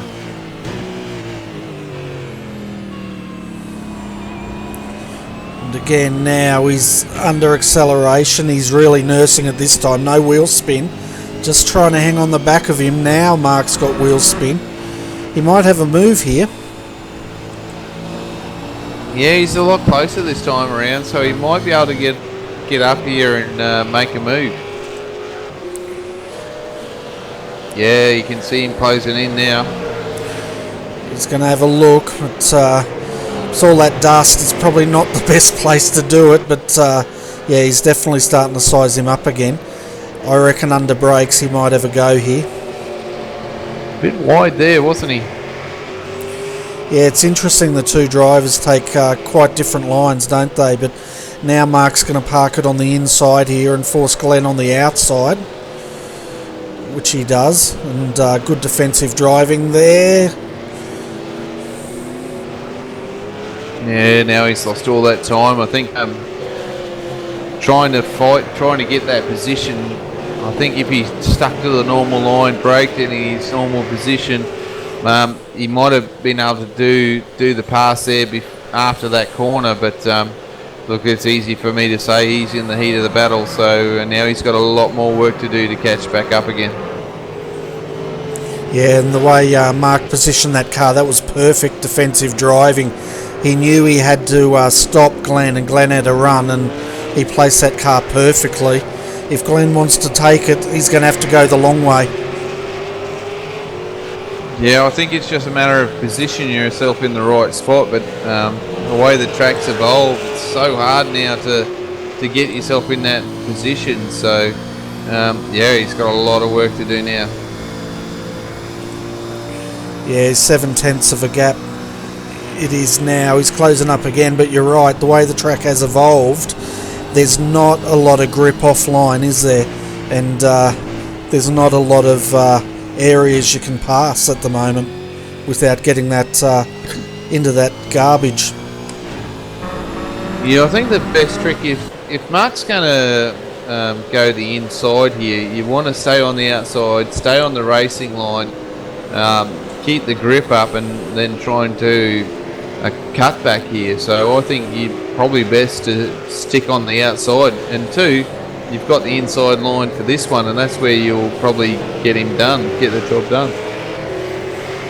Yeah, I think you're right. It's not going to be a one corner go. I think it's going to be a lot of strategy, as you said, to get that car positioned, get the undercut, and it could take two undercuts before he can make that move.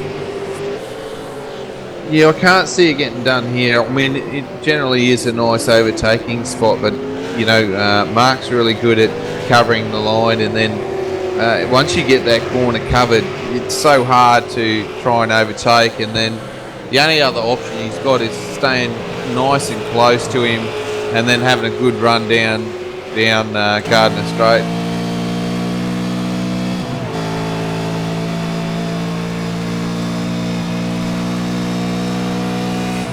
So we're on the roof cam now with Glenn as we go through, I don't know what you call that part, the dirty part of the circuit.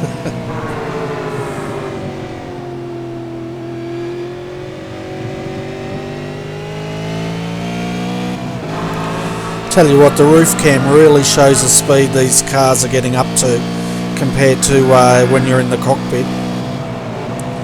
Yeah, it's amazing how quick they are, as we've got a lap car, and geez, Glenn's got in there hot, and as you can see, he tried to get on the gas and he got a little bit loose and backed out of it. So he's just trying to use the slow car as a pick, you know. That's not a lapped car, you know. That's Dave Oliver. That's second position here. Wow, he's trying to save fuel, I think, then. Yeah, well, now all of a sudden we've got Mark.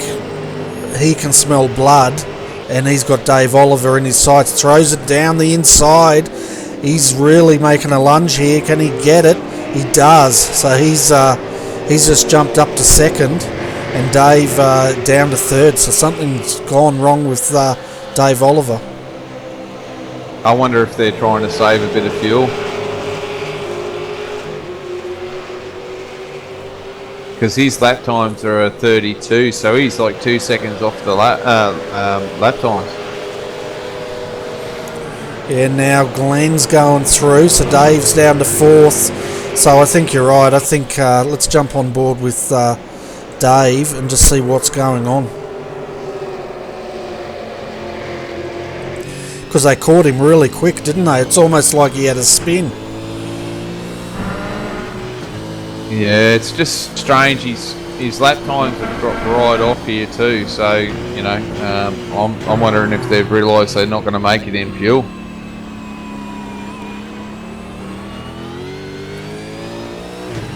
Yeah, he's not short shifting.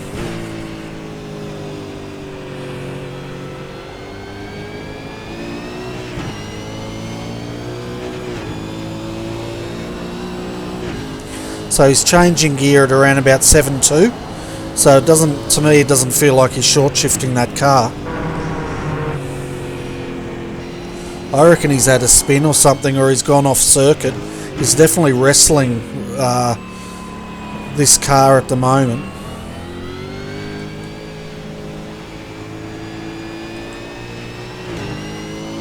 Yeah, I can't see anything changing until lap 138, and he's gone from a 31.5 to a 32.1, so his pace has dropped off like a cliff, so he must be struggling with tyres or something. Yeah, we're jumping back because he had two off tracks on lap 138, and I have a feeling he's run off the circuit and he's lost that gap, and we'll just see how this plays out.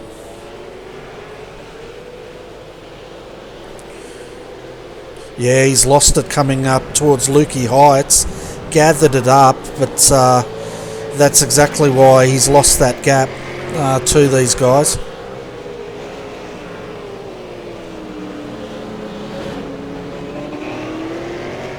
Yeah, I reckon Glenn's actually probably quicker than Mark in front of him, but I think he's just trying to put the car in the wrong position at the moment, and he's just, yeah, I understand his focus on the racing, but he's just got to try and stay calm here and drive his lines and put some pressure on Mark here until the last lap, and then have a big go then if he can. Yeah, exactly right. We're still having a look at this replay to see, because they caught Dave really quickly. He's had one off, but he's still got quite a bit of a gap going. I'm just wanting to see if he's actually had another off by the time these guys have caught him, because they caught him pretty quick.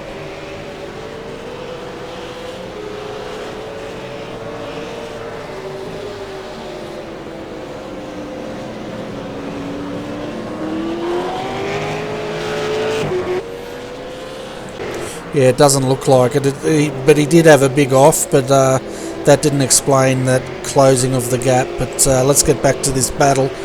Mark Pickett versus Glenn Postlethwaite for second and third, and ERA is definitely the spoiler of the Synergy Sim Racing party tonight. Yeah, certainly are, aren't they? But you know, I've been impressed with Mark tonight. He's been driving really well. Ooh, as Glenn's getting a little bit loose there. Yeah, he's driven really well, hasn't he? And you know, he's matched Luke as far as driving performances. That's for sure. Oh yeah, for sure. He's really driven the car well, and maybe that's why they chucked him in here, because he was driving so well. So you know, saying, hey, look, man, you're probably a bit quicker around here than I am, so jump in and finish it off for us. Yeah, it's a nice tip of the hat, isn't it, from the team to do that for the young charge here. I think Mark is a fairly young bloke from what I understand, but he's really driving a very mature race tonight, and as always, ERA and their strategy, the race is actually coming to them as this closes down. They're 20 seconds away from Michael, so I don't think they're going to catch him, but I'll tell you what, if they come away with second tonight, they'll be very happy with that. Oh yeah, for sure. It was, they've raced really hard and fast, and they've done a great job. But yeah, to the boys at Synergy Sim Racing with Michael Schreier, they've done really well with the strategy there, and that's why they're leading the race at the moment. Oh, for sure, and we're up to lap 145 of this monumental enduro tonight, folks. Our leader, Michael Schreier, he's led 111 laps of this race, so it'd be almost criminal for him not to win this race. He's also set the fastest time, which is a 1:30.020, and correct me if I'm wrong, but did this car start from pole position? Yeah, I think you're right. So very, very strong performance here by Synergy Sim Racing. Brendan Hobson is the other driver in this car with Michael, and Brenton's done a fantastic job in his stints. And again, these two guys, you put them together and they're an extremely strong team, aren't they? Yeah, they've been strong all night and doing a fantastic job, and Michael's just fantastic, isn't he? Yeah, and he's coming up now to put a lap on Stephen Lattimore ahead of him. Stephen in the 51, he's actually sitting in 7th position, and he was the last car on the lead lap, so that's the sort of pace these guys have been pumping out tonight consistently, that we're only going to have about 6 on the lead lap after 155 laps of racing. Yeah, no, they've driven well, and the guys that will be left on the lead lap, they've driven well as well to stay on that lead lap. But just goes to show you how much talent's out there on track. Yeah, there's a lot of talent, that's for sure. And looking back at our battle for second and third, Mark's getting a little bit of a gap now. What is it? 0.6 of a second. It doesn't sound like much, does it, when you look at it? No, it doesn't. And it's pretty cool watching this, and Glenn's struggling to try and get around. Yeah, and if the lap times these two are setting at the moment, last lap was a 1:30.739 for Mark, as they come across now 1:38.92. Mark, Glenn 1:30.750, Michael a 1:31.640. So Michael's in the let's manage the gap mode. He's got 19 seconds up, doesn't have to push it, where these two are pretty much racing for that second step.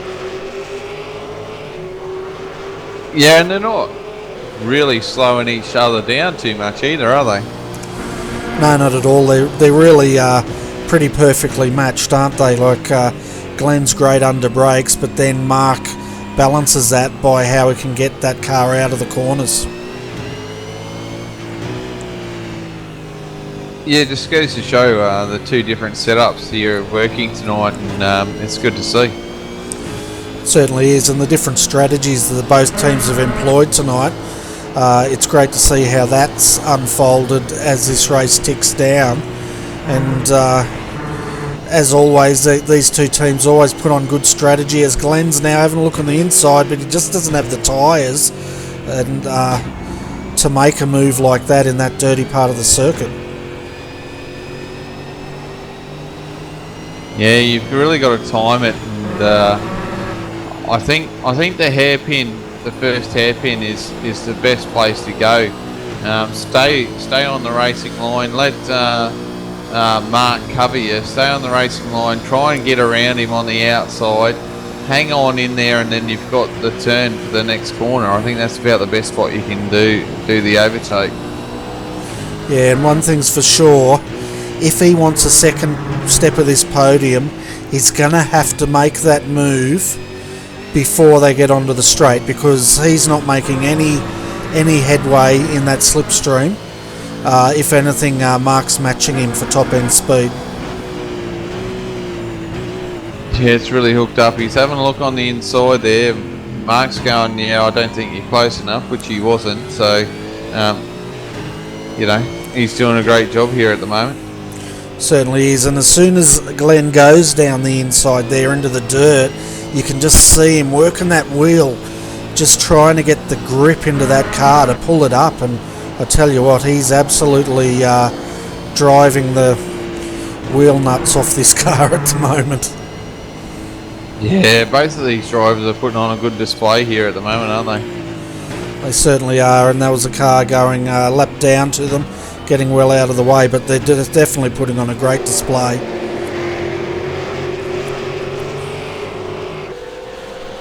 Four laps remaining, Bernie, so we keep an eye on that so we can watch the leader go across. But this is so entertaining at the moment, just trying to see Glenn trying to overtake Mark here at the moment. So it's a lot of work going on here at the moment. It certainly is, and looking at Dave Oliver, he's dropped 9 seconds off these guys. He's last lap of 1:33, so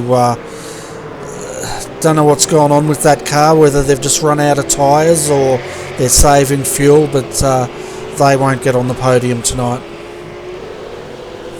No, but still a solid run for those boys, isn't it? They struggled in the beginning, and now, you know, to end up being in 4th position, that's not a bad effort. That was an excellent effort. Like, for the viewers that weren't with us at the start of this race, this car had a bit of an off in lap 2, I think it was, dropped to the end of the field, and then they've worked themselves back up through the field to sit at 4th. At one point they were sitting up there in 2nd, but they just don't have the car under them to keep it there. But 4th position, that's nothing to be sneezed at. Synergy Sim Racing, they've got cars 1, 3 and 4 at the moment, so extremely strong performance by that team. Yeah, certainly is, and it's good to see these lap cars getting out the way as soon as they can. And unfortunately, there you saw Mark get a little bit balked, and that's closed it up to Glenn as we've got 3 laps to go. Yeah, and we've also had another retirement, and that's the 056 car. Peter Sattler was driving it. It's one of the ABR team cars, and unfortunately they won't see the checkered flag tonight. Oh, doesn't that burn retiring this late in the race and not long to go? It's a tough pill to swallow, that one. Certainly is. I think they retired with about 15 laps of this race to go. So yeah, that's a bit of pill. 10% of the race left, and the car is no more. But now Glenn's starting to work on the back of Mark. He knows he doesn't have much time left. It's ticking down, and I just don't know where he's going to make this move, to be quite honest. There's only one place I can see, but he's got to get it all worked out and be right there when it needs to happen. And where do you think that is? That's after that's the first hairpin. Oh, as Mark gets loose there, so this is a good opportunity. He just needs to sit here and tuck in behind and hound him up to the hairpin and stay on the outside on the hairpin so he can get the run for the next corner. I reckon he can get that done. Yeah, now this is going to take some patience, isn't it? Is he going to have a stab here? And Mark's going on the inside, forcing him. He's going to have a go. Oh, their contact. And yeah, Glenn's exuberance there has cost him a lot, I think. Yeah, I'm going to have a look at that on the other view, but yeah, races across the other side, so that's lost time there. So I reckon that's race over. I think Mark's got away with that one. Yeah, just stepping back, folks, so we can get a good view of this. But yeah, I think you're right. I think that is race over as far as second and third goes.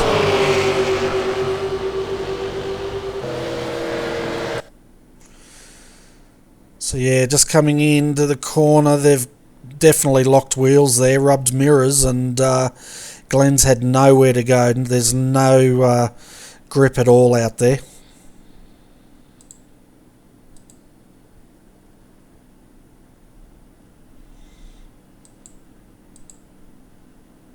Yeah, tough call. Sort of, there was room given, but yeah, it's yeah, that was a bit tough, that one, I reckon.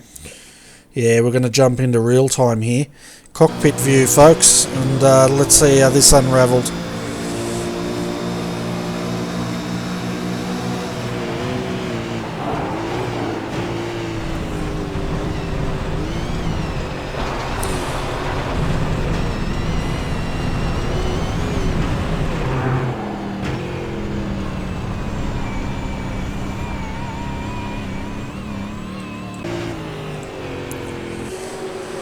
Yeah, that was win it or bin it moment, wasn't it? And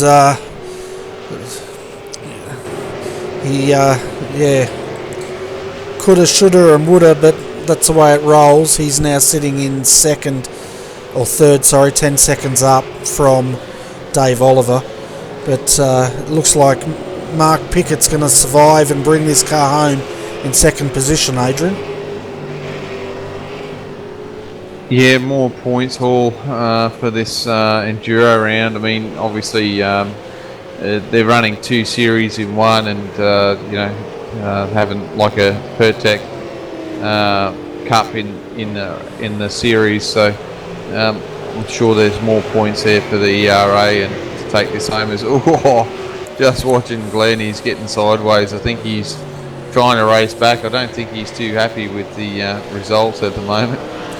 Yeah, well, he's not going to win because we've just had Michael Schreier cross the start-finish line to take the checkered flag. And what's happened here to Mark? Has Mark redressed this, has he? I don't know. I think Mark's redressed. Because Glenn comes over in second, Mark in third. Let's have a look at this. I think he's redressed it. I'm not sure why. I don't think he had anything to redress for. No, neither do I. He's basically parking it on the outside, and he's waiting now for Glenn to come through and to give Glenn second position. I don't know if race controls told him he had to redress that, but quite honestly, I don't see any point that he had to redress that at all. No, that's a weird one. That one, I found that, but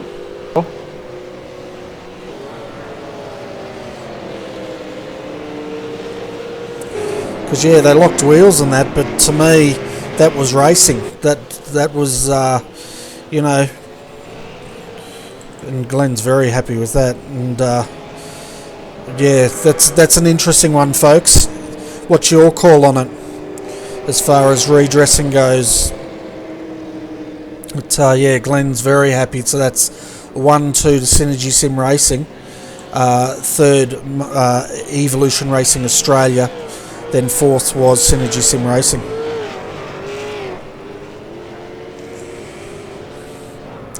So let's go through the, before we go to interviews, folks, let's go through the final results here so you can see where your favourite driver finished tonight, or favourite team, I should say. So, Synergy Sim Racing takes out tonight's win. Congratulations to Brenton Hobson and Michael Schreier. Synergy Sim Racing, the number 95, comes home in second. Glenn Postlethwaite behind the wheel of that car for the final stint. Evolution Racing Australia, that's Luke and Mark Pickett there, comes home in third, followed by Synergy Sim Racing 2 in fourth position. Fifth, Laser Racing, jffracing.com. Sixth, Race on Oz, the number 51 car, and one lap down, so only the top 5 on the lead lap. Redback Racing 350 comes home in seventh, and followed by Performance Motorsports Green in eighth. In ninth was Laser Racing 3, followed by Redback Racing Team 031. Just trying to see you guys can watch your donuts while we're doing this. 11th Laser Racing 2, followed by ABR Team 5 in 12th. 13th ABR Team 4th, and then Race on Oz 91 home in 14th. HTR 3 home in 15th, and 16th HTR 1 17th Redback Racing Team, the 149, 11 laps down. ABR Team Simulated 121 laps down, and they retired, unfortunately, with 21 laps to go. ASM Extreme Racing also retired from tonight, so did Way South Racing. And the first retirement was ANZ Simworks 16. We still don't know what happened to that car. It was in fourth and it had some sort of hardware issue and had to retire from the race very early on. But anyway, Adrian, looks like we've got our race winner down there, and that's Brenton Hobson.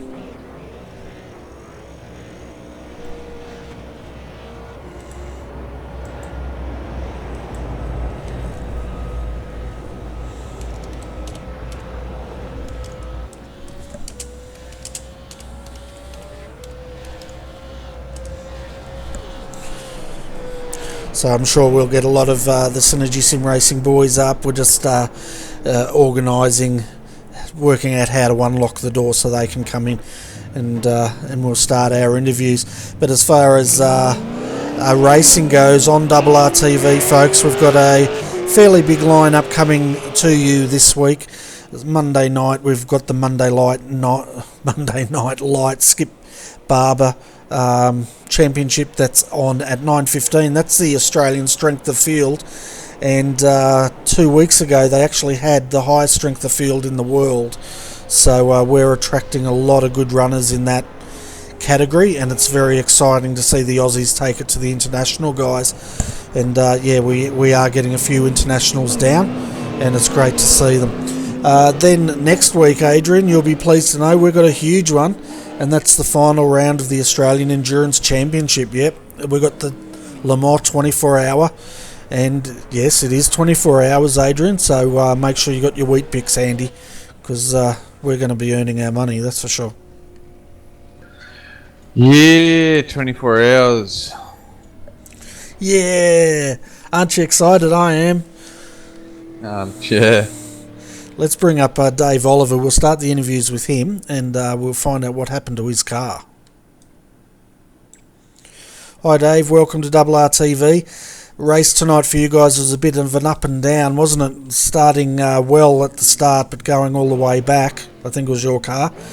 But what happened at the end of that race? Because it looked like you were pretty healthy in second, but it just looked like either the tyres went off or something went a bit awry with that car.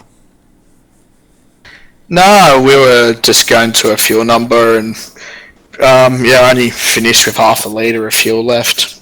So yeah, that for the end of the race there, and then had steering damage when I got used as a barrier at was it Hayshed and all that. So that hit from Mr. Pickett wasn't exactly needed, but it did do a bit of damage to my steering, which slowed me further down at the end.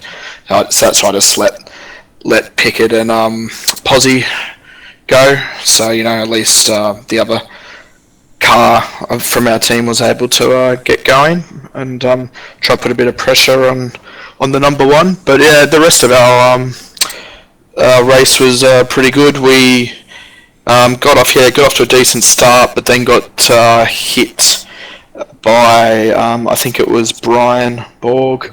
He came in, I thought was it the hairpin bit, the first one, where Courtney got hit, and he came in, locked up on the rears, and didn't completely spin us, but did a bit of damage to the bumper, and I think pushed the wheel in ever so slightly. It was still drivable, which was good, but yeah, then we got all that fixed up in the first pit stop. But yeah, it was a pretty strong performance, wasn't it, by Synergy Sim Racing, and you'd have to be happy. You came home, I think, fourth, which was a good result, especially with the way the race started for you guys. But we might bring up Brenton Hobson, and I don't think Michael's coming up.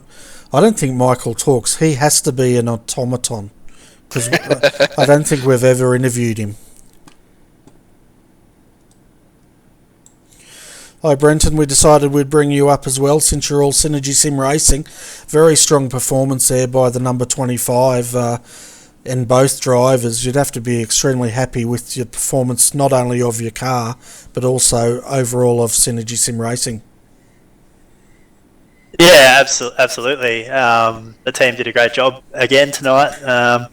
Backed up the first, third, fourth, I think it was last round at Silverstone, with the first, second, fourth this time. So again, the cars all at the pointy end of the field, and just showing that when we have a good night, we're as good as anyone else, and can take it to anyone in the field. Yeah, you certainly can. And I tell you what, Pozzie was taking it to the number one there towards the end of that race. It was very exciting to see who was going to come out of that on top. It looked like after that contact, though, it was all over for the 95 as far as second, but it appears that the number one's redressed that. We were wondering why, but anyway, we can say that when we're up here. What were your thoughts on that? First, the incident, you probably didn't see it, but on what occurred after that. Well, yeah, I did see it. I was when my calculator wasn't furiously smoking on fuel numbers for Michael. I was checking out that battle, because Pozzie had enormous speed here this week. He's been so fast at Phillip Island this week, and he's no slouch at the best of times. But he really showed what he's capable of here this week at Phillip Island, and tonight he had excellent speed. I think I said even when I was up here earlier that the ERA car would be hard to beat, but I was also looking at him as potentially maybe our biggest competition here tonight, because I knew that he was quick, and he's really proved what he's capable of this week. But in regards to the incident, I did see it. I was watching, and at the time, a couple of us that actually saw it in the chat, our team chat, had sort of said the same thing, and our opinion was that Glenn ran down the outside. He was running two wheels down the curb, and the ERA car moved to the left, and that's when they made contact. So our understanding was that he'd moved in the braking zone, and that's what sent Glenn off. So I'm guessing he was probably told by admin to redress it, because he hadn't initially redressed it. So I'm guessing he was told that he had to by race control or something, because he didn't initially do that. So my best guess would be that he was told to, but our point of view was that it looked like he'd moved to the left under the braking area, so that's what caused the contact. Yeah, it was pretty exciting contact. Now look what's going on, guys. I just said we've never interviewed Mr. Schreier, and he's an automaton, and look who appears in the green room. The Stig himself. The Stig himself. He's going to come up here, and he's just going to type like he just typed hello. He's not going to actually talk. He's going to be in the white suit, white helmet, eating all the caviar, drinking all the champagne, crossing his arms. Yeah, find Adrian for it. Some say his voice sounds like the Microsoft voice chat. Well, let's find out. It's a Stig himself. Welcome to the box here, Mr. Schreier. Fantastic drive, mate, and a really good effort. You must be pleased. Yeah, thanks, Bernie, and thanks to the team. That was a race just full of strategy. Yeah, we called that early. We thought we'll just play the game, and as soon as I got in the car, just started saving as much fuel as we could, and it worked out. I couldn't believe it. Brenton was on the blower every chance he got, him and Dave, letting us know exactly what number I had to do to make it, and we pulled it off. So it's a pretty good win for the team, and not only for me, for Pozzie and for Bruce and Dave and Todd as well. I mean, it's a great, all in the top 5, so it's really good. Yeah, it's fantastic effort, and the thing is, like with Synergy Sim Racing, ERA, the way you guys match the drivers, like it doesn't matter if you're a co-driver, the main driver, you've all got the same ability, you can all do the same pace, you all seem to like the same sort of setup for the cars you're all driving, and that really pays off, and especially when you overlay the strategy. And we're saying earlier on how ERA and your team are masters when it comes to the sort of strategy that plays out in these races.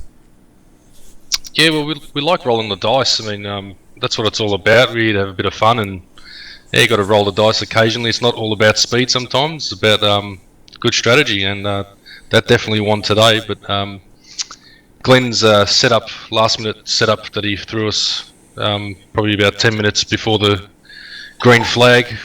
We'd sort of done a few laps in the qualifying session on a race set, and it felt really good. So we sort of went into the unknown with his set, and the car felt great tonight. So the credit goes to him for putting it together for us. Yeah, fantastic. And the other question I have for you, we noticed when you were sitting in behind Luke in the number one, it appeared you were fuel saving, but you were still matching him on speed. But we noticed as the times ticked by, we were wondering when you were going to come in. It looked like you came in pretty much on the number of 35 to go. How much fuel did you have left in that? You mustn't have had much at all. I was watching the fuel in that because that was coming right at the end of the wire, and as we pulled into the box, we only had a fraction of a litre left.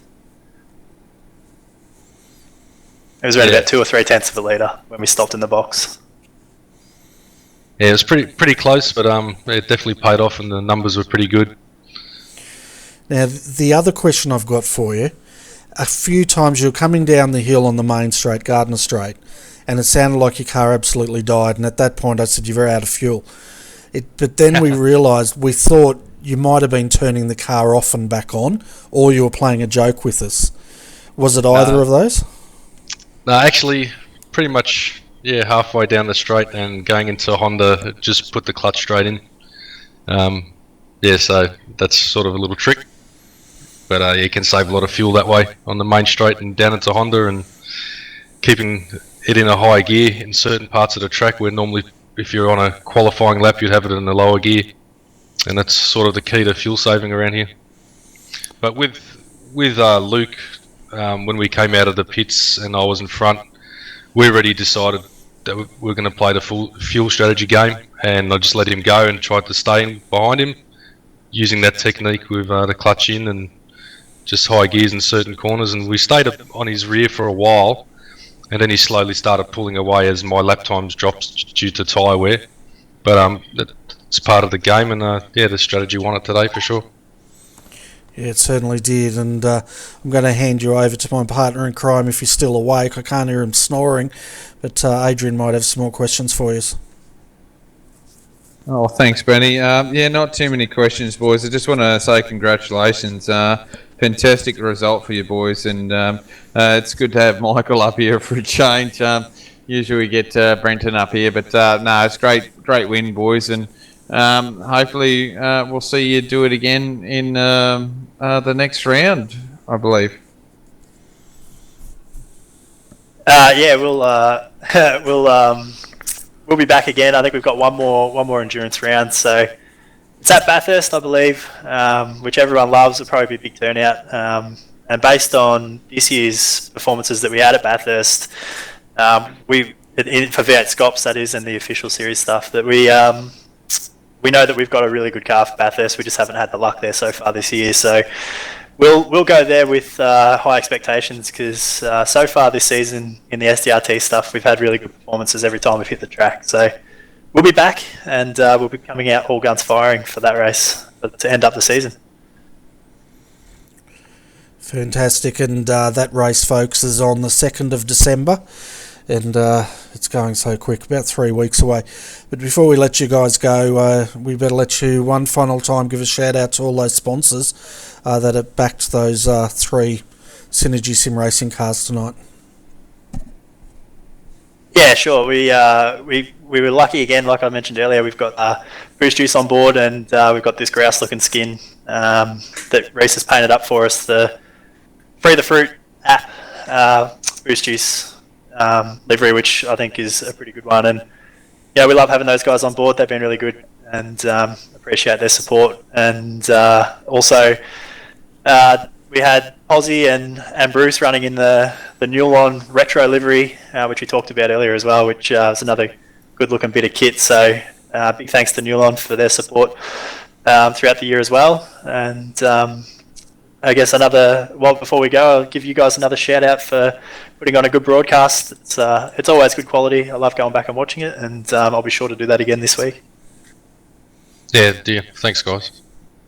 I'd also just shout out to Toddy as well, because what was it? I think it was only about 6:30 that we decided to run. So yeah, he did well to get from 17th after his bit of a spin to, I think, up into the top 4, top 5 when we handed over. So yeah, good run by Toddy as well. Yeah, good effort. Yeah, that was one of the big recoveries of the race, that one. And he did really well to get that car back up to the pointy end. And so well done to him and you, Dave. It was good driving. But anyway, it's getting late here, so we're going to kick you out so we can think about going to bed. Yeah, that's it. Thanks very much again, guys. Thanks, guys. Thanks. So, Adrian, that was quite an interesting end to the race, wasn't it? Yeah, it certainly was. It was, just really crazy end of the race. And it was good, we're definitely through the excitement, and that's what we're here for the excitement. Yeah, and if the folks are wondering why we've got 2 laps remaining and the checker flag called, it's a time certain race if they don't make the full laps, which is what we saw tonight. We went time certain. I think it's the first race we've actually called, Adrian, that we did go time certain. Yeah, it certainly is, and it can catch you out, can't it? So it's one of those dealios. We've tried and watch both of them, so we can get caught out by that, and obviously, you can get confused on that situation as well. Oh, for sure. Now, as far as a couple of things to look at tonight, recovery of the night. Which car do you think? I can see 2 possibilities here for recovery of the night. It's either the 040 for that first lap incident and recovering that car back up to 4th, or the number 1 car, which dropped, I think, down to 11th and then recovered that car back as well in the same stint. Yeah, no, that was I think the recovery would be the 040. I think they were stuck back in the mid pack for quite a while, and to come out and end up finishing 4th was a great effort. As for driver, then I reckon I think Mark's been a fantastic driver. He's new to me, and I think he did a fantastic job tonight.